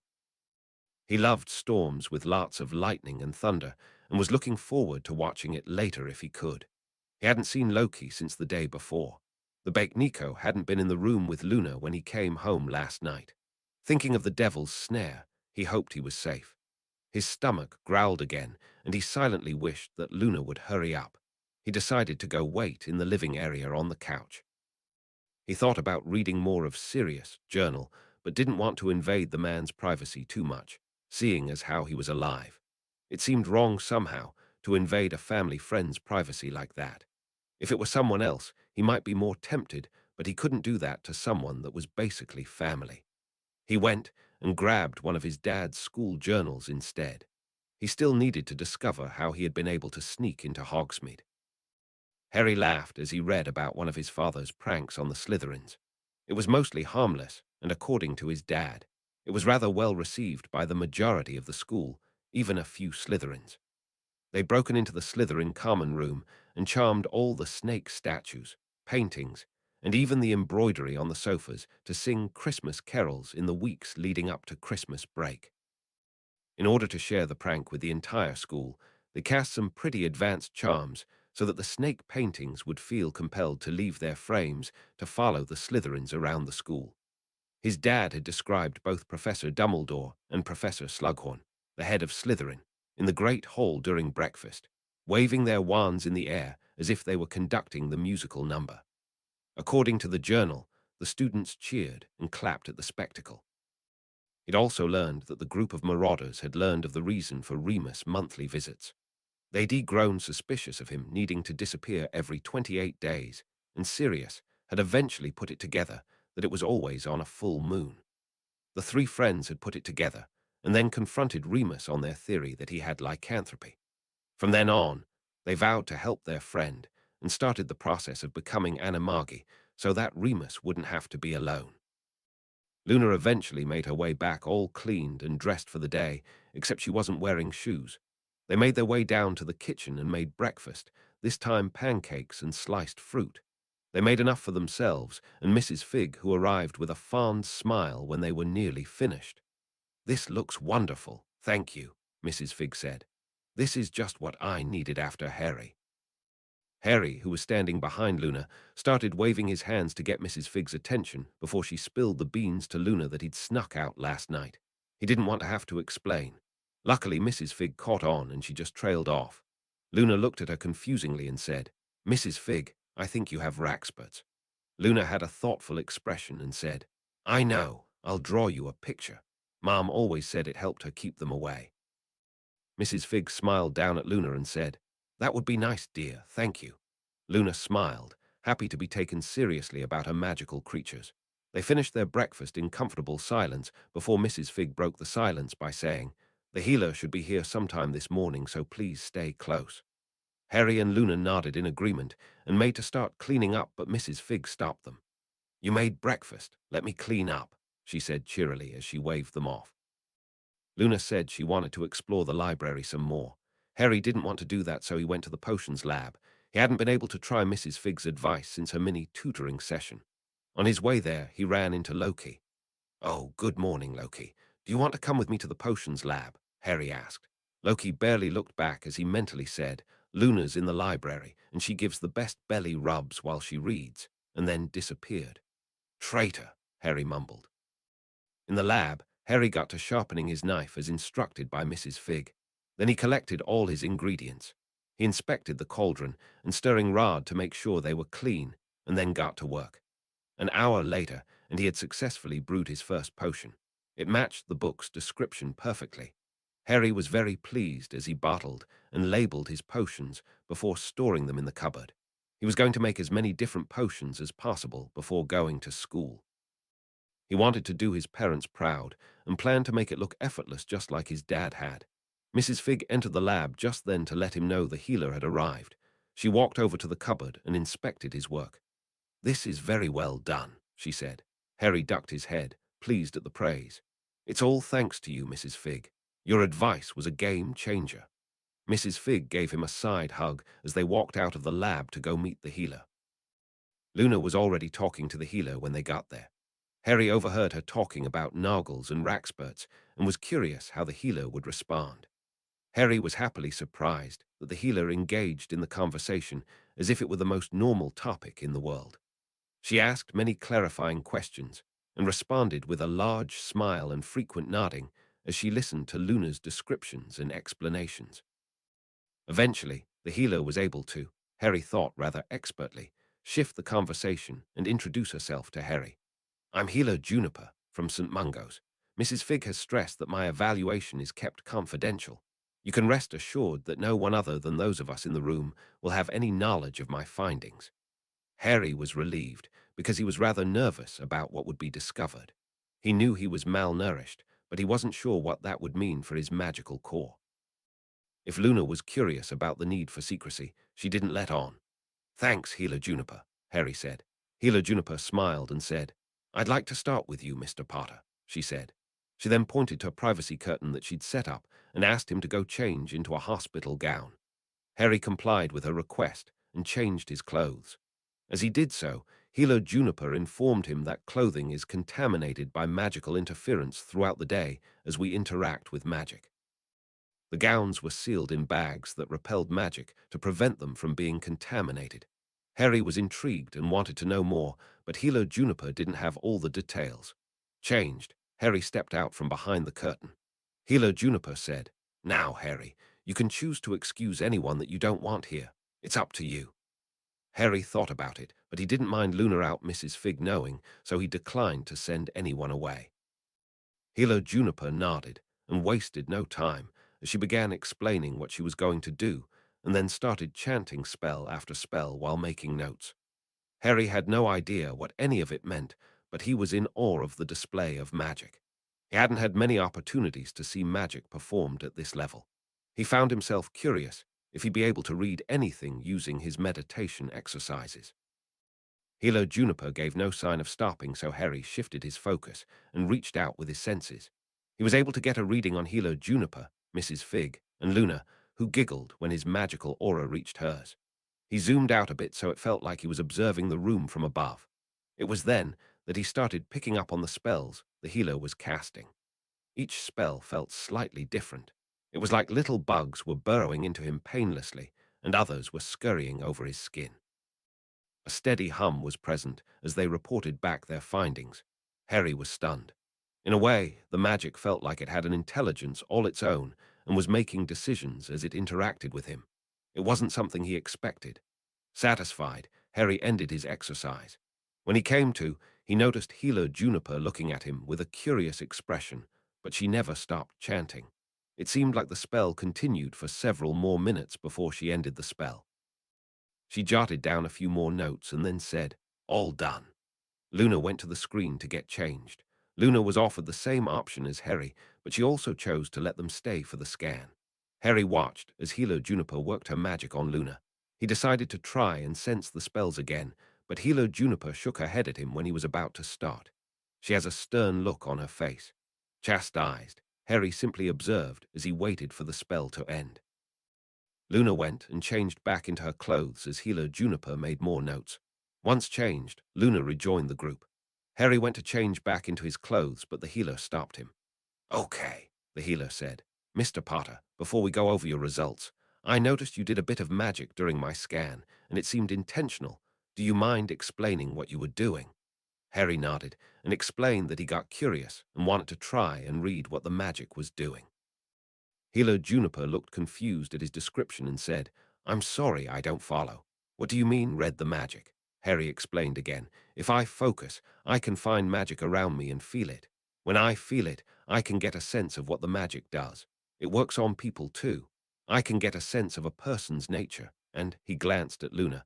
"Sometimes I can get a sense of their emotions at that moment." Healer Juniper nodded at his description. She wrote something down and handed it to Harry. "I recommend you try and get your hands on this book if it's not already in your family's library." Harry glanced down at the note and read Family Magic and Known Magical Abilities. He nodded. "I suspect that what you're describing is family magic. Family magic is a special type of magic that is passed down through a family, just like physical traits. For instance, you seem to have inherited your father and grandfather's messy hair." Everyone in the room laughed as he blushed and tried to flatten his hair. "So my father had the same ability?" Harry asked.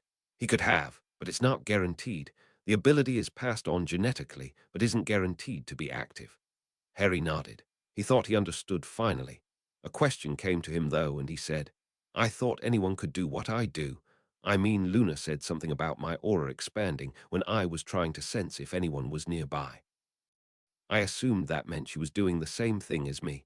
Healer Juniper looked at Luna and said, "Luna, can you describe what Harry's referring to?" Luna nodded and said, "I can see auras around people and some objects. When I read a person's aura, I get a sense of what kind of person they are, and when I read an object's aura, I get a sense of the person's aura that's attached itself to the object." "Interesting," Healer Juniper said. "Do you know if your parents could do this too?" "My parents couldn't, but my mom wasn't surprised when I told her about what I could do. She said she had an aunt that talked about auras." Healer Juniper mused aloud. "It could be that you have the ability to use your family magic, like Mr. Potter here. From what you're describing, Luna, I think it's different from what Harry is doing. You should read that book as well. You both might find some interesting things in it." Mrs. Figg interjected, "Family magic is rare, and you should limit who you share your abilities with." Healer Juniper nodded in agreement and said, "It is rare, and Mrs. Figg is right. Family magic is revered by each family that wields it, and it's not talked about often outside of the family, except everyone seems to know that Slytherin's family magic involved talking to snakes." Harry tensed as he processed what she was saying. Did his ability to talk to snakes come from family magic too? He remembered what Mrs. Figg had said about Parseltongue, and he decided not to bring it up. "Okay," Healer Juniper said. "Thanks for answering my questions. Let's talk about what else I found. Overall, you're pretty healthy, all things considered. You need to eat more to counter the malnourishment you endured in your family's care." She said families in a derisive tone. "Your magical core is very strong, so no worries there," she said. "I don't want to stress you out, Mr. Potter, but there is one thing I'm worried about, and I'm not entirely sure I'll be able to help you on my own." She conjured a bed and asked him to lay down. He complied, and then she approached him. She motioned Luna and Mrs. Figg over. "Please, don't worry, Mr. Potter. I'm going to cast my spell again, but I'm going to focus on your scar. I'd like you and Luna to use your abilities to observe me, and maybe between the three of us, we can determine a diagnosis." She conjured a second chair next to Harry's bed. "Mrs. Figg, please take a seat and provide young Harry here with some comfort." Harry felt Mrs. Figg hold his hand. He looked up at Luna's smiling face. She placed a comforting hand on his shoulder. Between the two of them, he felt himself relax. "Ready?" Healer Juniper asked. Harry nodded. He didn't want to risk talking and giving his nervousness away. Harry heard Healer Juniper begin to chant her spell, and he attempted to focus. His nerves were making it difficult. He was eventually able to focus, and then he zoomed out so it was like he was looking down at himself. It was a weird sensation, like being in two places at once, for he was looking down at himself, but also looking up at Luna at the same time. He felt Healer Juniper's magic probing his scar. Small tendrils flowed out of her wand and over and into his scar. Harry thought it looked like a column of ants entering and exiting their hill. He shifted his focus to the scar and suddenly felt terrified. Something sinister and foreign resided beneath his scar. He began to hear hissing in his ears, and he shuddered. "Harry Potter, the boy who lived," the voice said. You will not defeat me, for I am the greatest wizard who ever lived, and I have taken steps to ensure my immortality and your impending doom." He tried his breathing exercises to calm down and stay focused, but it wasn't working. Luna was watching him and could tell he was struggling. She looked off in the distance like she was receiving instruction, and then leaned down and whispered in his ear so only he could hear. "It's going to be okay, Harry Potter. We will overcome whatever this is," she said in a serene voice. "Relax and let your family watch over you. Feel the familial love in your home and let it in. Your entire family is watching over and supporting you always." Harry felt tears begin to form in his eyes. He was completely touched by his friend's words. Friend didn't quite match his feelings for Luna, so he corrected his thoughts. They were his sister's words.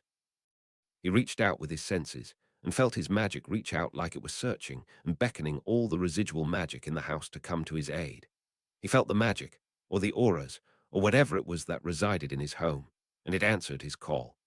Luna looked on in awe at things no one else seemed to be able to see, but Harry could sense. His family gathered around him, showering him with love, the special familial love that only existed between family members. It answered his magic's call. Warm magic swirled around, surrounding him in a loving embrace. He felt more magic enter his skin and fortify his body from within. The magic began to collect like a rain cloud in his center. He felt it swirling around inside him, growing bigger. Soon it felt more like a thunderstorm, ready to burst with wild energy. He wasn't sure how much longer he could contain it.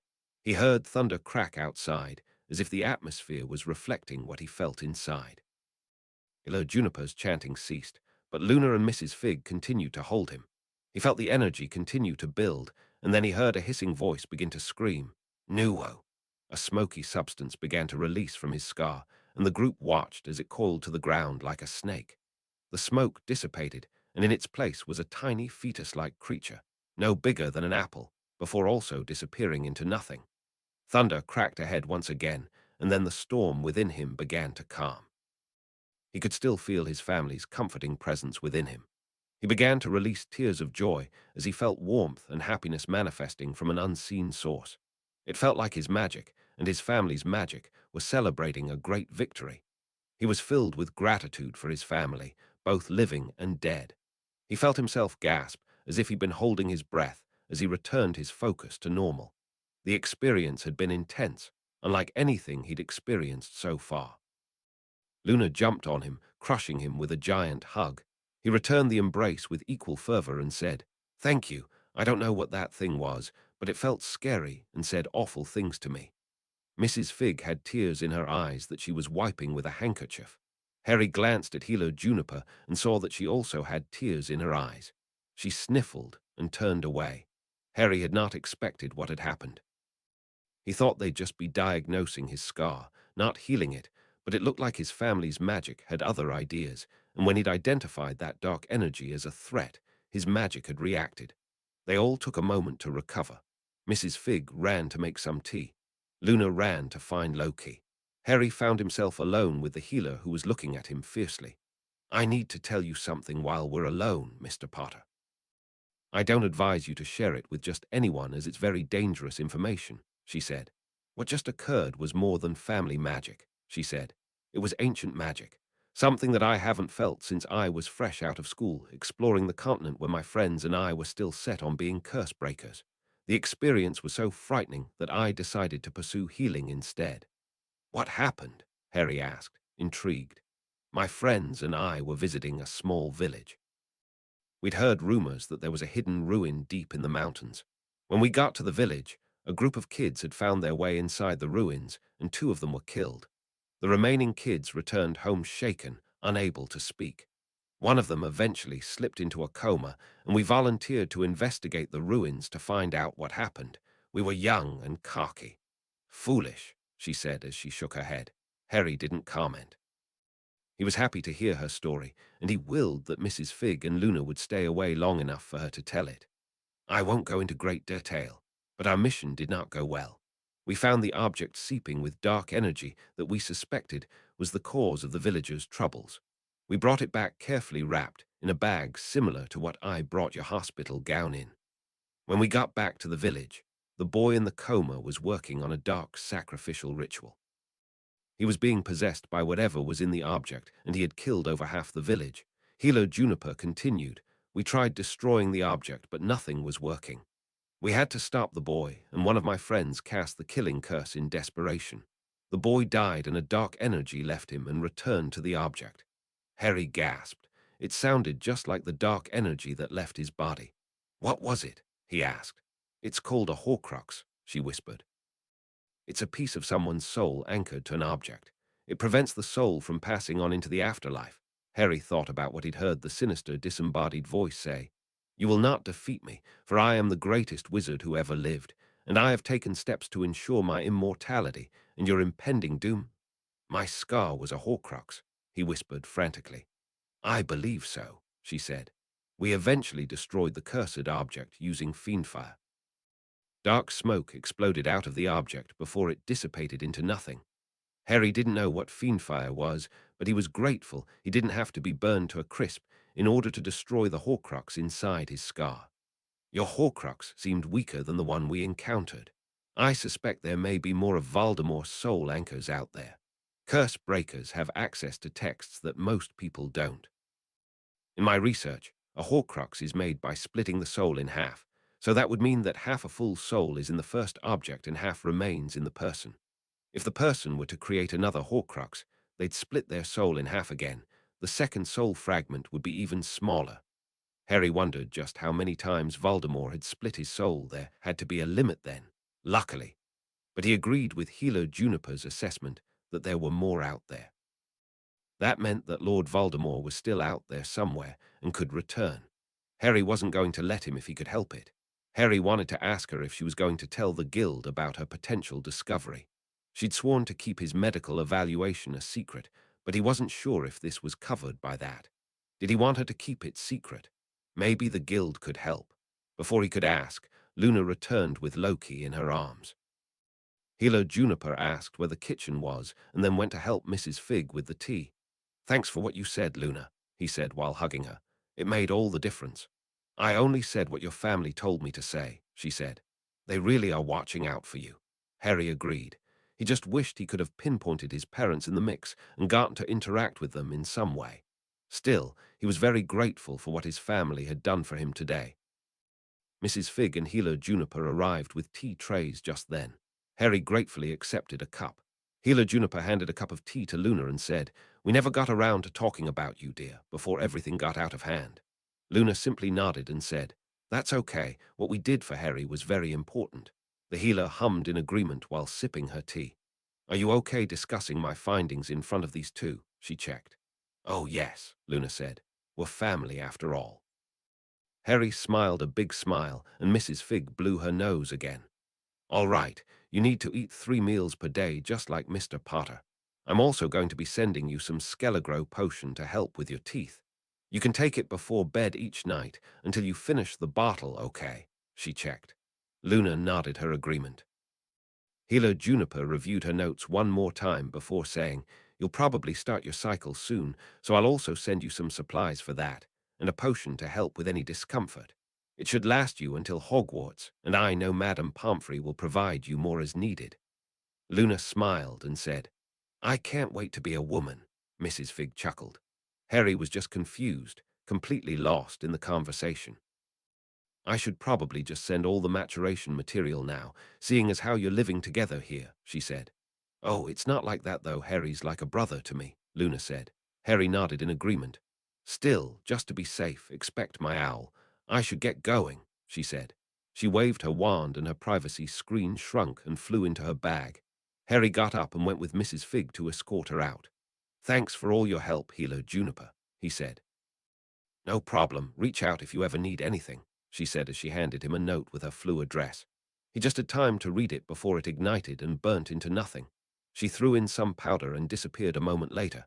Mrs. Figg's eyebrows raised in shock. She must really like you, Harry. She doesn't give out her address to anyone. I don't even have it, she huffed. Harry just smiled. He'd liked the woman too and was grateful to be able to reach out if needed. He and Luna headed out to the balcony to watch the storm. Lightning lit up the sky and thunder shook all around them. They were soaking wet, but they didn't care. They enjoyed the show and each other's company until the storm ended. "Come on, sis," he tried as he got up from his seat. "Let's go inside and get simmering to eat." "Coming, big brother," she giggled. Chapter 8. The Forest. Chapter text. It had been several weeks, and Harry still hadn't heard from the guild leader. He wondered if she'd reconsidered testing him. He'd written several drafts of letters to Sirius, but it just felt wrong to write what he wanted to say in a letter. He'd prefer talking to the man in person. He was currently sitting at his desk early Sunday morning. Luna's lithe figure was sprawled across the bed. If he wasn't so annoyed, he'd be impressed at how much bed she'd managed to take up. Luna still struggled to sleep, and was very grumpy in the mornings if he woke her up. He was already used to waking up early, from the Dursleys, so it wasn't a big deal. He'd sometimes nab an afternoon nap if he needed to. Mrs. Figg had taken them to Hogsmeade to meet with his business partners, and they'd gotten Luna her own wardrobe and some other personal belongings for her. She wasn't very material-minded, but they'd had to store all her clothes in Sirius' old room. Harry hoped she'd feel comfortable moving into it soon. Harry had managed to get some Christmas shopping done, and he felt prepared for his first Christmas, which was only a couple weeks away, with his new family. Mrs. Figg had picked up the pace of his tutoring, and Harry felt more than prepared for his first year at Hogwarts. Luna had joined him as well and was grasping the material quickly. Mrs. Figg was a great teacher, and Luna was naturally very intelligent, if unfocused at times. They'd gotten into a good routine, and he was enjoying himself immensely. But the itch to go on an adventure, to steal something or spy on his enemies, was growing steadily more irritating. As if he'd willed it into being, Harry saw an owl approaching his room. He grew excited and jumped out of his chair to open the window. The chair screeched and Luna mumbled grumpily. Harry ignored her and greeted the owl as it landed on his windowsill. The owl offered its leg so she could untie the letter. Once removed, the owl took off. Harry frowned at the missed opportunity to dote on the animal as he was prone to do. He sighed in disappointment and opened the letter.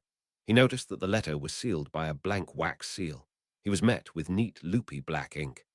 "My young friend, I have given great consideration to this little errand I'd like you to run. You will tell no one what you're doing for me, not even Mrs. Figg or your little friend, Luna." Harry shouldn't have been surprised that she knew about Luna, but it worried him a bit. He wondered if Mrs. Figg had told her, or if she had another way of knowing. He figured that, as the leader of an organization of thieves and spies, that it made sense that she had resources to know things. He continued reading his assignment. "There is an object I seek that is currently in possession of a shop owner. It has the ability to hold a lit candle that shines light that only the one that wields the object can see. I'm sure you can imagine how useful such an item could be. I won't tell you where to look, but I will tell you that the object is in plain sight. You cannot purchase or borrow this object, and you must not be caught. Once you've obtained the object, you will place it inside the Shrieking Shack in Hogsmeade. You'll know exactly where when you see it. You have until New Year's Day." The letter ended without a signature. Harry had chills after reading the letter. He was so excited for this chance to prove himself and go on a little adventure. He had no idea where to look, but he hoped the object was in Hogsmeade or Diagon Alley. He checked his calendar and counted how many days he had to figure it out. He had only 20 days to find the object and place it inside the Shrieking Shack. He put the letter in his coin purse for now. He might need to check it again. He had a pretty good idea of how to get into the Shrieking Shack. He'd have to use the same secret passage that Remus used when he transformed each month. He had no idea where he'd find the object described in the letter. It sounded like the perfect thing for a thief or an adventurer. He could think of only one place that might have something like that: Nocturne Alley. He wasn't sure how he would get there unnoticed unless he went on his own, but he wasn't sure that was a good idea right now. No, for now maybe he would focus on finding out more about how to get into the Shrieking Shack. He walked over to the bookcase where he had moved and collected all the journals from all the family members he had been able to find. He found his father's third-year journal and pulled it off the shelf and began to read. Harry had spent most of the day reading through the journal, but no luck. From the journal, he learned that his father had opted to take care of magical creatures and arithmancy as his electives. That he was infatuated with Lily Evans, his future mother, and that Lily wanted nothing to do with him after he'd pranked her friend, Severus Snape. He wondered if Mrs. Figg knew anything about this friend of his mother's. He discovered nothing on how his father had snuck into Hogsmeade. Perhaps he discovered the secret himself in a later year. He had gleaned that his father knew that Remus was taken to the Shrieking Shack via a secret tunnel beneath the Whomping Willow, but not how to get past the Violent Tree. Still, it was a start, and he was grateful for the useful information.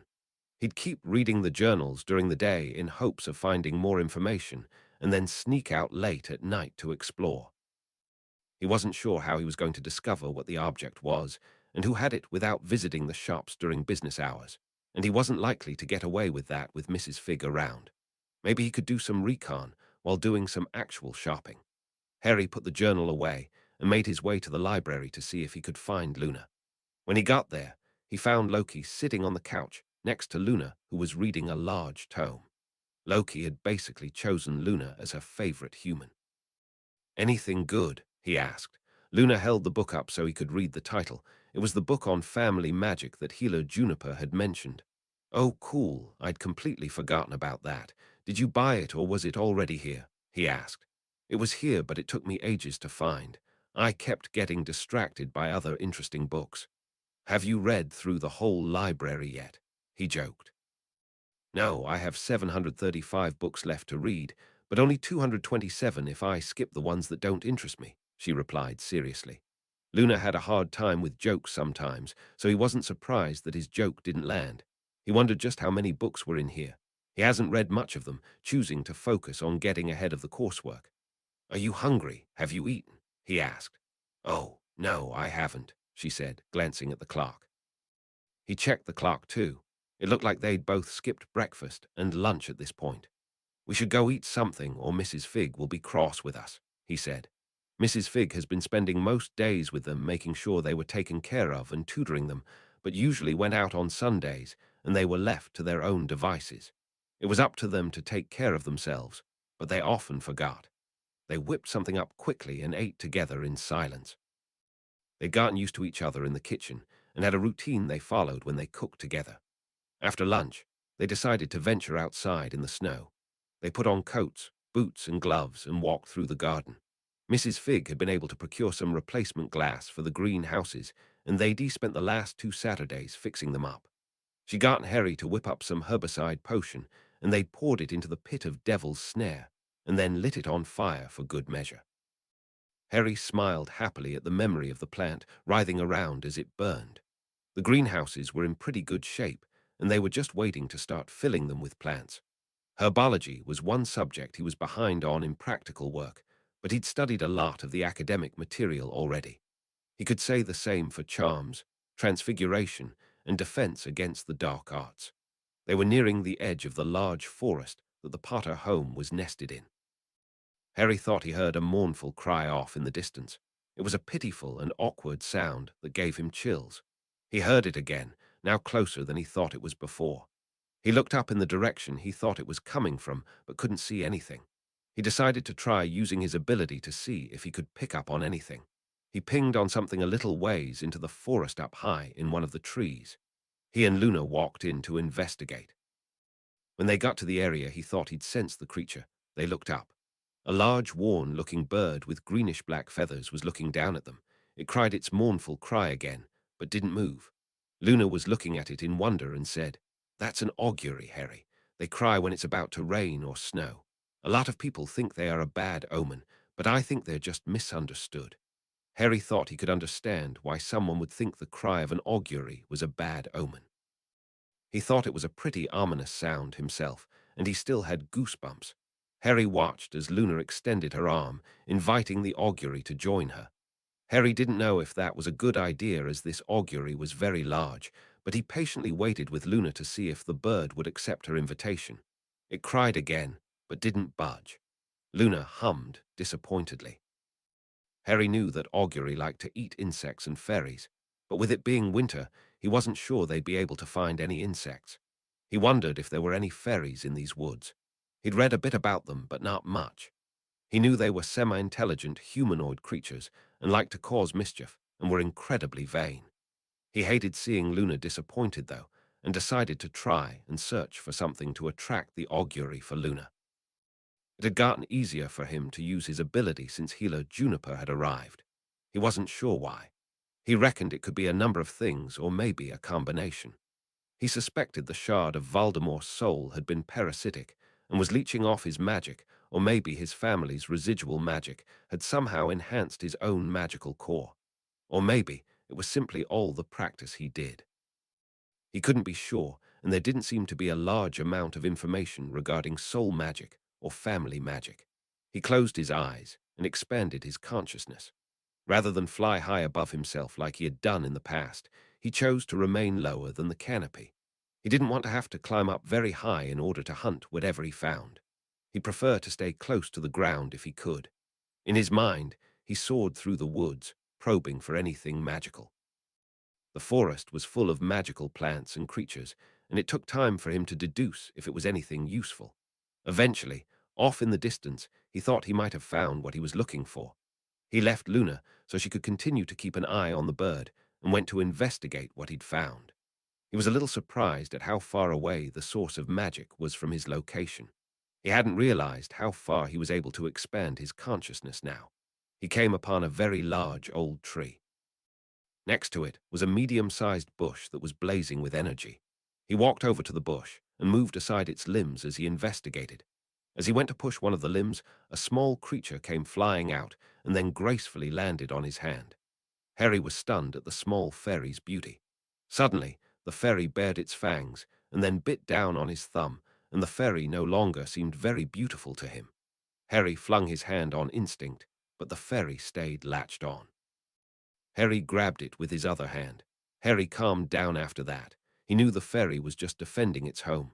The creature appeared so human that he suddenly wasn't sure how he felt offering it to the augury. He wondered how Luna would feel too. He brought the fairy to her and her eyes widened. "Harry, you found a fairy. This is perfect." She took the fairy from him and held it up high so the augury could see. Her other arm was extended out like a perch. Apparently, he was alone in his concern for the fairy's life. He just chuckled. If Luna didn't think it was a big deal, then maybe he was being silly. As if she read his mind, Luna said, "Fairies are pests in the magical world. Don't let their appearance fool you. They aren't human or all that intelligent." Harry watched as the augury glided down and landed on Luna's arm. She took her other hand so that the augury could see the fairy, and then she opened her hand. The large bird didn't hesitate and claimed the fairy. It had been so fast that Harry barely had time to worry that Luna might get bit in the process, but she remained unscathed. The augury cried softly again, as if thanking Luna for the snack. Harry examined the bird more closely and saw that it was infested with tiny crab-like creatures. They were crawling all over in the bird's feathers and on his feet. The poor guy was obviously struggling. "Luna, we have to do something," he said. Luna nodded and said, "I think they are Chisperful. Harry, let's take him to the greenhouse and out of the cold. I know there are some lanterns in there, and maybe we can draw them out with the light." Harry nodded. He trusted Luna knew what she was talking about. He offered his arm to the augury, and it jumped over to his arm. Luna had called him a he, so he guessed it was a male bird. He was surprisingly light. The augury shifted onto his shoulder awkwardly as they walked towards the greenhouse.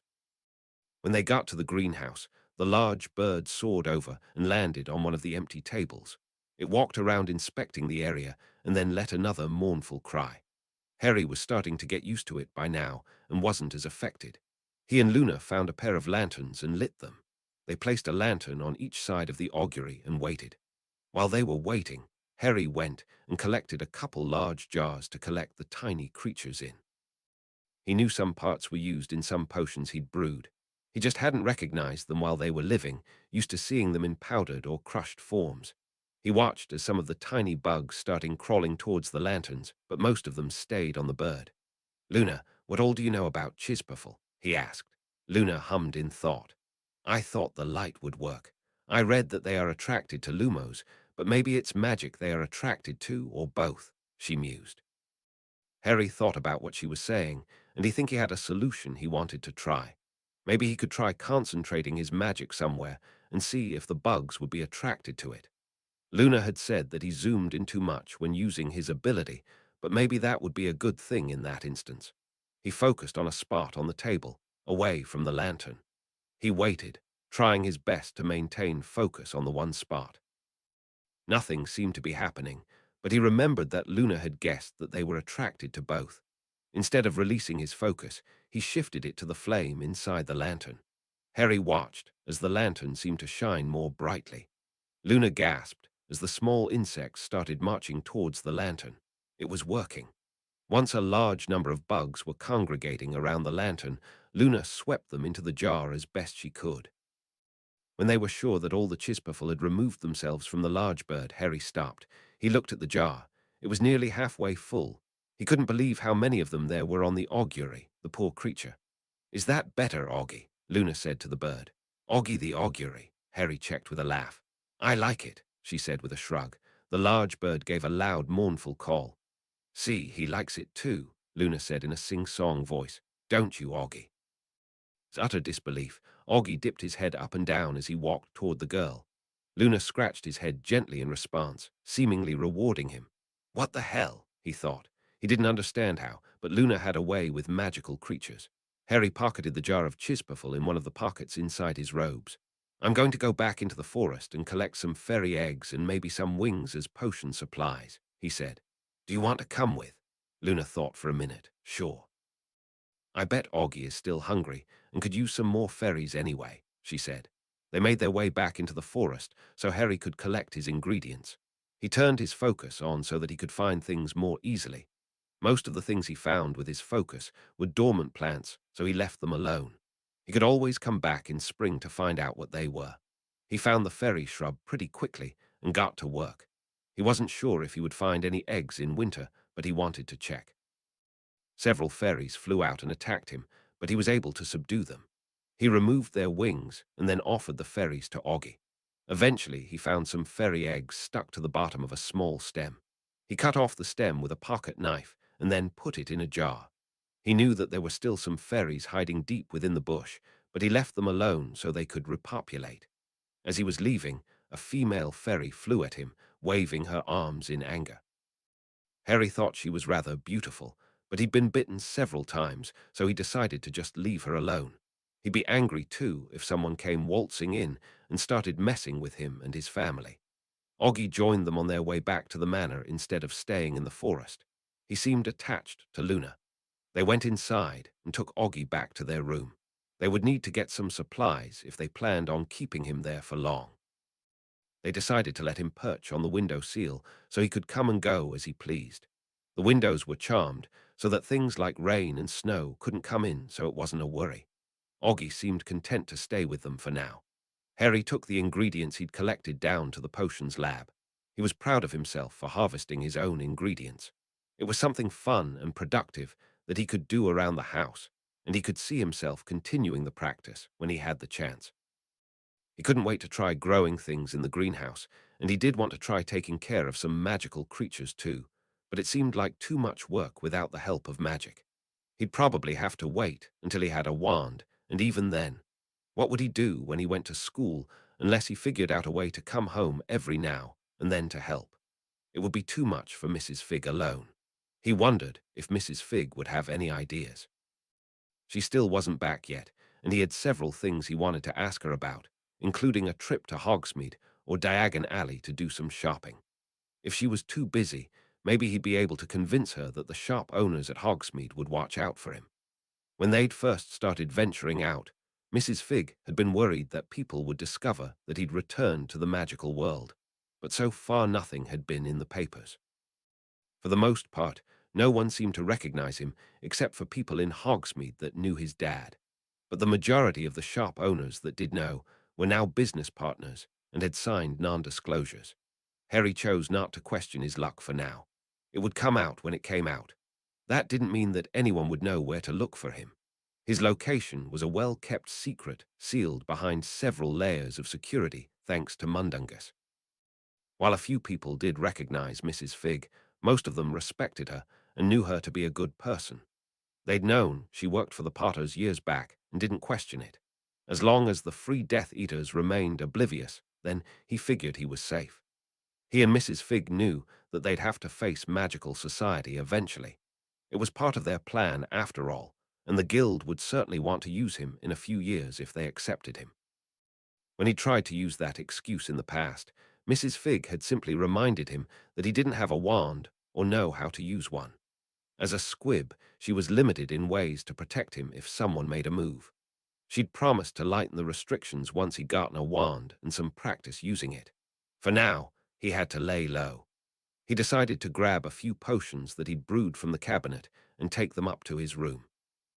He wanted to start gathering his supplies in case he got the opportunity to leave unnoticed so he could perform his mission.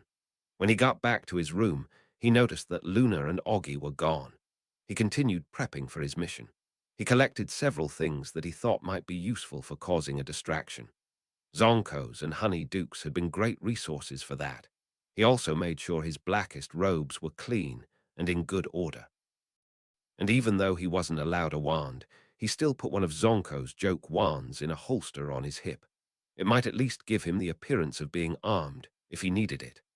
Lastly, he grabbed the expandable bag that Mrs. Figg had given him so that if he did find the object, he'd have somewhere to put it. There was just one problem that he wasn't sure how to get around: Luna. While they did spend a lot of time apart during the day, they shared a room, and he wasn't sure how he was going to sneak out without her knowing. He'd gotten away with it once, but he wasn't sure it would last. He didn't know how well she would take it if he asked her to move to a different room or if he made the choice himself to switch rooms. It needed to be done, however, so he started working out how best to bring the topic up. Hiding stuff from his family was hard. It was getting pretty late, but still early evening. Mrs. Figg didn't always check on him when she got home, and he could probably make an excuse that he was in the forest or off somewhere if he got caught. This was the only way he was going to accomplish his task, because he couldn't do it all in the dead of night, and he didn't know how he'd sneak away from Mrs. Figg if she was with him in Diagon Alley. He made his way into the main hall. He had no idea where Luna was, and that was potentially problematic, but he'd have to risk it. Even if he got grounded, it would be worth it if he managed to succeed in his task. Once inside, he walked over to the fireplace and looked around. It was all clear, so he threw in some flue powder and said, "Diagon Alley." Harry had been searching all the shops in the main alley and horizont alley just to make sure there wasn't anything there that stood out before he risked going into Nocturne. He was slightly worried that he'd run into Mundungus or Mrs. Figg if she was here. He wanted to turn on his focus, but it was kind of overwhelming with so many people and magical objects around, especially without something he was searching for like last time. Once he'd eliminated all the shops in the main alley, he made his way back to Nocturne. He made his way down the alley, making sure he was emanating confidence and belonging so people would leave him alone. It had worked last time. There were several shops down Nocturne, but they weren't very well advertised. Most everything was run down, and it was hard to know what each shop sold. He was beginning to rethink all this. He simply didn't know enough about the shops around Diagon and Nocturne Alley, or even Hogsmeade. He wondered if he could ask anyone without giving himself away. "Ah," he mumbled to himself. "This would be so much easier if I could do magic." "I can't wait to do magic either," a voice said behind him. Harry froze. "Crap," he thought before turning around and coming face to face with a blond boy that looked to be around his age. He wanted to put his hand out and introduce himself as was custom, but no one was supposed to know he was here. He couldn't just make up a name either. What if this person went to Hogwarts with him? It would be really hard to explain why he had used a fake name. Coming here was a bad idea. He put his hand out and said, "Hi, my name is Harry Potter." With his other hand, he brushed his hair aside casually, as if it was in his eyes, so his scar was visible. The blond boy's eyes widened and he said, "My name is Draco Malfoy. It's a pleasure to meet you." "Likewise," he said out loud. Inside, he was freaking right out. The son of his enemy right here in Nocturne Alley. "What are you doing in Nocturne?" Draco asked casually. Harry could tell that what he said now was important to Draco. He decided to go with a bit of truth and a lie. "Oh, I was just doing some shopping in Diagon. I got bored, and Nocturne Alley looked like the kind of place that might cure my boredom, but then I got a bit turned around." Draco looked smug. "You must be very brave to come down here alone," he said, "or very foolish." Harry laughed and said, "Oh, I've been down here by myself a few times now. It's no big deal if you know what you're doing." Now Draco looked impressed. Harry pressed on. Which are you then, if you're down here by yourself? Draco laughed and Harry relaxed. People down here know not to mess with me. My father is visiting Borgin and Burke's and he kicked me out, the boy whined while pointing out one of the shops. I don't know why he thought I couldn't handle it. I've been there loads of times. Harry looked at the shop. He definitely would have missed it if Draco hadn't pointed it out.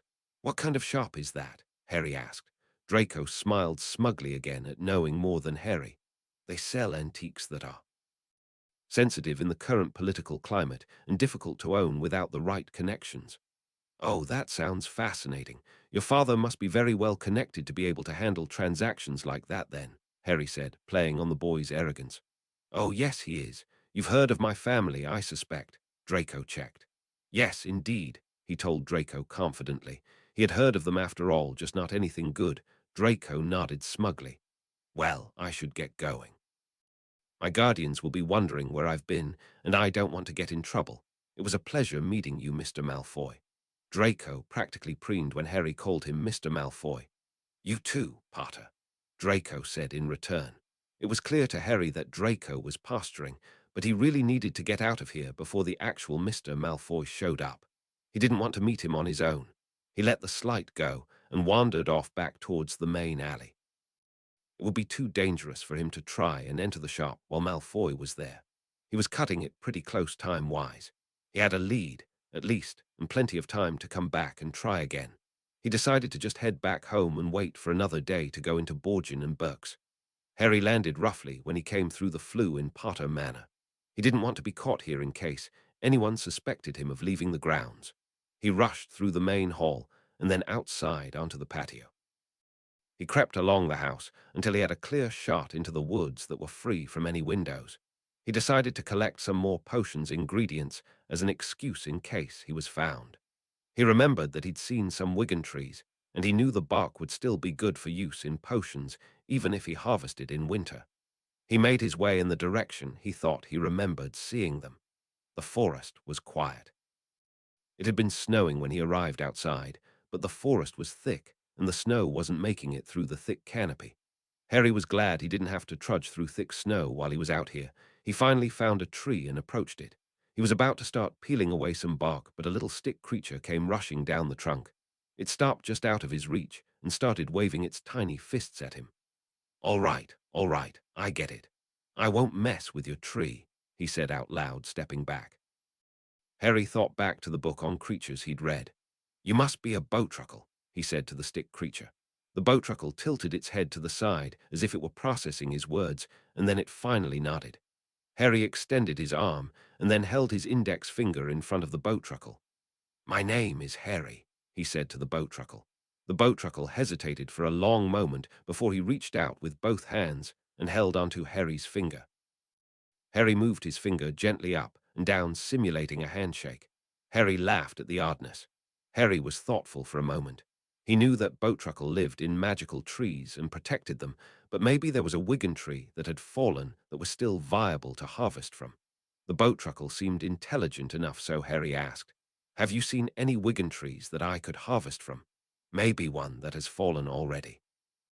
The bowtruckle looked angry when Harry started asking his question, but then turned thoughtful when he understood that Harry wasn't wanting to harm a living tree or one that any bowtruckles were living in. He gestured for Harry to pick him up, so Harry laid his hand flat so the bowtruckle could climb on. When the bowtruckle climbed on, Harry moved his hand to the pocket on the front of his robes. The bowtruckle climbed down into his pocket and then pointed where Harry should go. Harry started walking, and it was taking a long time. He was beginning to think the bowtruckle had misunderstood him after he walked several paces and didn't find anything. Are you sure there is a tree down here? He asked again. The bowtruckle simply extended its long finger in the direction again, emphasizing that Harry should keep walking. All right, I guess I'll trust you're not sending me to my death, he said as he walked along. Harry started to notice that the trees were getting really thick here. He must be pretty deep in the forest. He was beginning to feel pretty vulnerable out here without anything to defend himself with. Just when he thought he might have to turn around and abandon his quest, he came across a very large and very old tree that had fallen down. He wasn't a complete expert, but it did look like a Wigan tree, if a bit older and more gnarled than he had seen before. Harry pulled out his knife and got to work extracting the wood. He didn't take too much, just enough that he could make a few batches of wiggenweld. He didn't know if he wanted to risk coming back out this far again until he had a wand. He felt like he was being watched. He probably was being watched, but he couldn't see anything, and rather than use his gift, he just wanted to get out of there as fast as possible.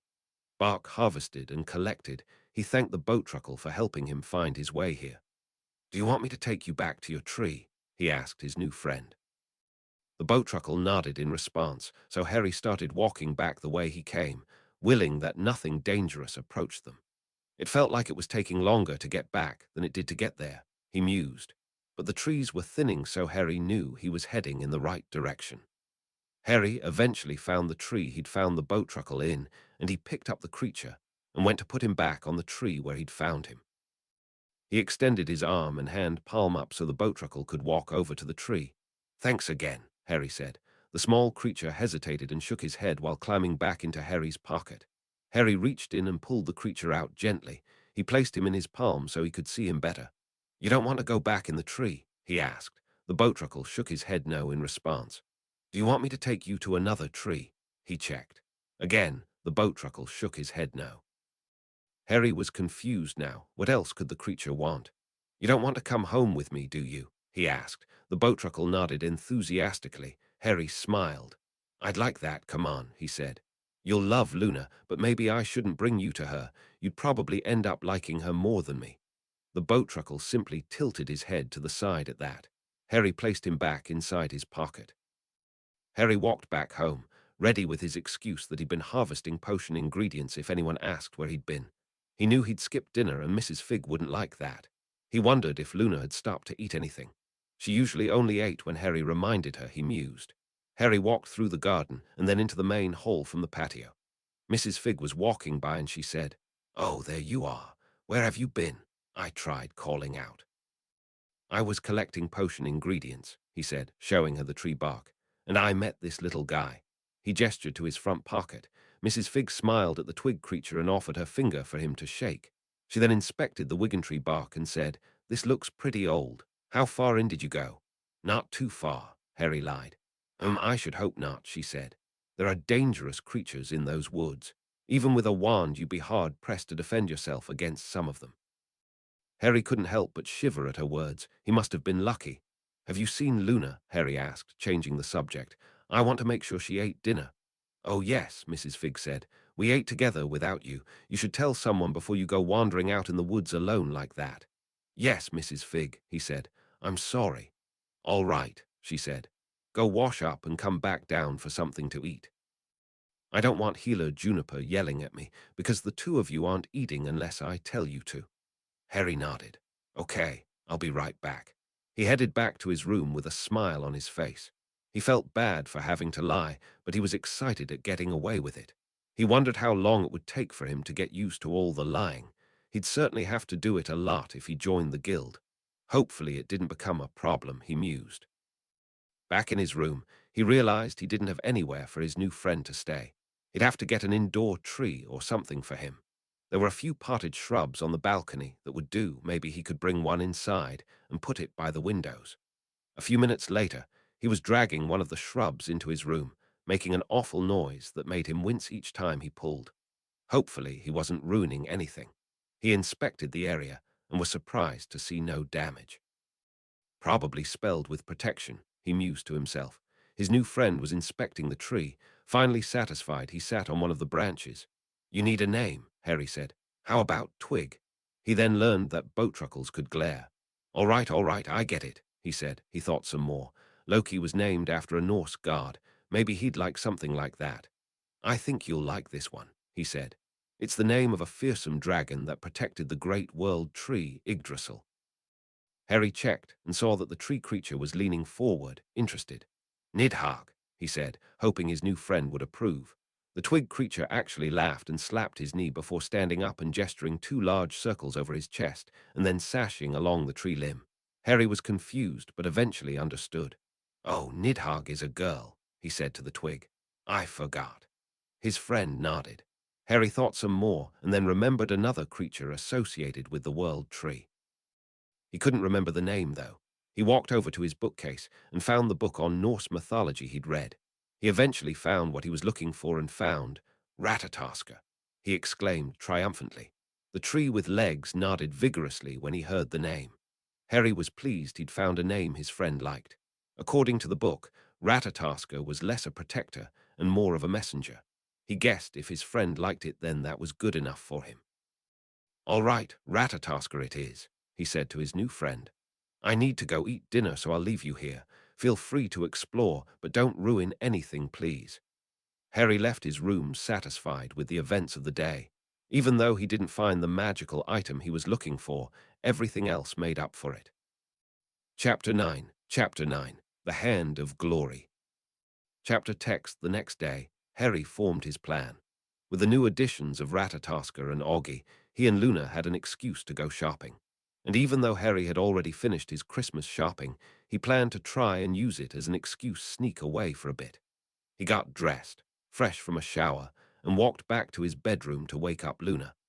When he walked in, he was surprised to see that Luna was already awake and dressed. "I know you left the house yesterday, Harry," she said in a small voice. "I won't tell Mrs. Figg. I know you'd only leave if it was important." Harry was shocked. "How did you know?" he asked. "The house told me," is all she said. Harry paused. He knew she had a special ability thanks to her family magic, and that she had witnessed his own family, or the remnants they'd left behind, come to his aid, so he shouldn't be shocked. "What do you mean?" he asked. "Like when Healer Juniper was here." "Yes, but it's not quite the same. It's hard to explain," she said. "I can pick up on auras, and I've always felt comfortable with the auras in this house, but ever since that day with Healer Juniper, I've felt more close. Like I've been accepted into the family. Adopted, maybe." Harry nodded. He knew that his own feelings about Luna had changed that day, and he now thought of her as a sister, maybe whatever they'd done. When his family came to his aid, and Luna helped as well, they'd formed a familial bond. "Ever since then, I've felt the auras here more strongly, and it's like the house talks to me," she said. "It's not a voice, but I know more or less what is going on here." Harry was growing worried. If Luna was right, then he'd have no way of keeping his thieving or his involvement with the guild a secret. As if she knew what he was thinking, she said, "I know you have a secret, and that Mrs. Figg has lots of secrets."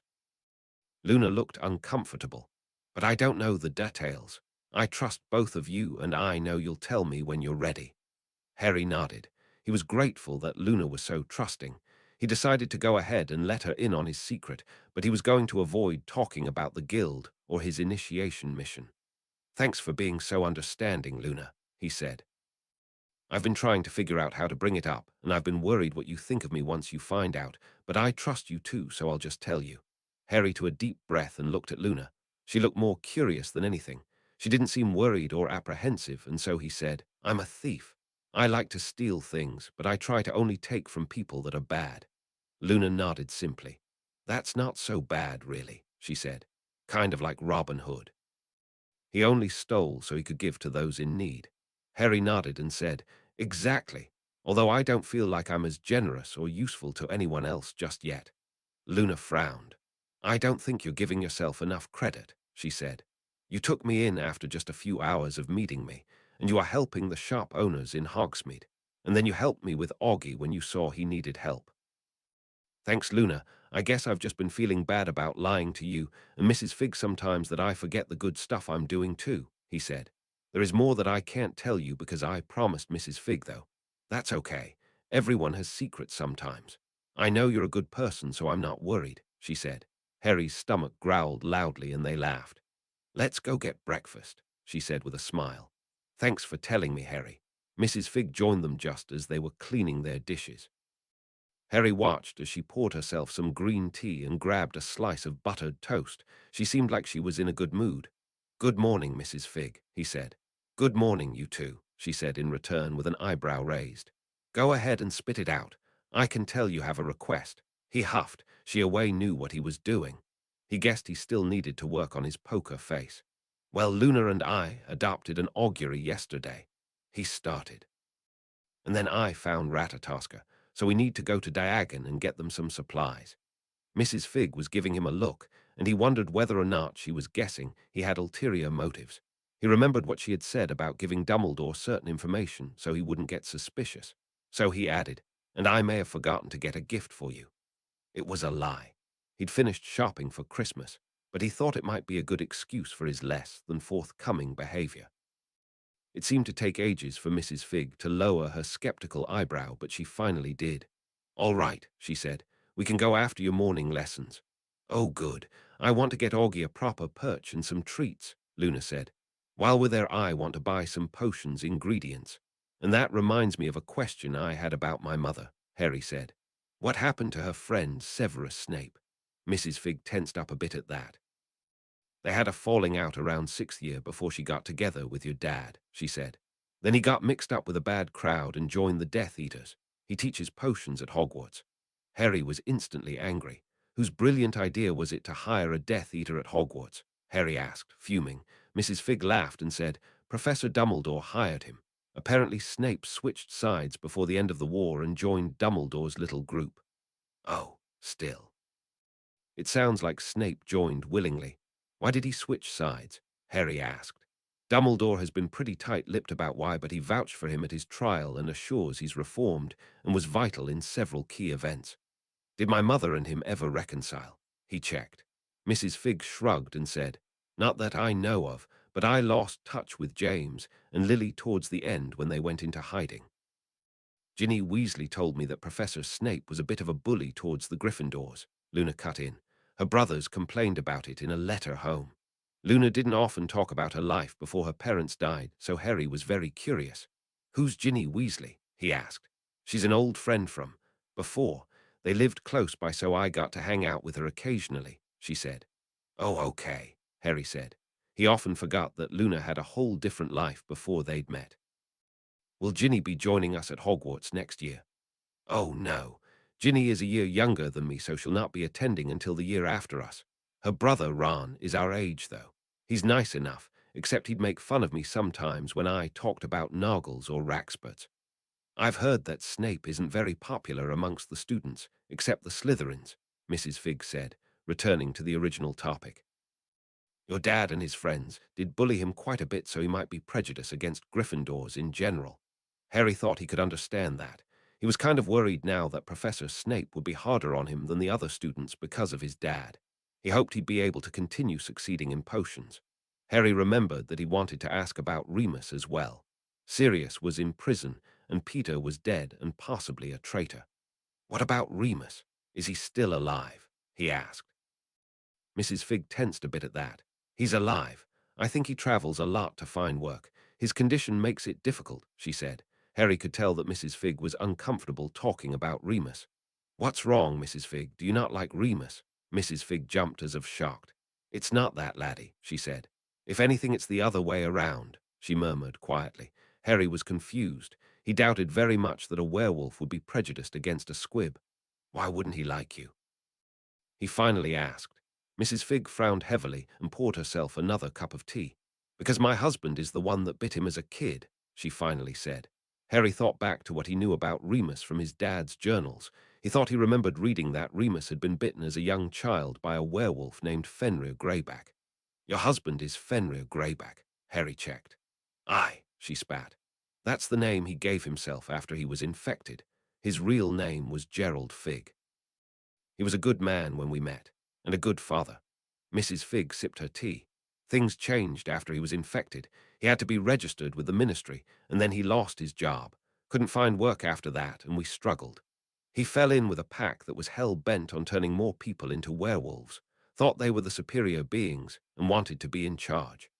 They convinced him to turn our daughter, Sarah," she said Sarah with a smile he'd never seen on her face before, like it was reserved just for her. "He took her far away into the woods and then transformed. She didn't survive the attack. I divorced him after that.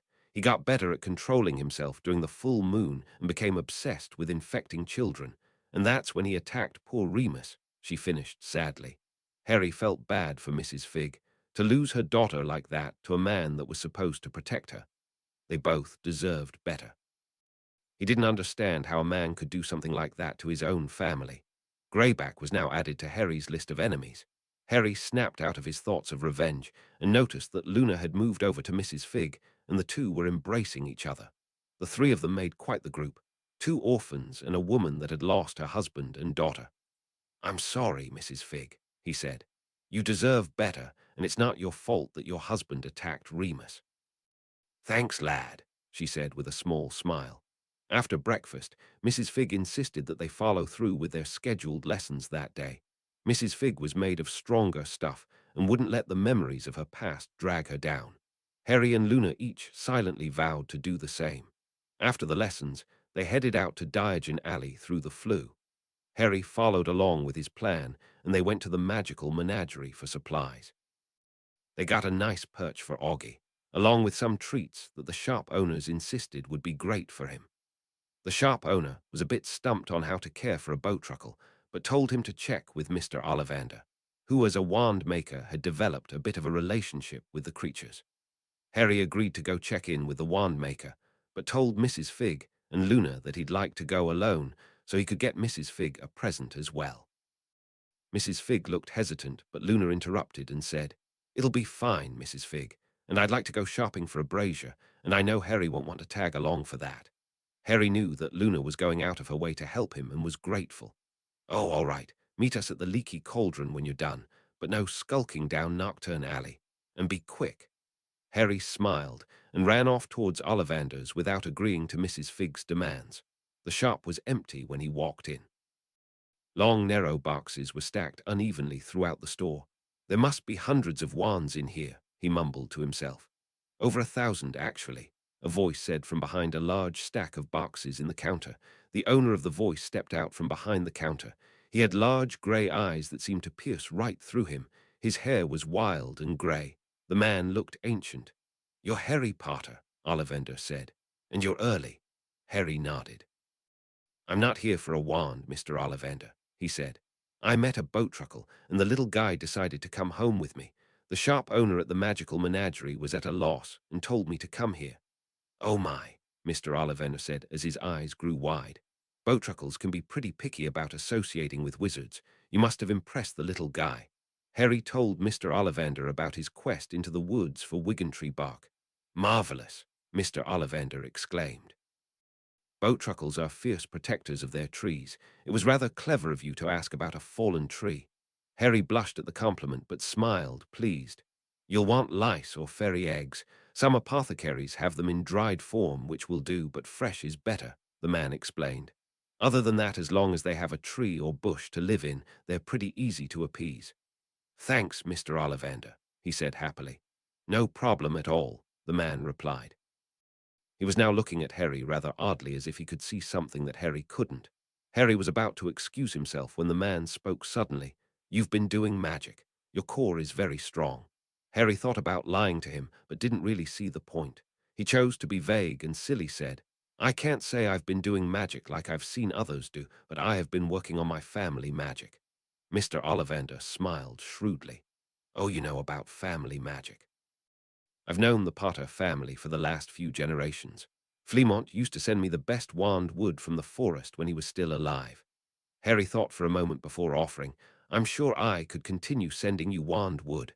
How much did you pay him?" Mr. Ollivander excused himself to a back room and then came back with a scroll. "Look this over with your guardian, and if you agree, sign it and send it back," he said. "I'd love to continue business with you if you can find the high-quality wood like Fleamont could." Harry took the scroll. He'd like to help Ollivander, but then he remembered that Mrs. Figg had said it was dangerous. "I'll need a wand first," he said. "The forest is dangerous, and Mrs. Figg will never agree if I don't have a wand." Mr. Ollivander chuckled. "You're very much a Potter through and through, a light family that skirted the rules when it suited, the lot of them." Harry simply smiled. "I suppose I could get you a wand early and just file it with the ministry later. But if you're caught with it before school starts, then I'll have to deny selling it to you," Mr. Ollivander said. Harry agreed, and they shook on it. After that, they set out on finding him a match. The first several wands reacted violently, and Mr. Ollivander put them away quickly. They'd gone through several more before Mr. Ollivander started grumbling to himself. Finally, he put a holly and phoenix feather wand in front of him. Harry grabbed the wand and felt a pleasant hum vibrate up his arm. This one has felt differently than any of the others so far.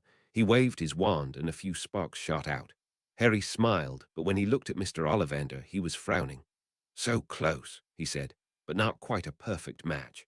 "It felt good," Harry said, "and it would likely work well enough, but it's not a perfect match." He left into the back room and came back with 2 more boxes. "I made these as a bit of an experiment using materials I don't use very often," he said, while opening one of the boxes. "This one is cedar with Phoenix Father." Harry pulled it out and felt the familiar hum that the last wand had gave off. He waved the wand, and large red and gold sparks came shooting out. Mr. Ollivander clapped happily. "Cedar makes for very protective wands and are suited for people that are fiercely loyal." Phoenix Feather cores support a wide variety of magic, but are very picky about their owners. Mr. Ollivander pointed at the other box and said, "Try the other one, I'm curious." Harry lifted the lid off the other one and pulled out the wand. "This one is hawthorn and natchcrap feather." Harry again felt the hum vibrating up his arm. He didn't know what a natchcrap was, but he was intrigued. He waved the wand, and bright green and gold sparks came shooting out like a fountain. "Hawthorn doesn't typically work well with all but a couple wand cores," Mr. Ollivander said. "I didn't count on this particular combination working together, but the wand guided me to, so I did. Hawthorn is suited for both healing and combative magic, and natchcrap feathers are adept for healing, dueling, occlumency, and divination." Harry inspected both wands and said, "They both felt really good, but—" He held up the hawthorn and natchcrap feather wand. "Feels particularly good. I think this is my match." "I agree, but both suit you. You should be aware that hawthorn wands tend to be more troublesome." Harry nodded. "Thanks for the warning, but I'm content with this one." "Ah, good. That'll be 7 galleons," he said, "and I look forward to working with you." Harry left with the wand hidden up the sleeve of his robe. He'd spent longer than intended at the wand shop, and he needed to hurry down Nocturne if he was going to scope out Borgin and Burke's. Before he knew it, he was standing outside the shop. He tried looking through the windows, but they were so dusty that he couldn't see in. He took his chances and turned the door handle. A bell on the door rang as he pulled the door open and he walked in. If he was confronted, he'd just say he was curious and looking around. There was no one else inside, but he was sure the shop owner would likely come greet any prospective customer soon. He heard footsteps approaching him, and he scanned the room for somewhere to hide.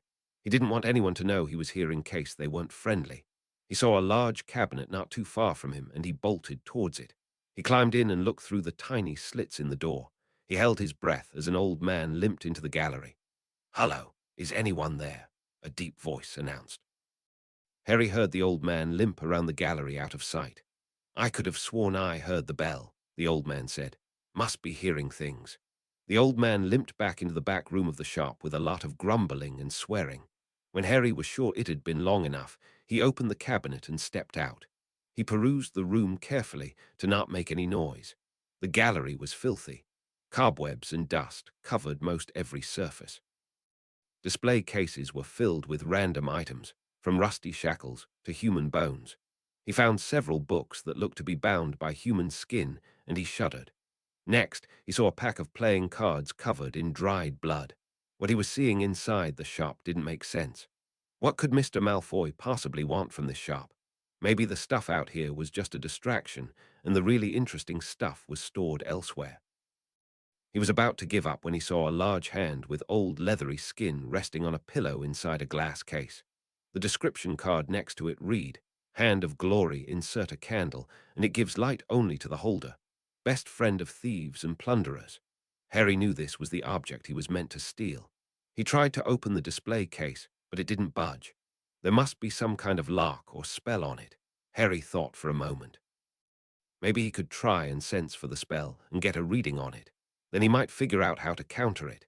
He focused and reached out with his senses, expanding his consciousness just enough so that he could read the object, and not much else. He didn't want to be overwhelmed inside the shop. What he felt was similar to what he felt back in Mrs. Figg's house, on her bedroom door. His magic reflected off of the surface.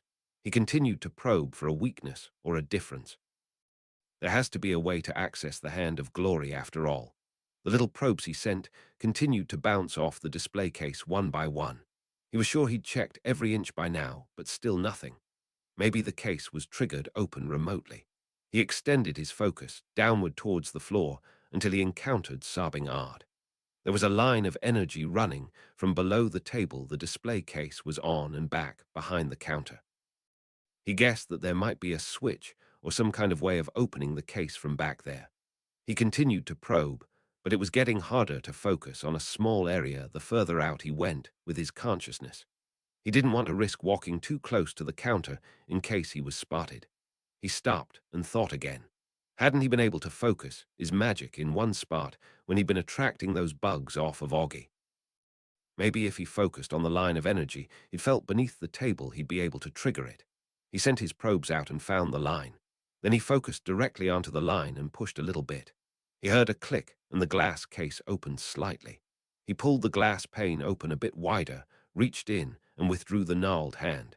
He stuffed the object quickly into his expendable bag and then closed the display case.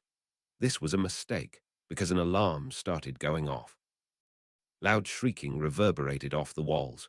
Shit, Harry thought. I can't get caught or I'll fail my task. He ran towards the door and pushed, but it didn't open. He thought quickly and pulled out his wand. Alohomora, he said with a wave. Nothing happened. He could hear heavy footsteps and loud swearing coming from the back room. He began to panic and reached out with his senses. He was initially overwhelmed by Ask the Magic in the room, but quickly focused on and around the door. He felt another line of energy extending from the door frame and focused on that. He pushed on it like he had before, and the door cracked open. The alarm stopped, and he stepped out just as the door from the back room opened. Harry pulled his hood up and walked quickly, but didn't run, and blended in with a crowd heading towards Diagon. He heard a commotion coming from Borgin and Burks, and then he saw a tall, slender witch in red robes, followed by a stockier wizard in matching red robes walk past him towards the shop. When he cleared the alley, he lowered his hood and ensured his expandable bag, his wand, and his coin purse were still secure. Once he determined everything was where it should be, he headed towards the leaky cauldron to catch up with Mrs. Figg. When he walked in, he found his companions right away sitting at a table sipping butterbeer. Luna was talking animatedly while waving her hands. Mrs. Figg was laughing quietly. "Hey, you two," he said.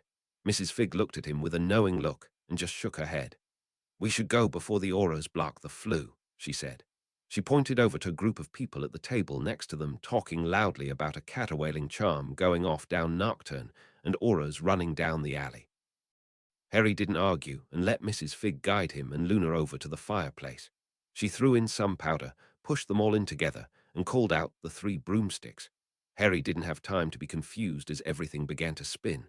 He was launched out of the fireplace and into a nearby wall when they finally stopped spinning. Luna came flying out next and flew into him, which was lucky for her since he was able to break her fall, but unlucky for him because... Ouch. Mrs. Figg stepped out normally. Everyone was looking at them, so Mrs. Figg simply apologized for the interruption and then picked him and Luna up off the floor. She whispered in Harry's ear as she did so, "There better be a damn good reason for that little stunt." Harry glanced at Luna pointedly and whispered, "There is, but I can't talk about it right now." Once they were outside, Mrs. Figg guided them to a nearby bench that was secluded. "Right, Spill, I caught Luna up to speed on what I could tell her about the guild. You don't need to worry about that." Luna just sat quietly and waited for Harry to answer. She seemed completely unbothered by everything. "Won't you get in trouble?" Harry asked. "Let me worry about that. I assure you that you won't be in any trouble for my actions," she said. He nodded and then said, "It had to do with the job the guild leader wanted me to do. I can't tell you," she said not to. Mrs. Figg huffed. "Were you at least successful?" He nodded. "I got the hard part out of the way, but I still have one thing left, and it happens to be nearby. Why did we come here instead of home anyways?" Mrs. Figg sighed and said, "When the auras shut down a flu, they usually check where the people went just before they shut it off. I'm trying to keep them off our trail by going somewhere public." That made sense to Harry, and it was lucky for him that they'd come here. "This just happens to be where the next part of my task needs to be done. I think I need to do it alone," he said with a little bit of shame. He'd lied to Mrs. Figg, and now he was kind of asking for permission to continue after he'd been caught. It felt weird. "Go on then," she said irritably. "We'll go visit with Flume for now. You can meet us at Honeyduke's when you're done." "Be safe, Harry," Luna said with a smile. "We can catch up later." Harry nodded and walked towards the entrance to Hogwarts. It was a long walk, but it was the only way he knew for sure to get into the Shrieking Shack. School was still in session. He hoped he'd be able to get onto the grounds all right. Otherwise, he'd have to sneak in another way if that were even possible. Harry's watch had stopped working after Healer Juniper had helped him. Whatever they did had made the watch all wonky, and it no longer worked. Harry gauged that it was early evening by now. He hoped it got darker when he got closer to the gates. It would be hard to sneak around in the daylight. After a long while, he finally made it to the gates. The sun was setting, but there was still a bit of twilight left. He guessed security wasn't a big issue right now because the gates were wide open. That was rather lucky for him. He walked through the gates and felt a weird tingle run up his spine. He reckoned there were probably wards and that he'd just triggered them, alerting whoever, probably Professor Dumbledore, that somebody had crossed them. He picked up his pace and stayed within the tree line of the forest. He could see the castle, so he had a good idea of where he was, and he knew the general direction of the shack, so he just kept chugging along. He knew the Whomping Willow was a large tree and that it was in a clearing on top of a hill between the forest and the lake, so he figured he couldn't miss it. He slowed down when he saw a small hut just outside of the forest. He wondered who lived there. He got a bit careless and stepped on a twig which snapped loudly. A dog, probably pretty large from the sound of it, started barking loudly. "Calm down, Fang," a booming voice said from within the hut. "It's probably nothing." Harry could see a very large silhouette through the window and he froze. Whoever lived in that hut was huge, and he didn't want to be discovered by the man. After a while, the silhouette moved, and Harry felt it was probably safe to start moving again. He walked through the trees, keeping the castle in view. Harry shivered. It was getting really cold out here. He should have dressed more warmly, but he hadn't really planned on this part of the trip. Mrs. Figg was probably going to ground him until the school year after this, he reckoned. At least he'll have completed his little job for the guild leader. He heard some rustling coming from the forest, and he froze. "Who goes there?" a deep voice bellowed out. Harry looked towards the voice and found himself face to face with a large brown centaur. "Students aren't supposed to be in the forest, young man," the centaur said. Harry didn't know what to say. He knew the centaurs were proud creatures, and he doubted they reported to anyone in the school. "I mean no harm, sir," Harry said to the centaur. The centaur chuffed, but didn't say anything initially. He just looked up at the sky and said, "The stars told me that someone would visit our forest." Harry didn't know what to say. He wasn't sure how much he bought into divination. "You should be careful. There are things in the forest that would harm you," the centaur said as he walked away. Harry shook his head. He knew there were dangerous creatures in the forest. He figured he was safe as long as he stayed close to the grounds. As he came up on a small hill, he was able to see a large tree swaying in the moonlight. "That must be the Whomping Willow," he said to himself. He walked towards it cautiously. He felt confident that even with the moon shining so bright, he was far enough away from the castle that he wouldn't be seen. They'd had to put the secret passageway somewhere no one would see after all. As he got closer, the tree must have sensed him somehow, because it started swinging its branches violently. Harry continued to walk around, out of reach, to see if he could find the opening. Harry reached out with his senses to see if he could detect the passageway. He was overwhelmed almost instantly. There was magic literally everywhere, as if the grounds were imbued with magic. He shook his head to clear it. His gift wasn't likely to be very useful here if he couldn't stand the level of ambient magic. Hopefully, he'd be able to get used to it over time. Perturbed by his failure, he continued to watch for an opening as he walked around the tree. It looked like there might be a passageway at the root of the trees. Maybe if he ran, he could make it through in time. There was probably an easier way, but he didn't have time to figure it out. He'd suddenly wished he'd spent a little more time reading through his dad's journals for a hint at what to do. Lesson learned, he guessed. He needed to be more prepared in the future if he was going to avoid these kinds of situations. He needed to be the very best if he was going to be a member of the guild. A memory of what the guild leader had said came to mind. "Nerves of steel will only get you so far." You need knowledge to understand your enemies and the wisdom to know when to act. That kind of thing only comes with time and experience. He guessed he was starting to understand more what she meant. Harry simply didn't know enough and would need to work harder to catch up. As things stood, all he had was nerves of steel at the moment, so the only thing he could do was run, and hope he made it in time. He leaned down and pushed himself in the direction of the base of the tree as fast as he could. Instantly, giant club-like branches started smashing into the ground around him. He rolled to the side and pushed forward each time. Then a large vine-like branch came sweeping horizontally in front of him. He decided to try and jump it this time, but it raised at the last moment, and he tripped to the ground. He took a deep breath and flinched as he saw a large phone pole-sized limb raise up over him before crashing back down towards him. He rolled out of the way just in time and gathered his strength. He was really close to the base of the tree now. He could do this. He pushed himself forward, dodging limbs as they came crashing around him. He was nearly out of breath at this point, but he was determined not to lose. He'd made it too far to back out. The only way was forward. He dove towards the base of the tree and landed roughly on his butt. He was pretty sure he'd just bruised his coccyx, but now he was sliding down a hole in the ground. When he rolled to the bottom of the sloped hill, he just laid there to catch his breath. That was way too close. It looked like he needed to add physical fitness to his regime too. He inspected his arms and legs and found that he had dozens of scratches all over him. He hissed as sweat dripped into open wounds all over his face and neck. He felt around in the pockets of his robes. Luckily, the vials of Wiggenweld potion were spelled not to break. He removed the cork and drained the potion down his throat with a grimace. It didn't taste awful, but it definitely wasn't pumpkin juice. He felt the potion take effect, and his wounds started to heal.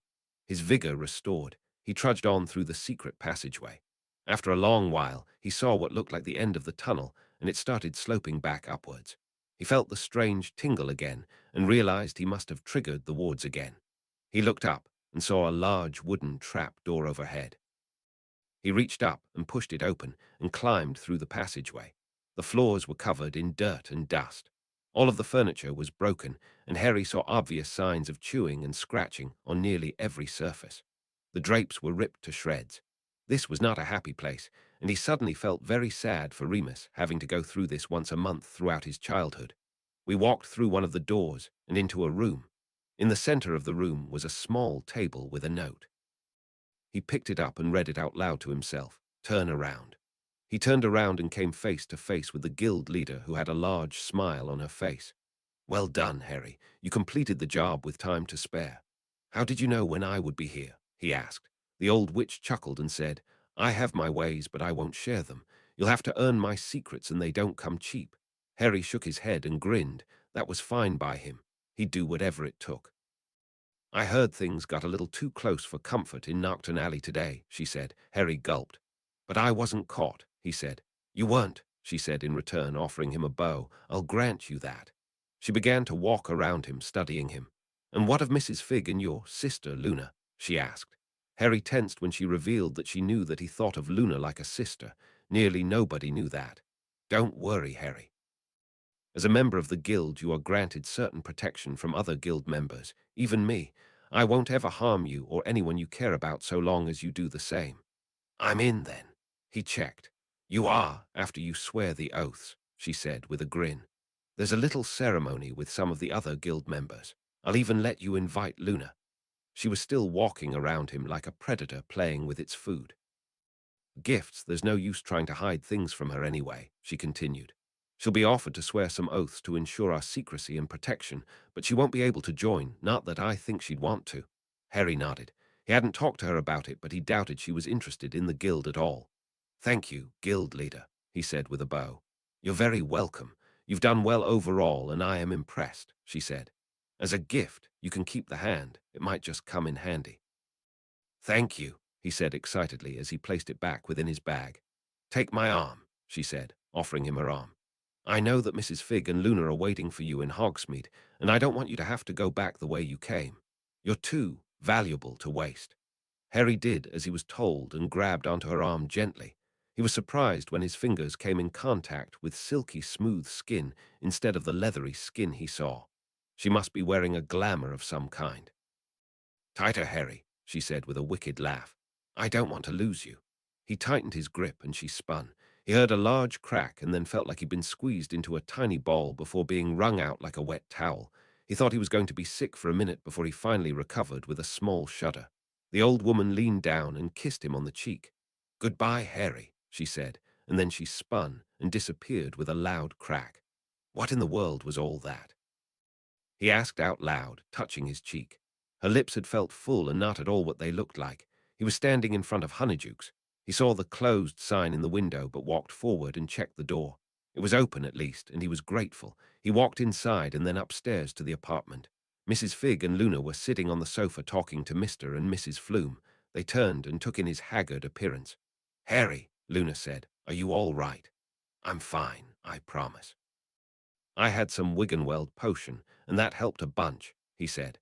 "Your clothes are a mess, laddie," Mrs. Figg said. "We should get you home so you can get some rest." Mrs. Figg made some excuses to Mr. and Mrs. Flume so they didn't ask too many questions, and before he knew it, they were all arriving through the flue back home.